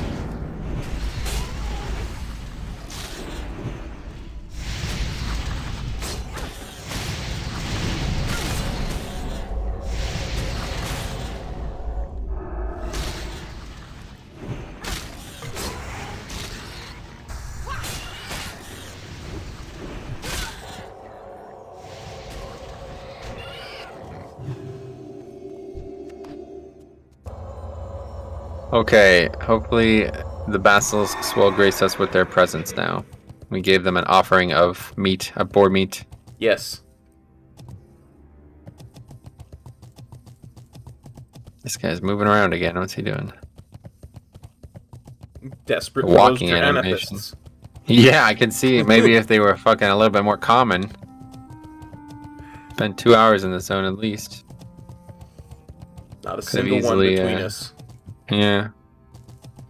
At what point in your life do you consider yourself old? That's a good question. I've always. It's actually from myself Tagore, old. not from the question generator. I've always What do you considered myself old. Like I've always Really? kind of found myself more gravitated towards older people when it comes to social situations than younger people. Even when I was like 4 years old, I would hang out with the adults just because I understood what they were talking about more than I did my own peers. I guess I agree with that, yeah. I mean, I probably felt the same way. That's a level of maturity, though. We're not talking about age. I don't know. I don't think... I have no real concept of age. Like, I don't know. Yeah. I played too much Crusader Kings, I think is the thing. That game has completely disillusioned me to the concept of age. Just weird, because nobody even knows what I'm talking about, probably, but... You go through Anyway, generations and build families and stuff, don't you? Or Yeah, something like and that. it's like your character can die at like age Yeah. 30 of natural causes in that game. You know what I mean? So it's just like Yeah. I don't. There's just no reality to age. I don't feel like in the world we live in. You can die at any moment, and you can live till you're 100 as well. You know, it's just like there's no reason. I think the thing about age is should be knowledge. You know, like Yeah. you're old when you've acquired more knowledge than you ever expected to. I think is probably the way to put it. Yeah, good way to put it, for sure. But your like cellular age is nearly irrelevant from what I can tell. I feel like almost nobody dies naturally anymore. People might say it's natural causes, but it's almost always like a just accumulation of lifestyle eventually getting caught up, you know? Yeah, I get you. We don't need those anymore. Oh, there's a basilisk, though. Basilisk there, yeah. I have a brain for you as well. Oh yeah, I'm glad to hear that.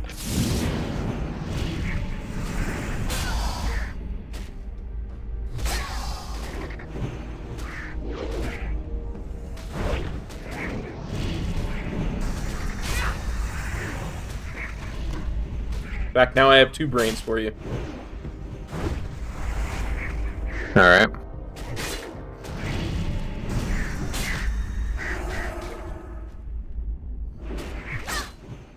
But yeah, the shaking my head thing, I don't know, don't mean to sound weird about this, but it seems to be like something that's kind of popular in like urban communities. I don't really know why.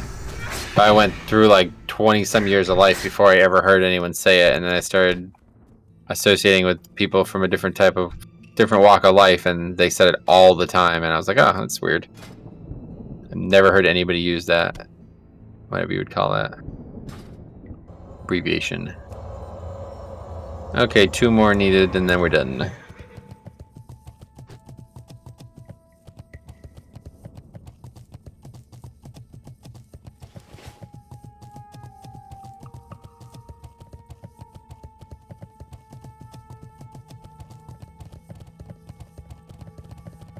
Come to us, basilisks. Give us your brains. I clearly need one. Yeah, we both do. There's our 3 dead boars. Still on the ground, rotting in broad daylight. Our offerings to the basilisk gods have gone unheeded so far. Yeah, so what do you think about that story going on with what's the name of that game? I don't even know. The Mog Chothra game. What is the name of that game? Oh, Broken Age. Land. Broken Age. That's yeah. It's interesting. Like, I cannot... I guess the way I understand it now, the upper crust society of this highly technologically advanced thing is like distilling something from the girls they kidnap in the less technologically advanced side of the planet to keep them alive or something. I don't fully understand that part, to be honest. Yeah. But yeah, I guess it's like it's basically meant to be like maybe aliens came to Earth and they just kind of are our shepherds now. Like they choose what we do as a race now. but the aliens are living with some humans, so like they're still technologically advanced humans, because that's Shay's side of the thing, right?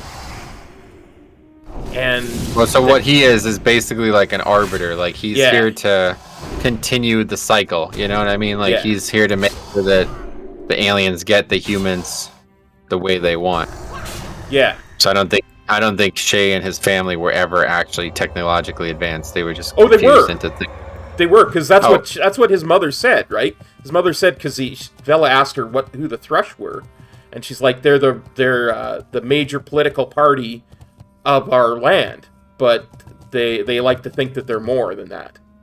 So the way I get it is the technological advanced half has a minority, that's the Thrush, that is also the ruling party. So it's kind of like a political commentary too, right?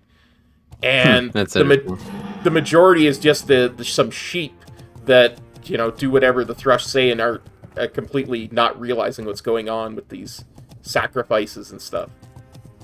So interesting. It really is. Like I'm loving the story. I didn't know that part. It's more deep than it looks. Yeah. Yeah. Like, cause the second half of the game is like so much more interesting than the first half. Yeah, it looks so like, oh, it's cartoony and simple, and it's a point-and-click adventure and what have you, but I love that game's art style. I'll tell you what, it's really cool. Really nice. I really do too. It's I say it too much. I use the word too much, but it really is quite charming. Yeah, that's the only way to describe it, honestly. Yeah.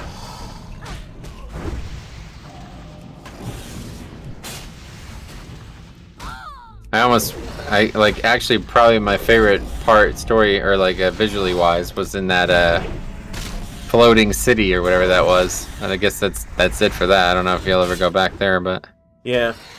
I hope so, because they got fucking Jack Black to be a character they interacted with for like 1 minute. Hopefully there's more there, right? Absolutely. Weird. I got a brain for you. I still don't actually know who's Elijah Wood. Oh, is that the male character? Yeah, that's got to be Shay. I didn't even realize. Huh. Yeah, I guess it has to be. That's weird, because I can't even tell that's him. It doesn't even sound like him. Yeah. Which is not good. I don't know what that's about. Well, the character doesn't really talk a lot. Yeah. And you'd expect him to sound like a hobbit, but he's not. Well, he is a British actor, isn't he? I think so. Maybe not. Maybe that was just all for the show. Let me look it up.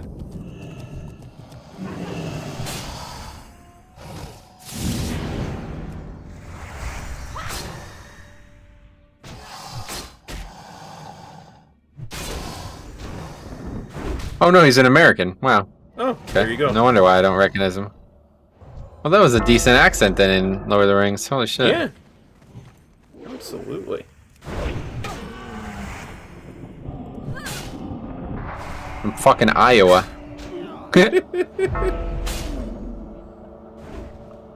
Damn, that's crazy.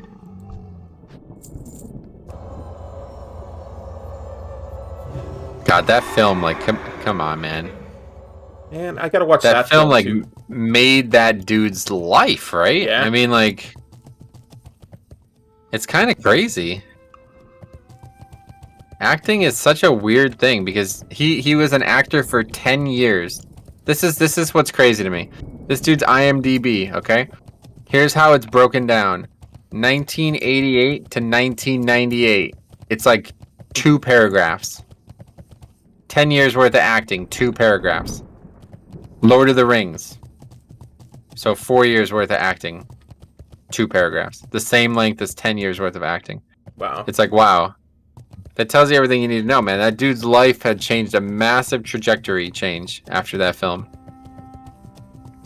And that could happen to any person. Sean Astin was a big actor too, but yeah, he was already a big actor. He was Rudy, right? Yeah, he was Rudy. He was in a bunch of those. But so one of the most commercially successful sports films ever. So he was already a big name. But I think Elijah Wood, I think, genuinely was not. I don't think a lot of people knew who Sean Astin was before the film. Like, I think he was a big, successful actor, but he's one of those ones that you never really noticed outside of that one movie. He's just not got a really noticeable face, I think. He looks, it's relatively average. That Black Dragon is all Oh, this is brutal, man. Don't know why these fucking basilisks don't exist. Riding around for a single item. Just I mean, we haven't even bought an grain. item in like multiple minutes, it feels like. Yeah.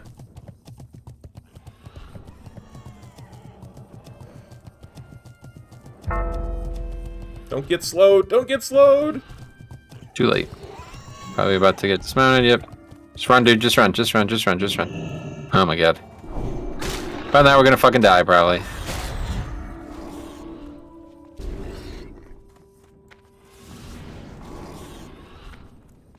So that was a test of patience. Classic, man, I'll tell you what.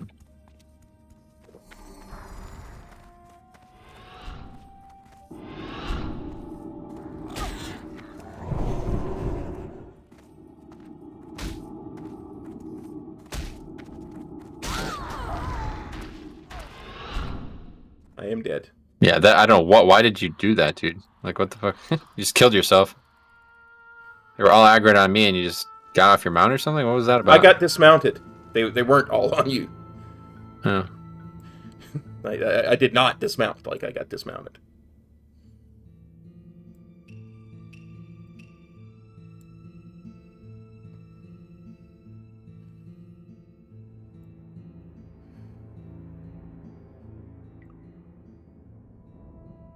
Yeah, it's not that far of a run back.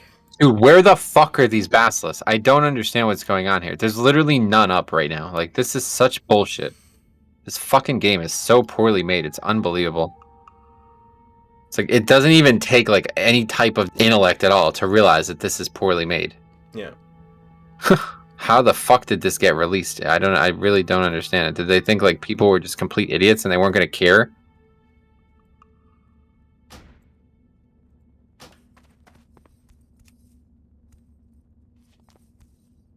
I see you down there.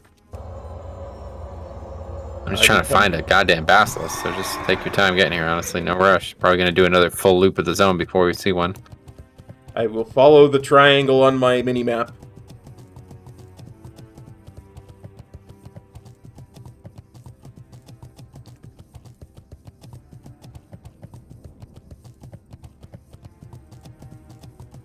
Blasted Lands is hell for a reason. It's not Blasted Lands, it's the entire game. This has been every single session we have done. There's always been one moment in the stream where I'm like, why the fuck am I wasting my time doing this?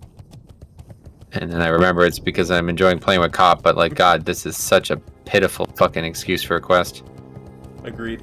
We've literally been here for over 2 hours now, and now we can't even find one of the mobs. Like, there's not even a mob available to kill. What is happening?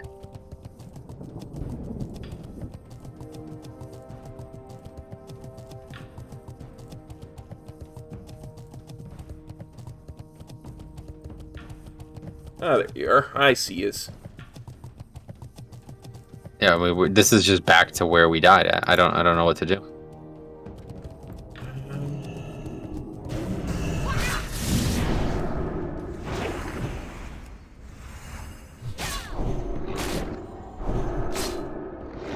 Maybe we go kill a bunch of boars to try and spawn? I don't know. I don't.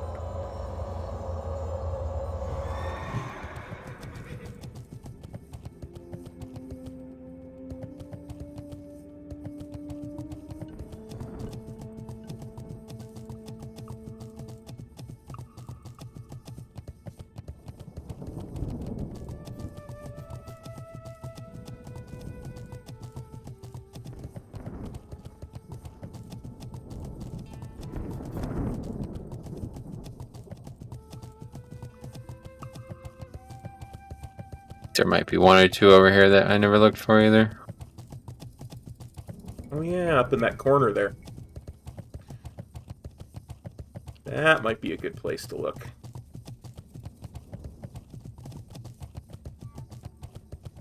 I don't see any. Nope. Crap.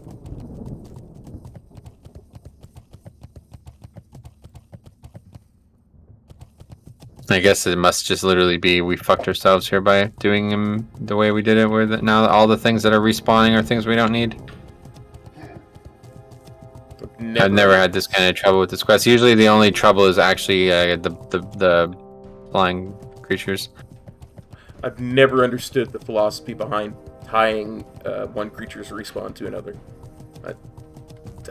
Yeah, well, it's weird in its own right, but typically this wouldn't be an issue because there'd be more than 2 people on a server. Yeah. Okay, there's one finally.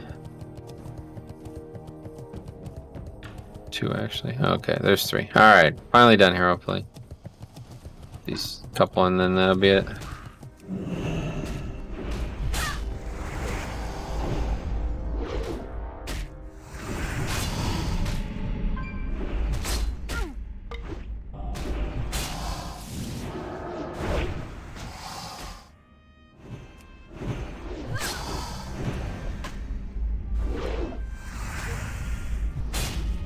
Aggro that bird.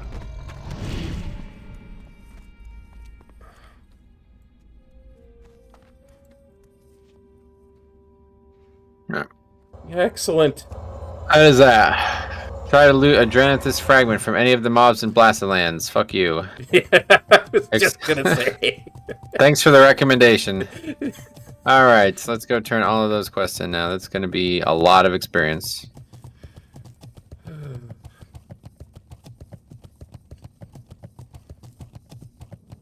Slash played at this, oh god, 3-hour level. Holy fuck. Yeah, so we literally spent like 2 hours doing that quest.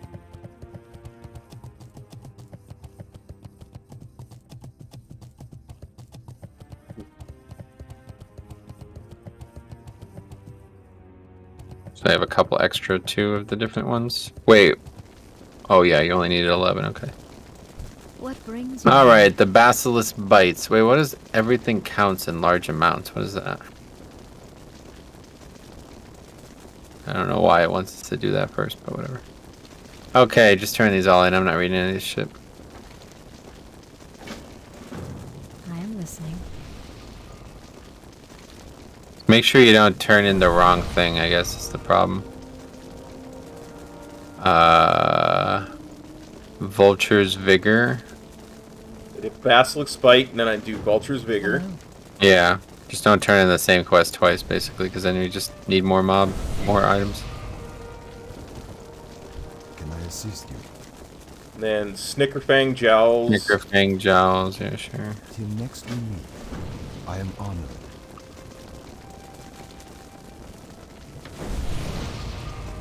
And then Boar's Vitality. Boar's Vitality, yeah. Good luck, friend. Greetings. See, it actually replaces the quest with a new one that doesn't give experience, is how it works, it seems. And the Decisive Striker. Yeah, that's it. Be careful. Not as Rats. much experience as I thought it was going to be, but yeah, we did ding. Okay, that's that. Good luck, friend.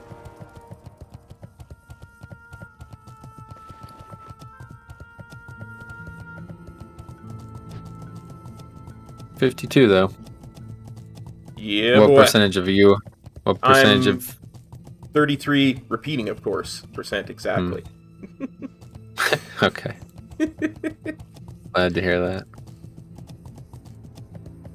I'm probably like 4% or something, maybe less than that. So we're still about 30% different.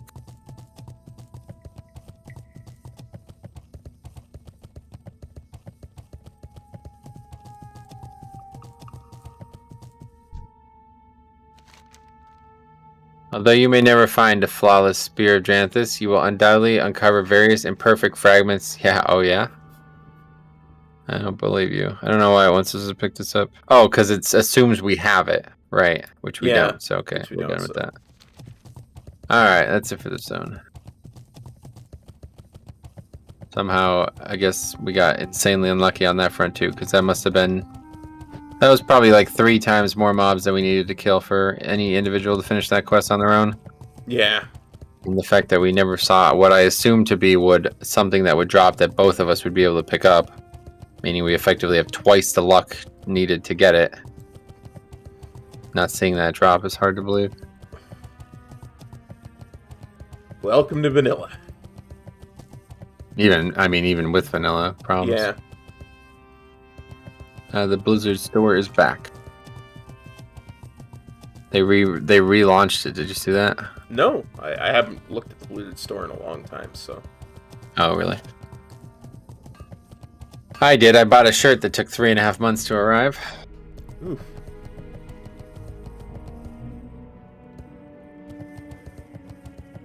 Apparently I need a new shirt, so I'll have to look. That was funny. You had a big hole in your shirt. I grabbed the wrong... my mother keeps telling me I need to get rid of shirts like that, but they're so comfy. And there are lots of days where I just don't stream. So... Yeah, I get you. I'm a similar way.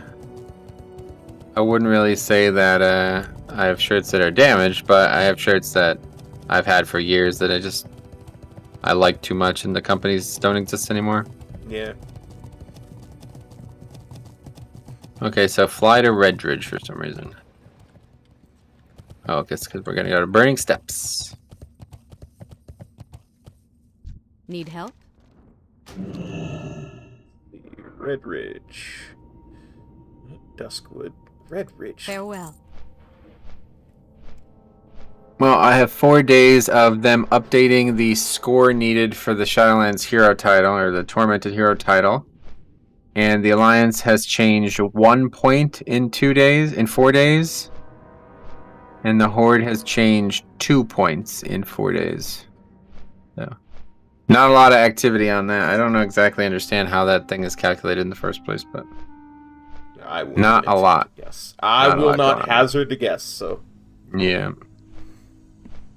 beyond my ken, as they say.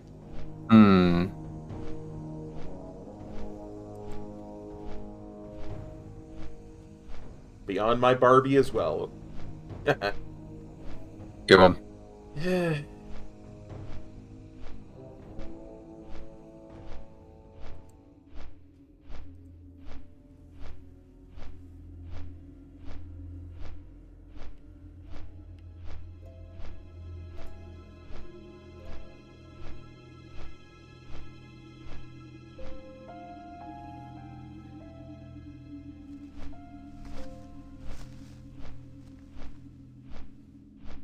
Oh, I see. They put out the aggregate of the patch notes. Yep. The final notes, which is something that's been on the website being updated every single week since the beginning, which is good. Like, means they're actually doing that now. So I don't get why it's 0.1%. I feel like 1% is already a big accomplishment. 1% is pretty generous. I feel like even I was able to get to 1%, and all I do is pug. I don't know why they choose the numbers they choose, or why they even bother, but it doesn't really matter. I don't feel like anybody who's in that bracket needs that title. Like, you know what I mean? Like, they're already extremely influential players.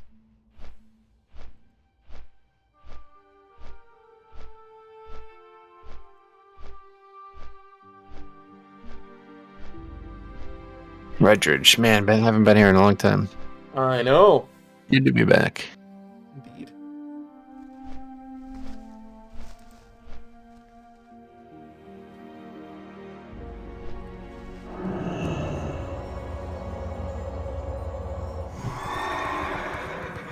This is gonna trigger like a cloud headache flashback for me, like, and there's gonna be like a dragon and like a guy standing next to him. It's like, huh. You're gonna go on for 30 hours trying to figure out what that means. So, like, once you finish that game, go back and rewatch all the cutscenes. Well, actually, I don't even think. No, you know what? Yeah, that won't even. You'll have to finish the second game before you can do that. Yeah. But they're all insanely important, and they seem so out of context. It doesn't make any fucking sense when you see them for the first time. one that you've already seen. This isn't a spoiler or anything, but one that you've already seen is in the second reactor where he walks across the bridge and sees Tifa. Do you remember? Yeah, this one? she's like in a cowboy suit or something. Yeah, and there's a man dead on the ground. Yeah. Yeah. So that's like probably one of the most important story points in the entire game. Huh. And it just happens like 3 hours into the story, you know what I mean? And you never see that scene again. Fexy says 2 people in my guild are getting the title, I see. Nice. Congrats to them. Yeah, would help having that title as a pug master. Yeah, could you imagine? Yeah, if I was actually able to get it to that point and be like, look it, I did it purely pugging with no voice communication. That's like that should be in its own achievement. Okay. Head to the burning steps, except extinguish the fire gut.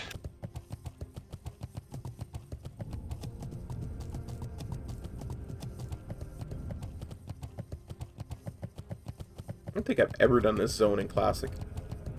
Yeah, same. But if you ever go back and rewatch that scene, you'll notice that she picks up a very famous weapon. And you probably don't even notice it at first. You definitely wouldn't notice it at first in the first game, because in the first game, Sephiroth is not even a fucking character for like the first third of the game. He literally doesn't even exist. They don't even bring him into the story until basically probably 20 hours of play through the game. Okay, extinguish the fire gut. We must strike at our enemies before they strike at us. I'll make this brief, soldier. The fire gut ogres of the burning steppes are allies of the Blackrock orcs. They work closely with those vile orcs, keeping the mineral-rich Dreadmaw rock guarded and the supply lines open at all times. Leave your mark, Gidwin. Cripple their forces, and return to me when the job is done. Wait, what is that? Aurelius grabs it at the air and makes a choking motion. I will kill you, Winky. What the fuck does that mean? Oh, no. What the fuck, man? This game is so weird. Okay.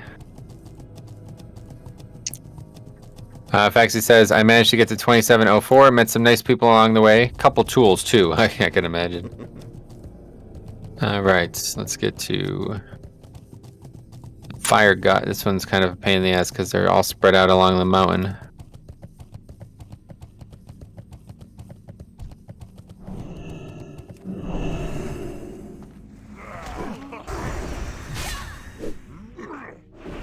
Not sure why we're doing this one quest in this zone and then leaving, though, apparently.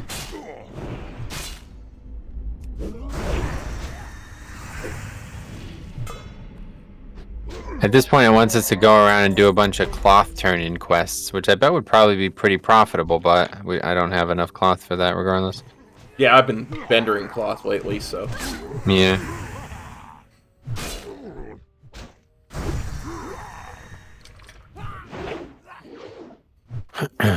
Besides, we're almost at that point where we should be looking for an inn anyway. What? I said you we're mean to be done for the day? Yeah. Yeah, no doubt. We'll finish this quest and that'll probably be it. We'll see. Maybe it won't take that long, but gotta go in about less than an hour. Yeah.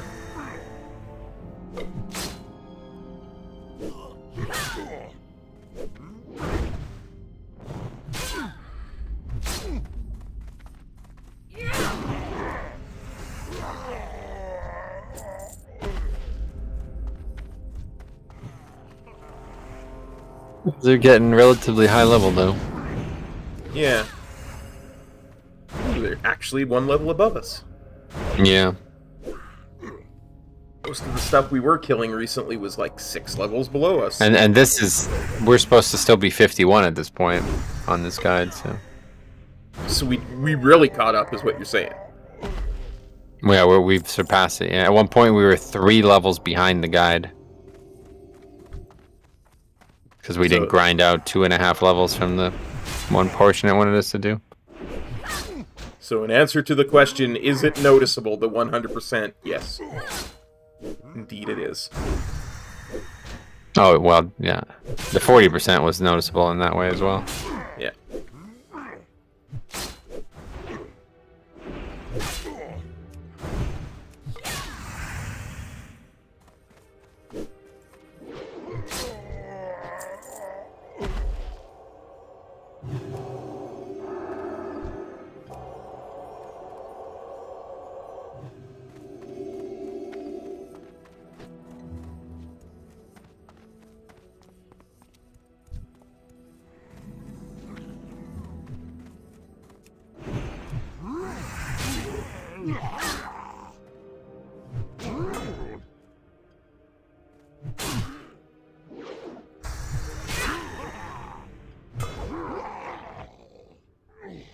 This is funny.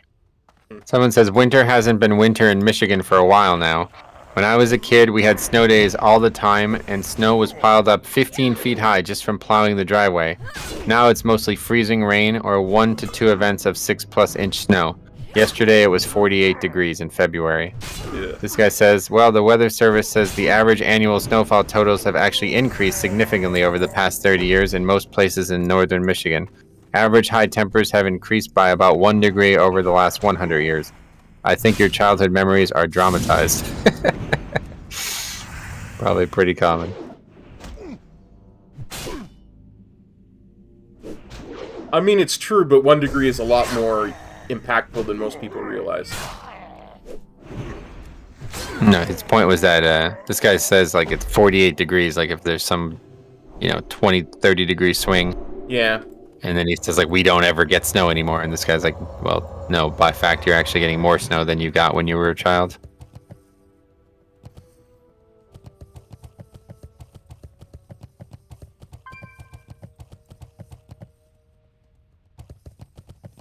Oh shit, what the fuck? Got a little too close to the elite dragonkin there. They're gonna tear us up. They gotta catch you first. Are they gonna reset? He's still coming. Oh my god, are you serious? No, I think he Surely. reset. Okay, I was gonna say. He almost made Anyway. it over that hill. It's like I was watching him come over the hill as I was coming. Yeah, I up thought myself. so, yeah. Oh yeah, we should use these consumables too. Oh wait, what? They each share. Oh fuck, you can't even have more than one. So careful. Anyway, Tagor says, "What's the cooldown of Blood DK 4-set counterattack Heart Strike?" I have no idea.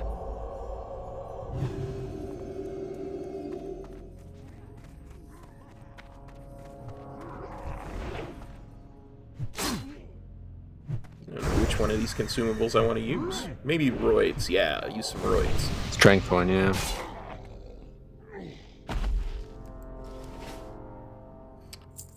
I don't know why Devotion Aura was off there, but it was. Yeah, I don't either. Must have clicked it by accident. Yes, probably. Such things have known to happen. Been known to happen.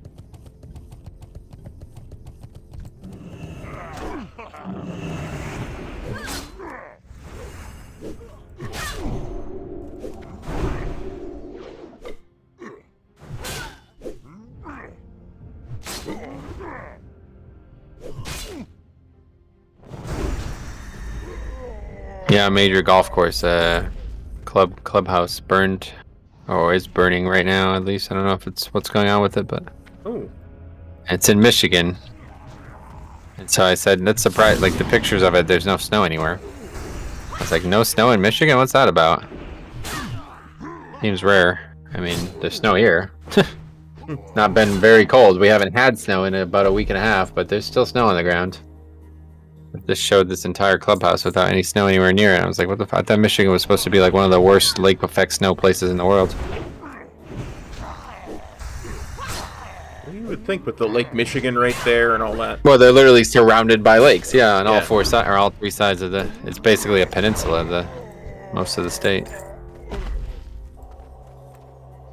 But Michigan State has just been getting fucking pounded in basketball, so I could see they're probably the whole thing's probably all fucked up. I think they lost like 5 of their last 8 games.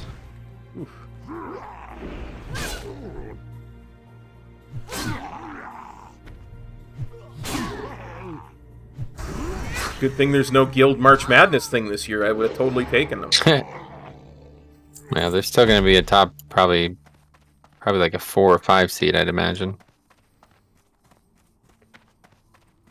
I haven't watched any of their games, so I don't know who to bet. I've watched only Duke this year, like that's it.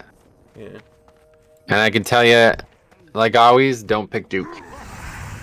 They're gonna lose early rounds. Can't believe I almost got how close I got to winning that day one year. Yeah, you were like second, right? Yeah, in the guild, but I mean, it one team had gone one round further, I probably would have had a good shot at the whole thing. Really? I don't remember that. Yeah, you were telling me about it, because you were telling me about the prize where you, like, get to go on ESPN and stuff. But I don't remember your bracket being that. I remember that happening to me when I was probably like 7 years ago. Well, yeah, because you told me, like, the one team I picked was, like, a 15, and it went way further than it was supposed to that year, and then it lost out. Oh, really? Yeah. It's interesting. The only time I ever came close, I was in the top 1 percentile when Duke won in 2015. I think it was 15. That was it, and the only reason it was so easy because like 80 percentile worth of people picked Kentucky to win the national championship because they were like, people were saying that like that Kentucky team was like better than most NBA teams. They had like 5 guys who went in the top 10 draft picks that year. But they ended up losing to Wisconsin, and then Duke just fucking destroyed Wisconsin in the championship game. But if Duke had to play Kentucky, they probably would have gotten blown out. Because they didn't have any height that year. They only had fucking Jahlil Okafor. And that was the thing that was crazy about Kentucky that year. They had 4 7-footers. Which is like, there's usually not a single 7-footer on most college rosters. Wow. Rubens asked, could you show us your talent builds? Would you still pick those if you were leveling alone? Yeah, this is what I would play every time playing a Paladin.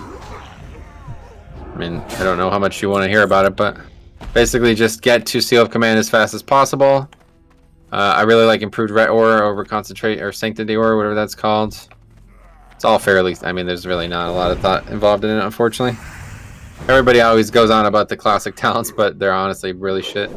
The only thing that's good about them is that they're really progressive. Like every single level you get a small amount of power from them, so it can be fun in that way. They're great for leveling, but in terms of actual decision making, they're not good at all. I mean, mine is probably more unique just because stuff that you took, like improved Red Aura, I would have taken something different because we're leveling together. Yeah, Cop picked a lot of things that help us as a group, and I picked everything that just is the normal thing that I would do on my own, I guess. Because I'm selfish, I guess, but... Nah. We complemented each other that way in the path that we were going. It worked out, yeah, but... It's just who I am.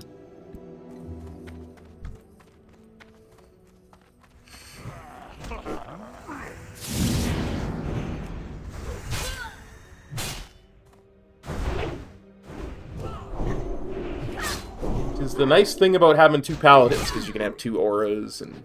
It's actually, I have to say, man, double paladin is really good. I'm really shocked at how good. I think maybe like priest and pally would be even better. Mm-hmm. But 2 like characters with similar strengths, when both of those strengths are powerful, yeah, fucking insane actually. Cannot believe how valuable having 2 bubbles and 2 land hands has been. I mean, we haven't actually even needed to use them most times. yeah. Literally just fucking auto-attacking down all these mobs. We're not even using mana or spells at all. And, of course, getting the Paladin class quest done at level 20 was big, too, because that weapon carried us for a long time.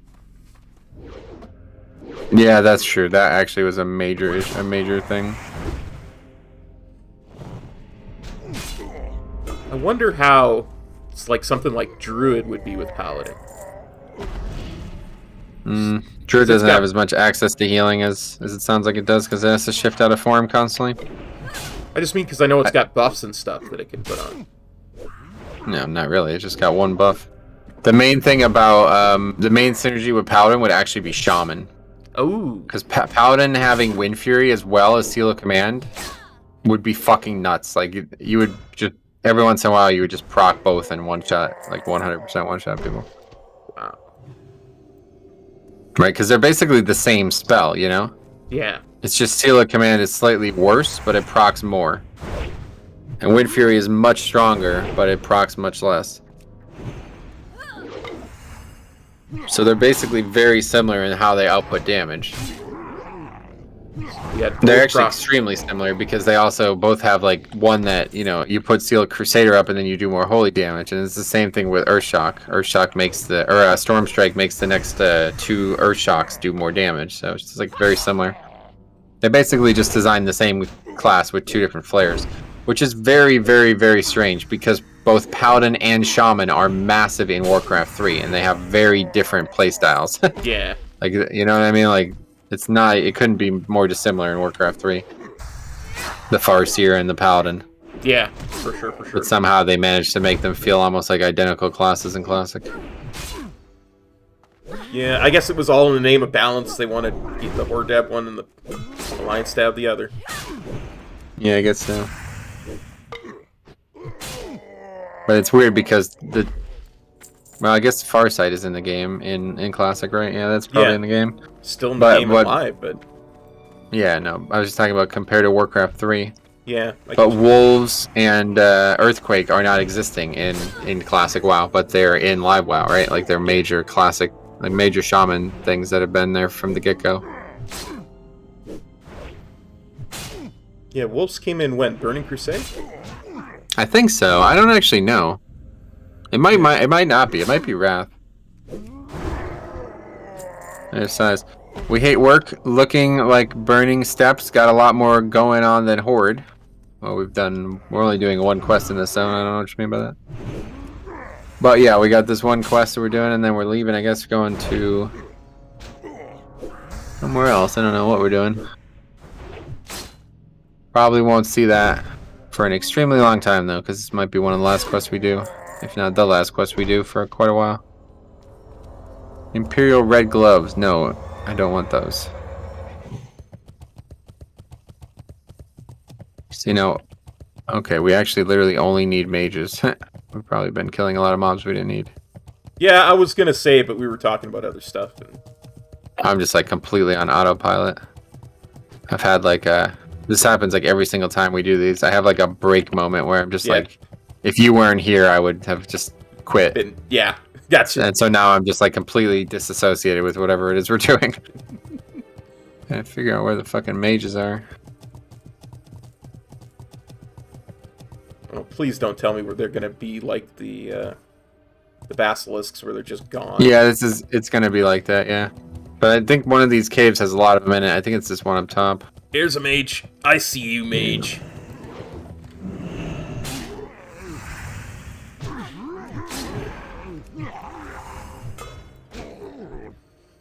At least we only need 5 more of these, and it's not something they drop. Yeah, there's no drops. This is a good quest for sure. Very good.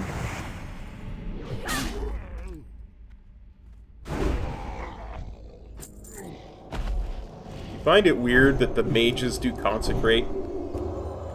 The ogre mages? No, I know they did fire. That's what I'm saying. They did like a fire spell. Yeah. Right? Yeah. Okay.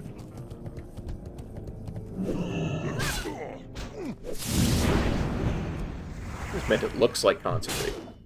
Oh yeah, like we were talking about before, yeah. Gotcha. I understand.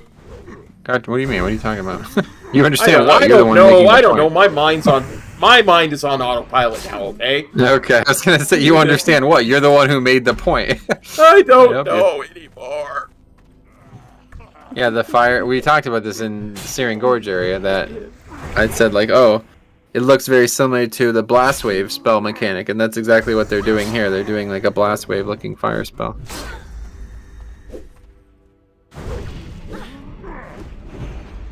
I guess it's more like flame strike, yeah.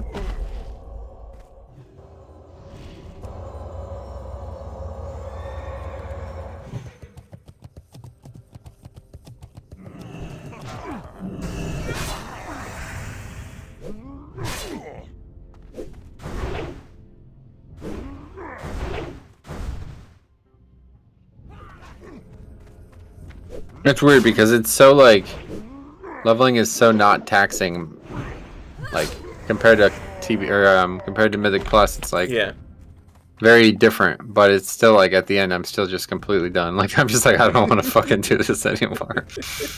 Weird. It's like a whole different reason though. we were just like leveling characters in live WoW, I guess it would be different. No, because I've done long leveling challenges before where I just... There comes a point where if I wasn't streaming it, I would be completely mentally done. You know? Oh, shit. Well, there we go. There's go. Oh, I didn't die. Okay. I'll just That's keep interesting. attacking and killing this guy. You got fucking knocked off and almost died, yeah. Don't know if I could actually get back up. Well, when this guy's dead, I'll jump down to you. No, I'll just come back around.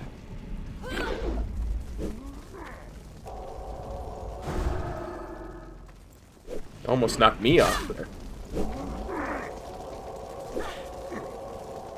Your health's very low, by the way. Not no more, it's not, because I was casting a healing spell. Oh, I was just making sure you didn't somehow not realize.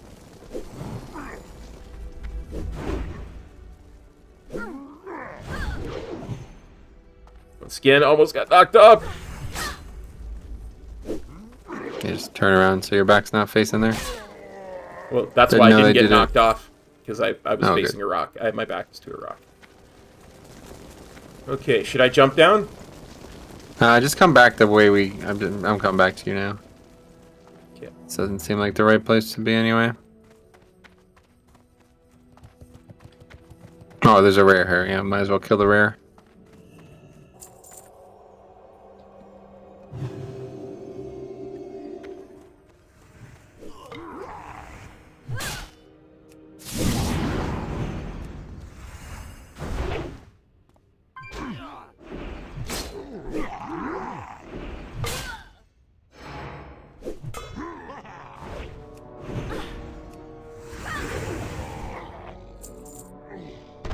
Plate, finally.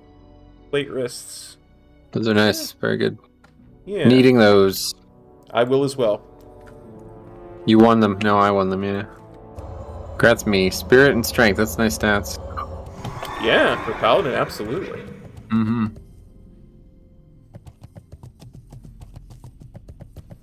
Although, like you say, Spirit gets undervalued for leveling, so it might be worth for a warrior too, who knows.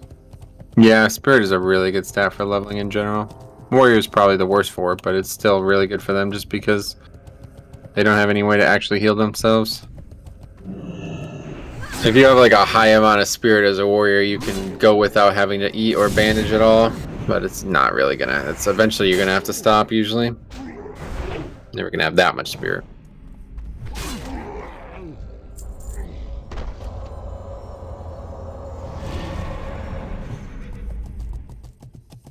Two more. Yep. We got this. Yeah, this was the cave I was thinking of, and we were actually here before, but I was so lost in whatever we were talking about that I just remember like walking in and walking right back out for some reason.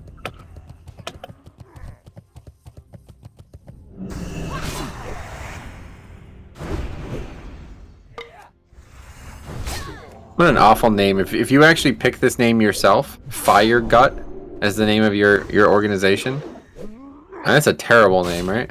That really is a terrible name. Yeah. It's just kind of like weird, too. It doesn't even make sense. Fire Gut. What? Does everybody in it have lots of indigestion? That's what I was just thinking. Yeah, what do you got? Fucking acid reflux in your clan? That is nasty stuff, that acid reflux, I can tell you.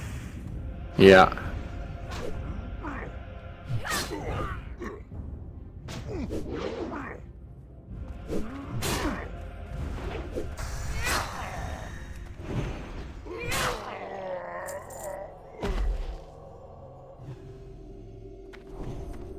I did not even see that, Pat. Way to pull it, the other guy. We were fighting away from him.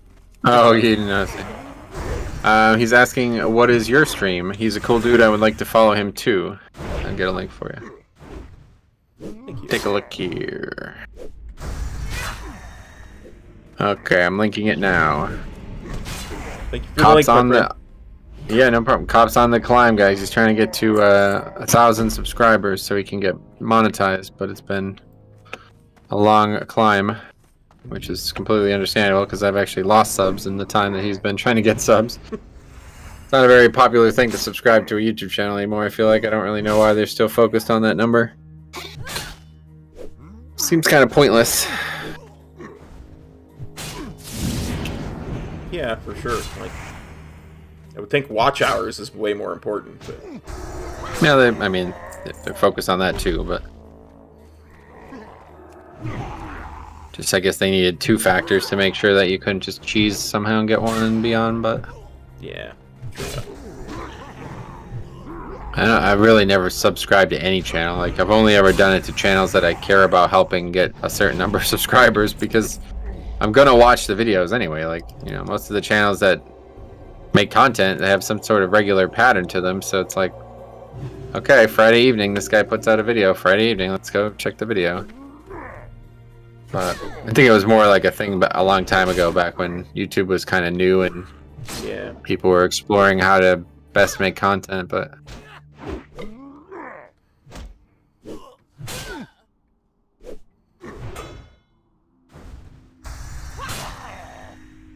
Back in the days where long-form content was more favorably looked on by the algorithm. I don't know if I would go back that far.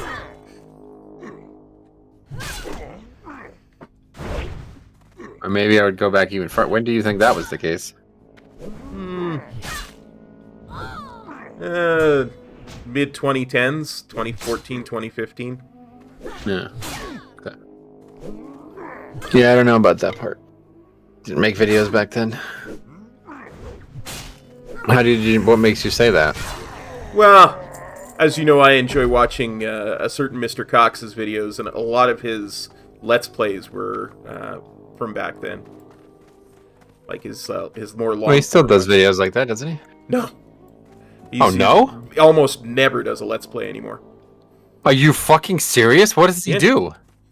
He just streams on Twitch. Occasionally, he'll put stuff up from his. Oh, he on his doesn't make videos at all now. Is that what you're saying? Yeah, well, I mean, now he's started to put up 5 days a week. He does 5-minute gaming news clips on his main channel, and he's got another channel called Cox Clips that is basically clips from his Twitch stream.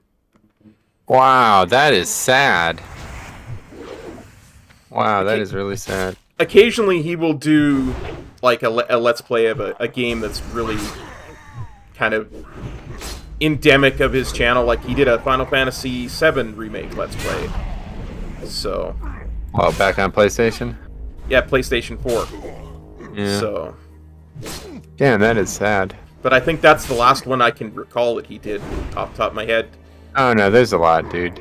Oh, no, yeah, because he does the Scary Game Squad ones with, like, 4 other people. Okay, is that what's going on here? Yeah. Just like 15-minute videos? Yeah. Yeah, I feel like you get to that point no matter what. Where streaming just becomes easier. No matter how skilled you are at being a content creator. For sure. Is this real? He did something with Jeff Goldblum? Yeah. What the fuck? Because I guess he was reviewing the Jurassic Park game. Yeah. There's a new Jurassic Park game coming out.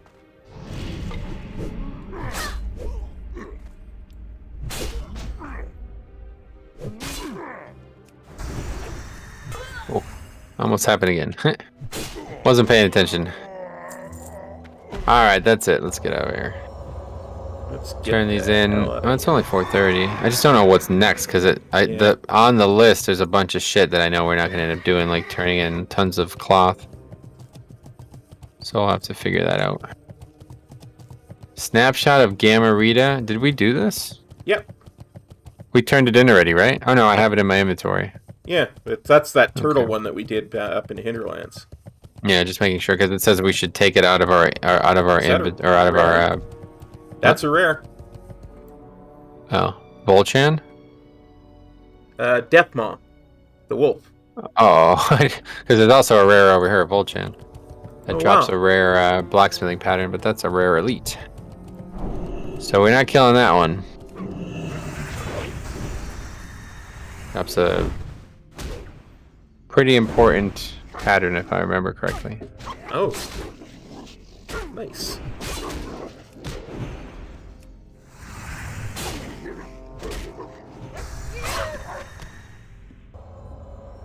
Oh, plus healing. That would sell. If there were other people, it would sure sell. Let's see if there's any. I don't even know. There's 60? Okay, there's 10 other players on the server right now. Well, you're one of them. There's 10 players total, and we're 2 of them.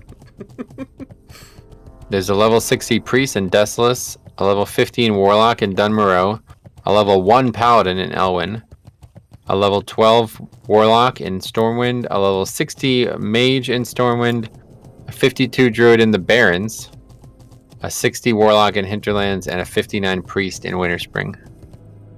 Wow. So we're in the top half of the people on the server, level-wise. Nice. What's on your mind? Outstanding, soldier. The orcs and ogres will be reeling from this blow for minutes, maybe even hours. And that's it. Okay, we're flying to Ironforge. You got my attention. Take a flight. Off with you.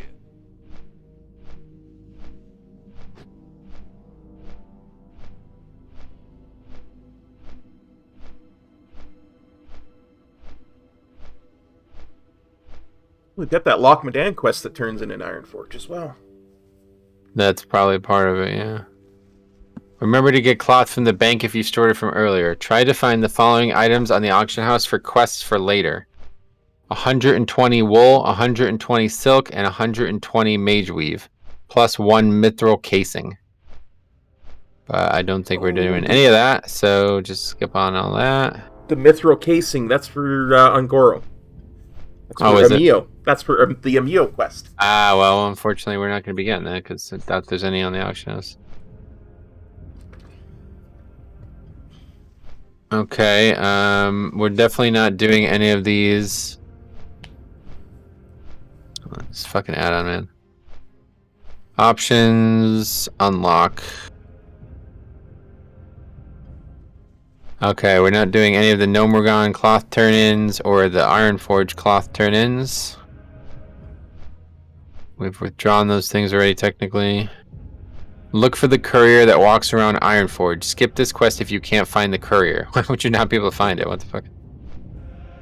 Walks in a big circle, doesn't he? Yeah, right around the outer ring. If I'm not mistaken. Yeah, the weird thing about this, in order to actually get the quest chain in Plaguelands, you have to start one of the different. There's like 3 different lead-ins, but you have to pick one up. Otherwise, there's no quest there. Wow. Yeah, it's weird, right? I don't know why that's the case for that zone, but none others.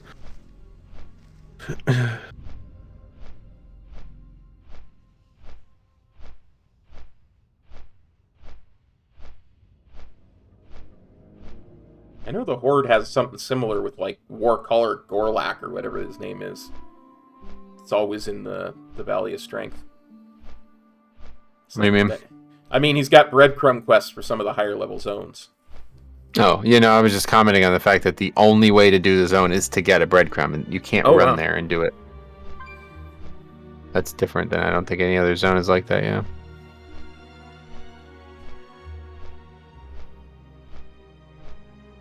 What about Winter Spring? Don't you have to do the stuff to get through the tunnel first? Yes, well, I guess so, but I wouldn't call that a breadcrumb. It's just the start of the zone. This is like a breadcrumb that like you I get what you're saying. Pick up from some, you know what I mean? Like it doesn't have anything to do with the zone. It just leads you there. It's the War Chief's command board.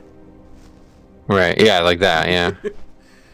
But that's not, it doesn't work that way even on live. Like, you can just go to the zone and do the quest. You don't need that War Chief command thing. Yeah. For sure. Okay, so we're looking for... Oh, I see. That courier, he's actually all over the place.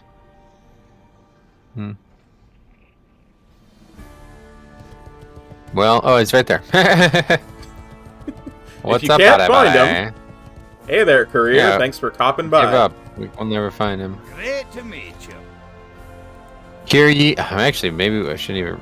I guess we'll pick it up regardless, but... Yeah. Hear ye, all heroes are called upon to heed these words. A call to arms has been issued by the Kingdom of Stormwind, and all able-bodied individuals are entreated to take up arms against the dark threat of the Scourge in the northern lands of the Eastern Kingdoms.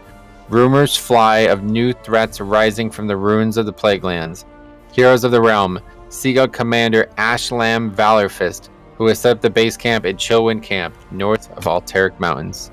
Safe travels. And after probably 50 hours, I don't even know how many hours it's been, but we're finally back doing quests that I really want to do again. In fact, he says, I always wish Felwood was more used. I like that zone. Yeah, no doubt. Felwood's very, it's got a lot of story to it, too. Very thematic. Yes. Okay, a little slime goes a long way. Hey. Amazing, aren't they? All these artifacts and remains. I'm not sure what I'm more impressed by, their size or the stories that go along with them. There's so much to study and connections we can make. Did you know, rumor has it, that many races have the same heritage as night elves? Oh, well. Okay, but the thing I've studied the most is ooze. I know it sounds odd, but they're all over. I hope the lady in Menthil find her bag not too long ago. It was eaten by oozes. I've seen members of the Royal Apothecary Society from Undercity collecting samples of the stuff. I want to know why. Where does it come from? I've heard of more in Felwood. What I need are samples of the ooze there so I can start my research.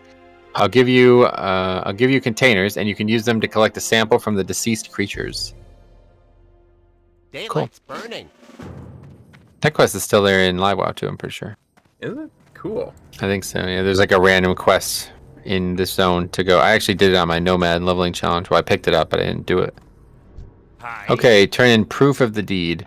Why, hello there, young man. Would you like a tour of the museum? What's that? Oh my, I don't believe it. You realize what you've got here, dwarf? This is the horn of Margol the Rager. Margol, the bane of every archaeologist that ever set foot in the Searing Gorge. What are you doing? May I keep it? Yes. At last. I can't believe Pebblebitty doubted the authenticity of this horn. Between you and me, I think she's just jealous. I know she really wants to kill that beast herself. Dude, what the fuck are you doing? What is this nonsense? I'm trying to pick this quest up. He's just running away. What's on your mind? Are we gonna stand still now? Okay, good. I can't believe Pebblebitty doubted the authenticity of this horn. Between you and me, I think she's just jealous.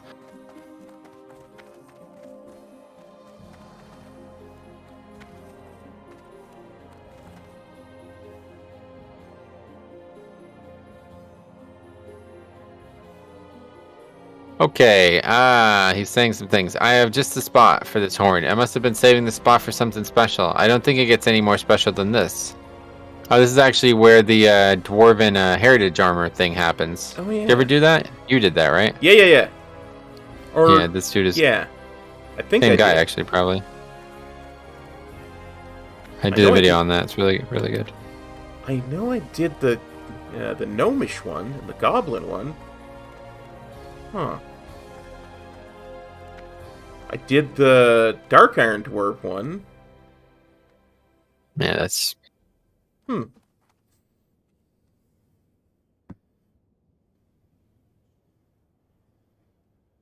Okay, we done moving around? Alright, so you need a proof of deed after the contribution you just made to the museum. It won't be a problem. No, I guess we're not done moving around. There we go. You can take that back to Pebblebitty. Safe travels. This is like bugged. Like, this is not how mobs are supposed to work in WoW. Oh. Okay, what's this singed letter? Oh yeah, this is that guy he got killed, yeah. In the name of the light, we will have his wish. This I vow.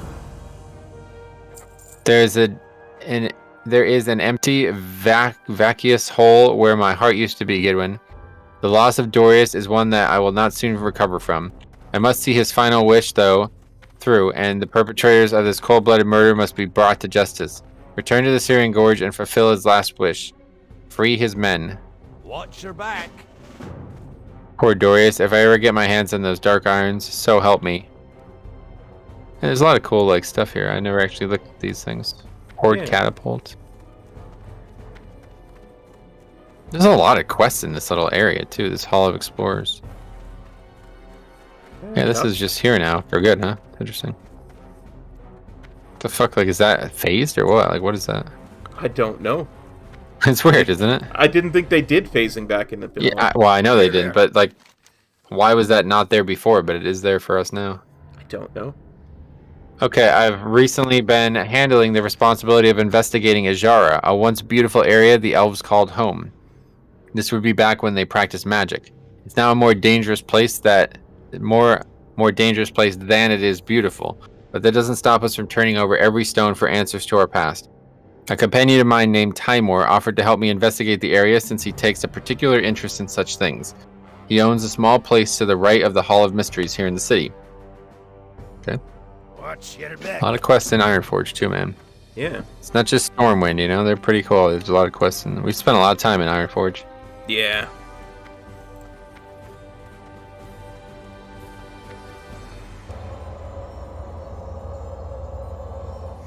And it's definitely one of the true bright spots of Classic is how well the cities are all kind of... how much value they have. You can really tell even just looking at them that they took a lot of care and time with them. Yeah. I mean, that's not untrue about modern WoW either, though. Like, they put a lot of time into making the city, but there's no, like, nothing even remarkably similar. I mean, actually, Dazara Lore was kind of similar, where they actually had quests in the city, like quests that took place within the city limits, which was good. But really, outside of that, I've never seen that in any of the major cities. Great to meet you. Ah, Karnik sent you, did he? I expected to hear from him soon. I've discovered such wonderful things about Ajara. I know night elves have incredible lifespans, but everyone forgets some of the more unfortunate events in their lives sometimes. That's not meant as criticism, it's just an observation. Long ago, there were cities created by the elves filled with knowledge about magic and other lost arts.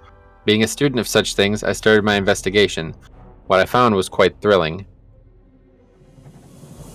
Magic was once as revered as Elune herself to some elves. Some of their most powerful mages created runes and tablets citing rules of the arcane and insights into their findings. They would leave these for all to ponder in public places. I would very much like rubbings of these runes from the ruins of Eldorath. I have a kit for you to make the rubbings with, but it would be up for you to find them. Be careful though, the Explorers League isn't the only one interested in Eldorath. Off with you. Oh, Gidwin, wait a minute. There's one more thing. Come back. You got my attention. I've never left. I want the rubbings delivered to my tower, but there's no need to have you go all the way there. I'll just have them airlifted out of Ajara. Ziggs Fuselight owes me a favor or two and will be in the area soon. He's signed on to patrol the coast. Speak to him before you leave. He can give you a flare gun to signal him with. When you have the rubbings, just head to wherever he tells you, and then give them to him so he can get them to my tower safely. He should be in the hangar in the military ward. Wow, this is crazy. See you soon. Alright. Now it wants us to set our hearth. Dang it. Alright. Yeah, I went downstairs instead of out. Okay. Not a problem. Icaro says, nice game, bro. What a big font. Hee hee. Well, I'm glad you're enjoying it. I'm old. I require a larger font.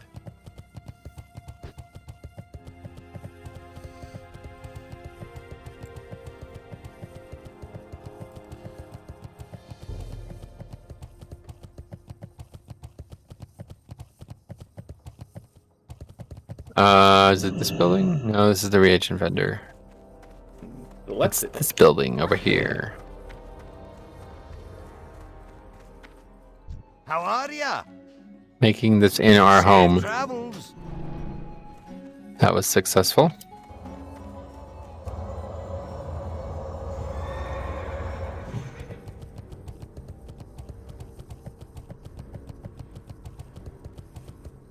Is our hearth up? Yeah, okay, good. We might be able to get a little bit more done today then.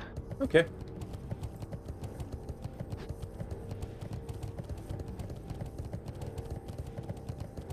I just don't want to get involved in any like crazy storylines. Yeah. Where we have to log out in the middle of a zone or something. Well, yeah, and plus I guess this will be the last time we do this for quite a few some months. time. Yeah. Yeah.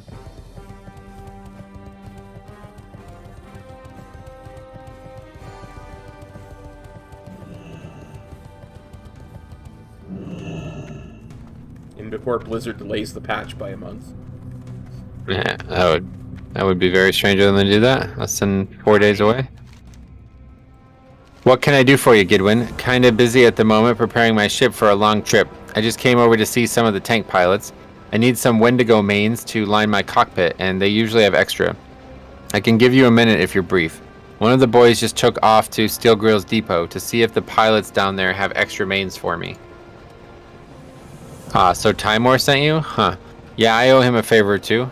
What's that? Why, that little devil. Yeah, I could help him out with that. So he'll need a flare gun and a location. Easy enough. There's a small island off the southern peninsula of Ajara that we've made a landing pad on. You take this flare gun and use it there. I'll see your signal and come by to pick up this. Whatever it is he wants. Watch your back.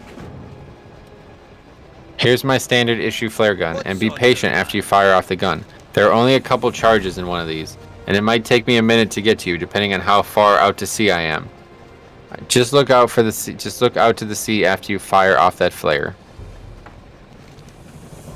All right, that's that. See you soon. Fly to Lochmadon.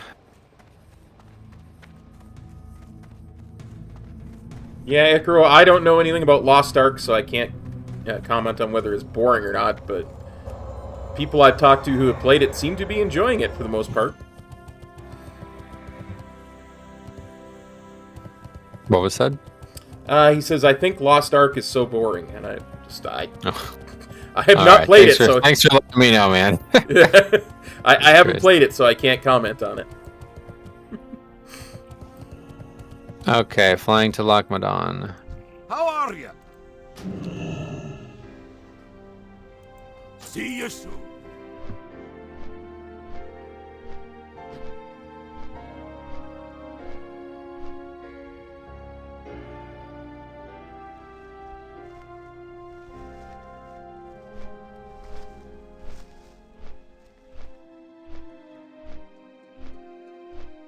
I guess it is a pretty grindy game, what I've heard, though.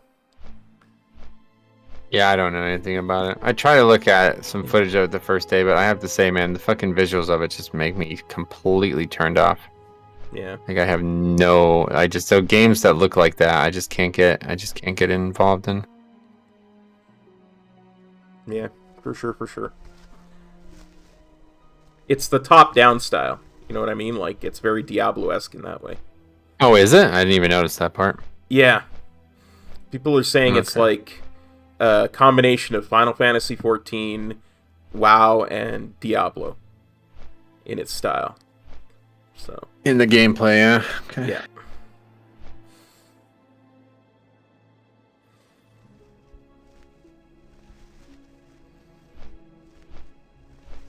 Plus, I guess the abilities are weird. Like, you don't get them like you do in WoW, where you slowly get them over time. You get most of them as soon as you start. I thought that too, but that's just not true. I had this argument yesterday. Oh, okay. I just say that because I saw Jix write it down in your Discord, so... Yeah, let's not do that. Anyway, yeah, basically there's like a bunch of like, it's like you kind of start, I think it's similar to Final Fantasy in that way, where you start as like a class and then you like become like a subclass as you move on or something like that. I think is how it works. Okay, gotcha. So like to play like the full build or whatever, you have to like spend a lot of time. Okay, I looked away for a second. Where were we going here? Down here. Ah, I see you. Sorry.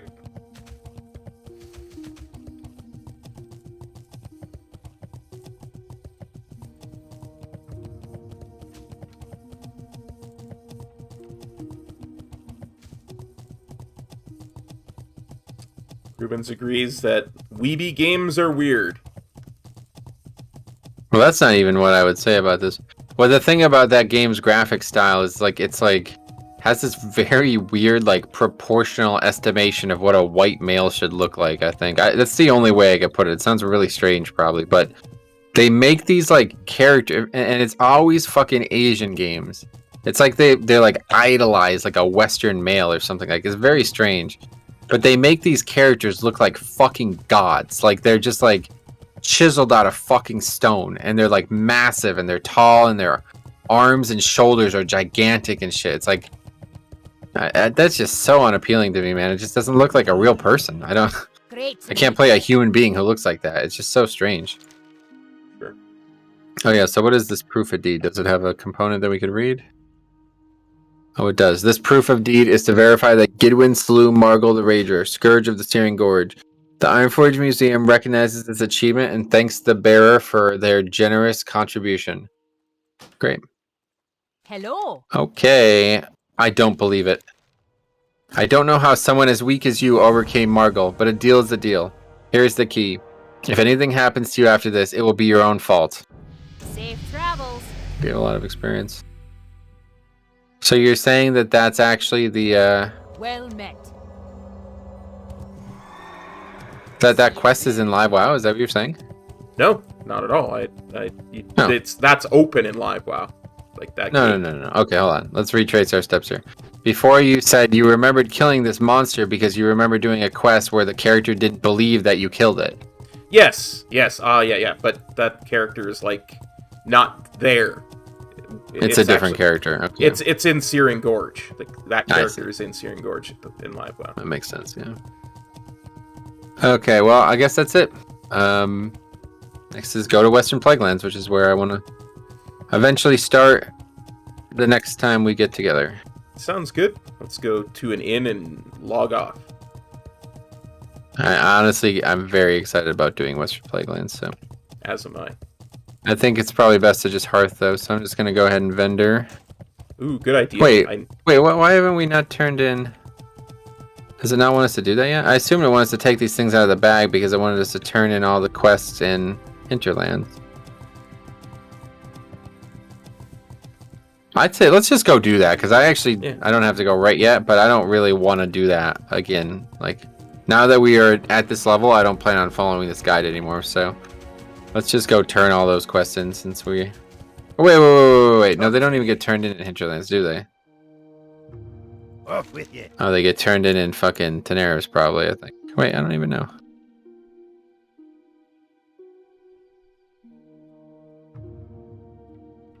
Rutheran Village, so that's not anywhere near us. Feralus. Yeah, okay. Rutheran Village is Darnassus.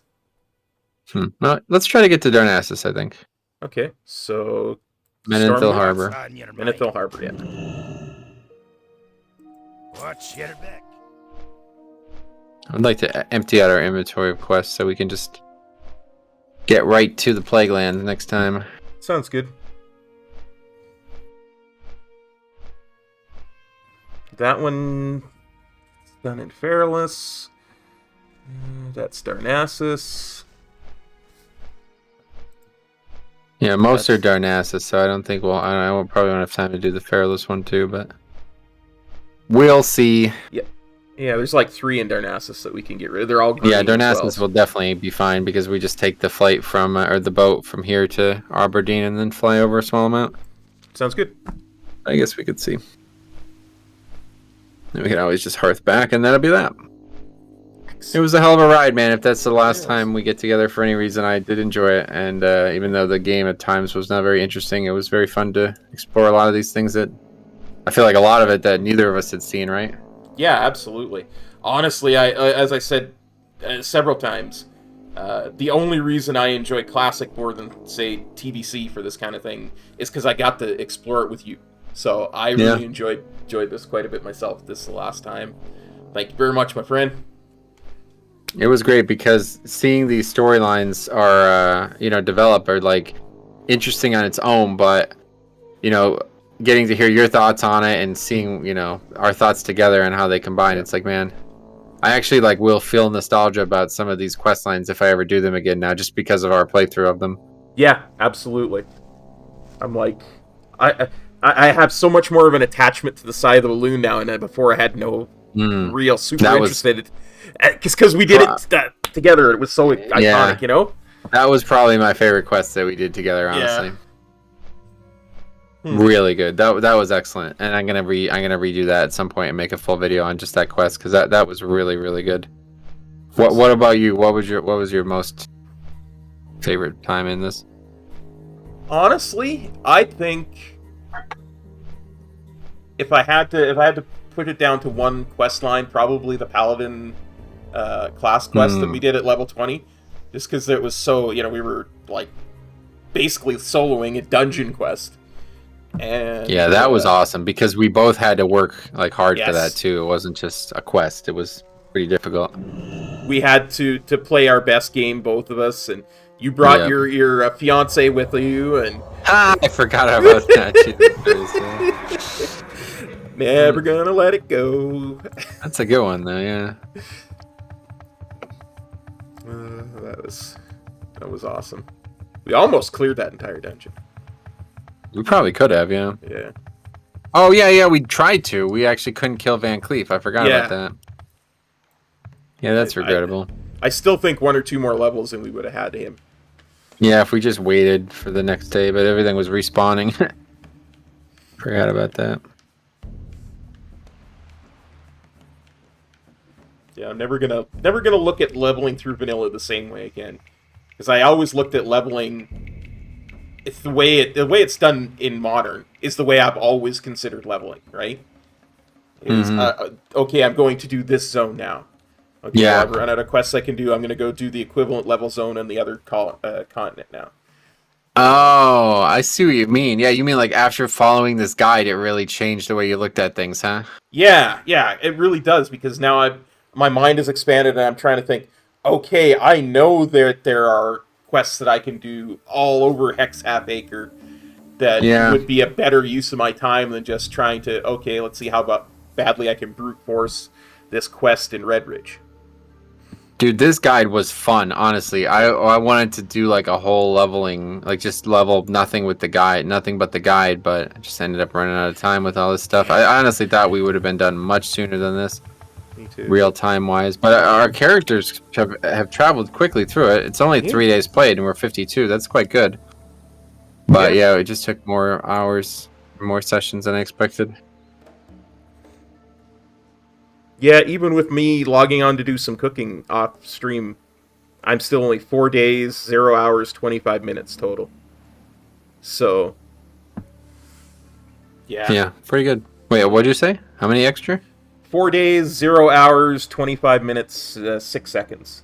Oh wow, so you played 5 more hours than me. That's interesting. Yeah, just cooking in Stormwind. That's all I've done besides what we've done on stream. Right. But despite the difference in level, and I'm never going to live down.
Alright, here we go. Flying to Darnassus. Yeah, that quest in Pharos is actually in a weird spot too.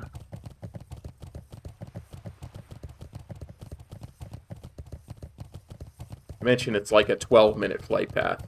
I remember It's relatively long, yeah. That's pretty much the same flight path we took for the first, 40 minutes of that one stream. Oh, no. You didn't take a flight path. That we ran there. Yeah, that's true. Flight path is obviously much faster than that.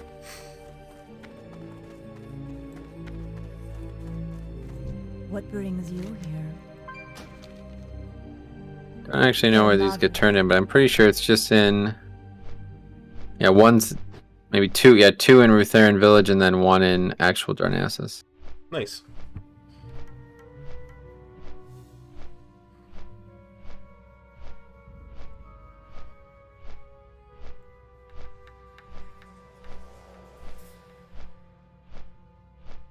Only need about another 53k, maybe less 52.2k for another level, so.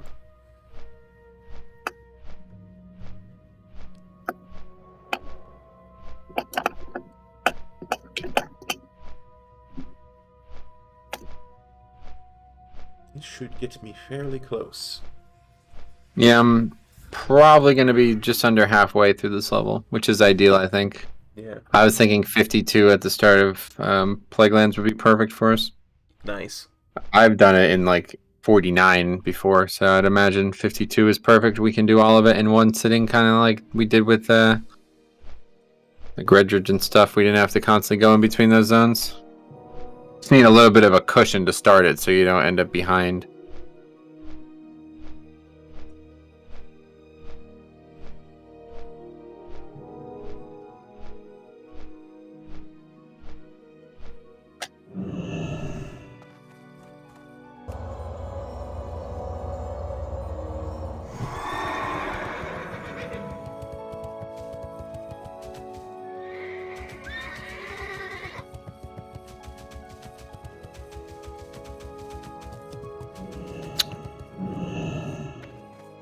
Ishnu del Diab.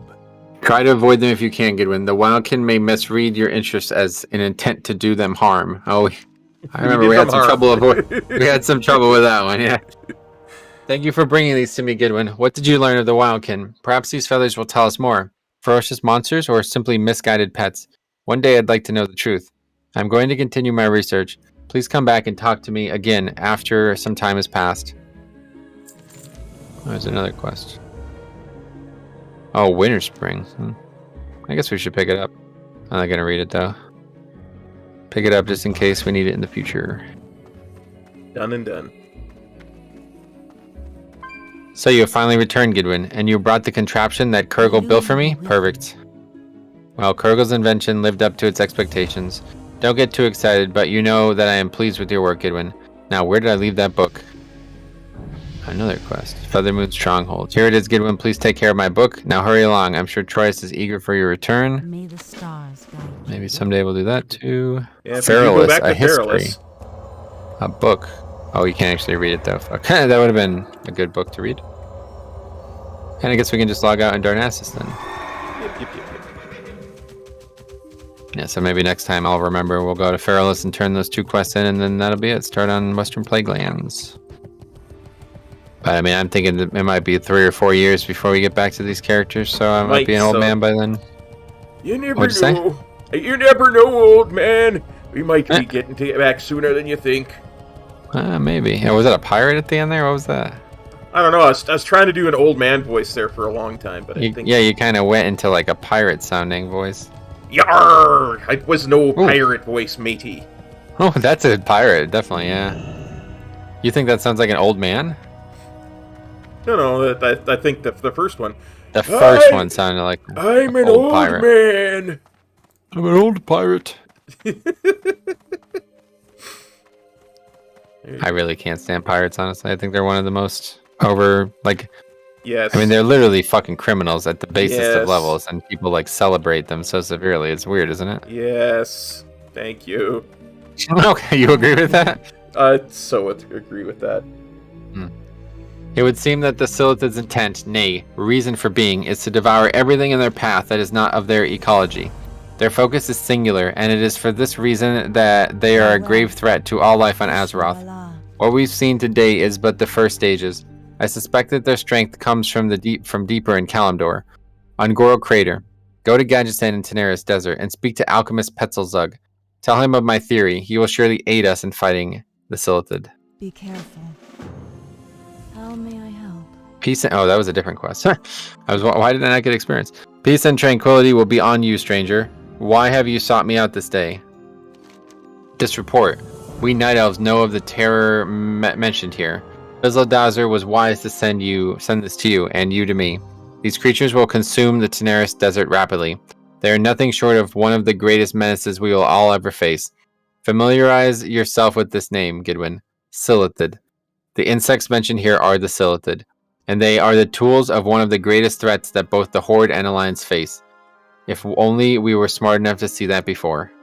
Goddess watch over That gave a good amount. 11.4k. Well, that is officially it. Absolutely. So, any closing statements? It has been my honor, Gidwin, to fight by your side, and hopefully we can do it again sometime.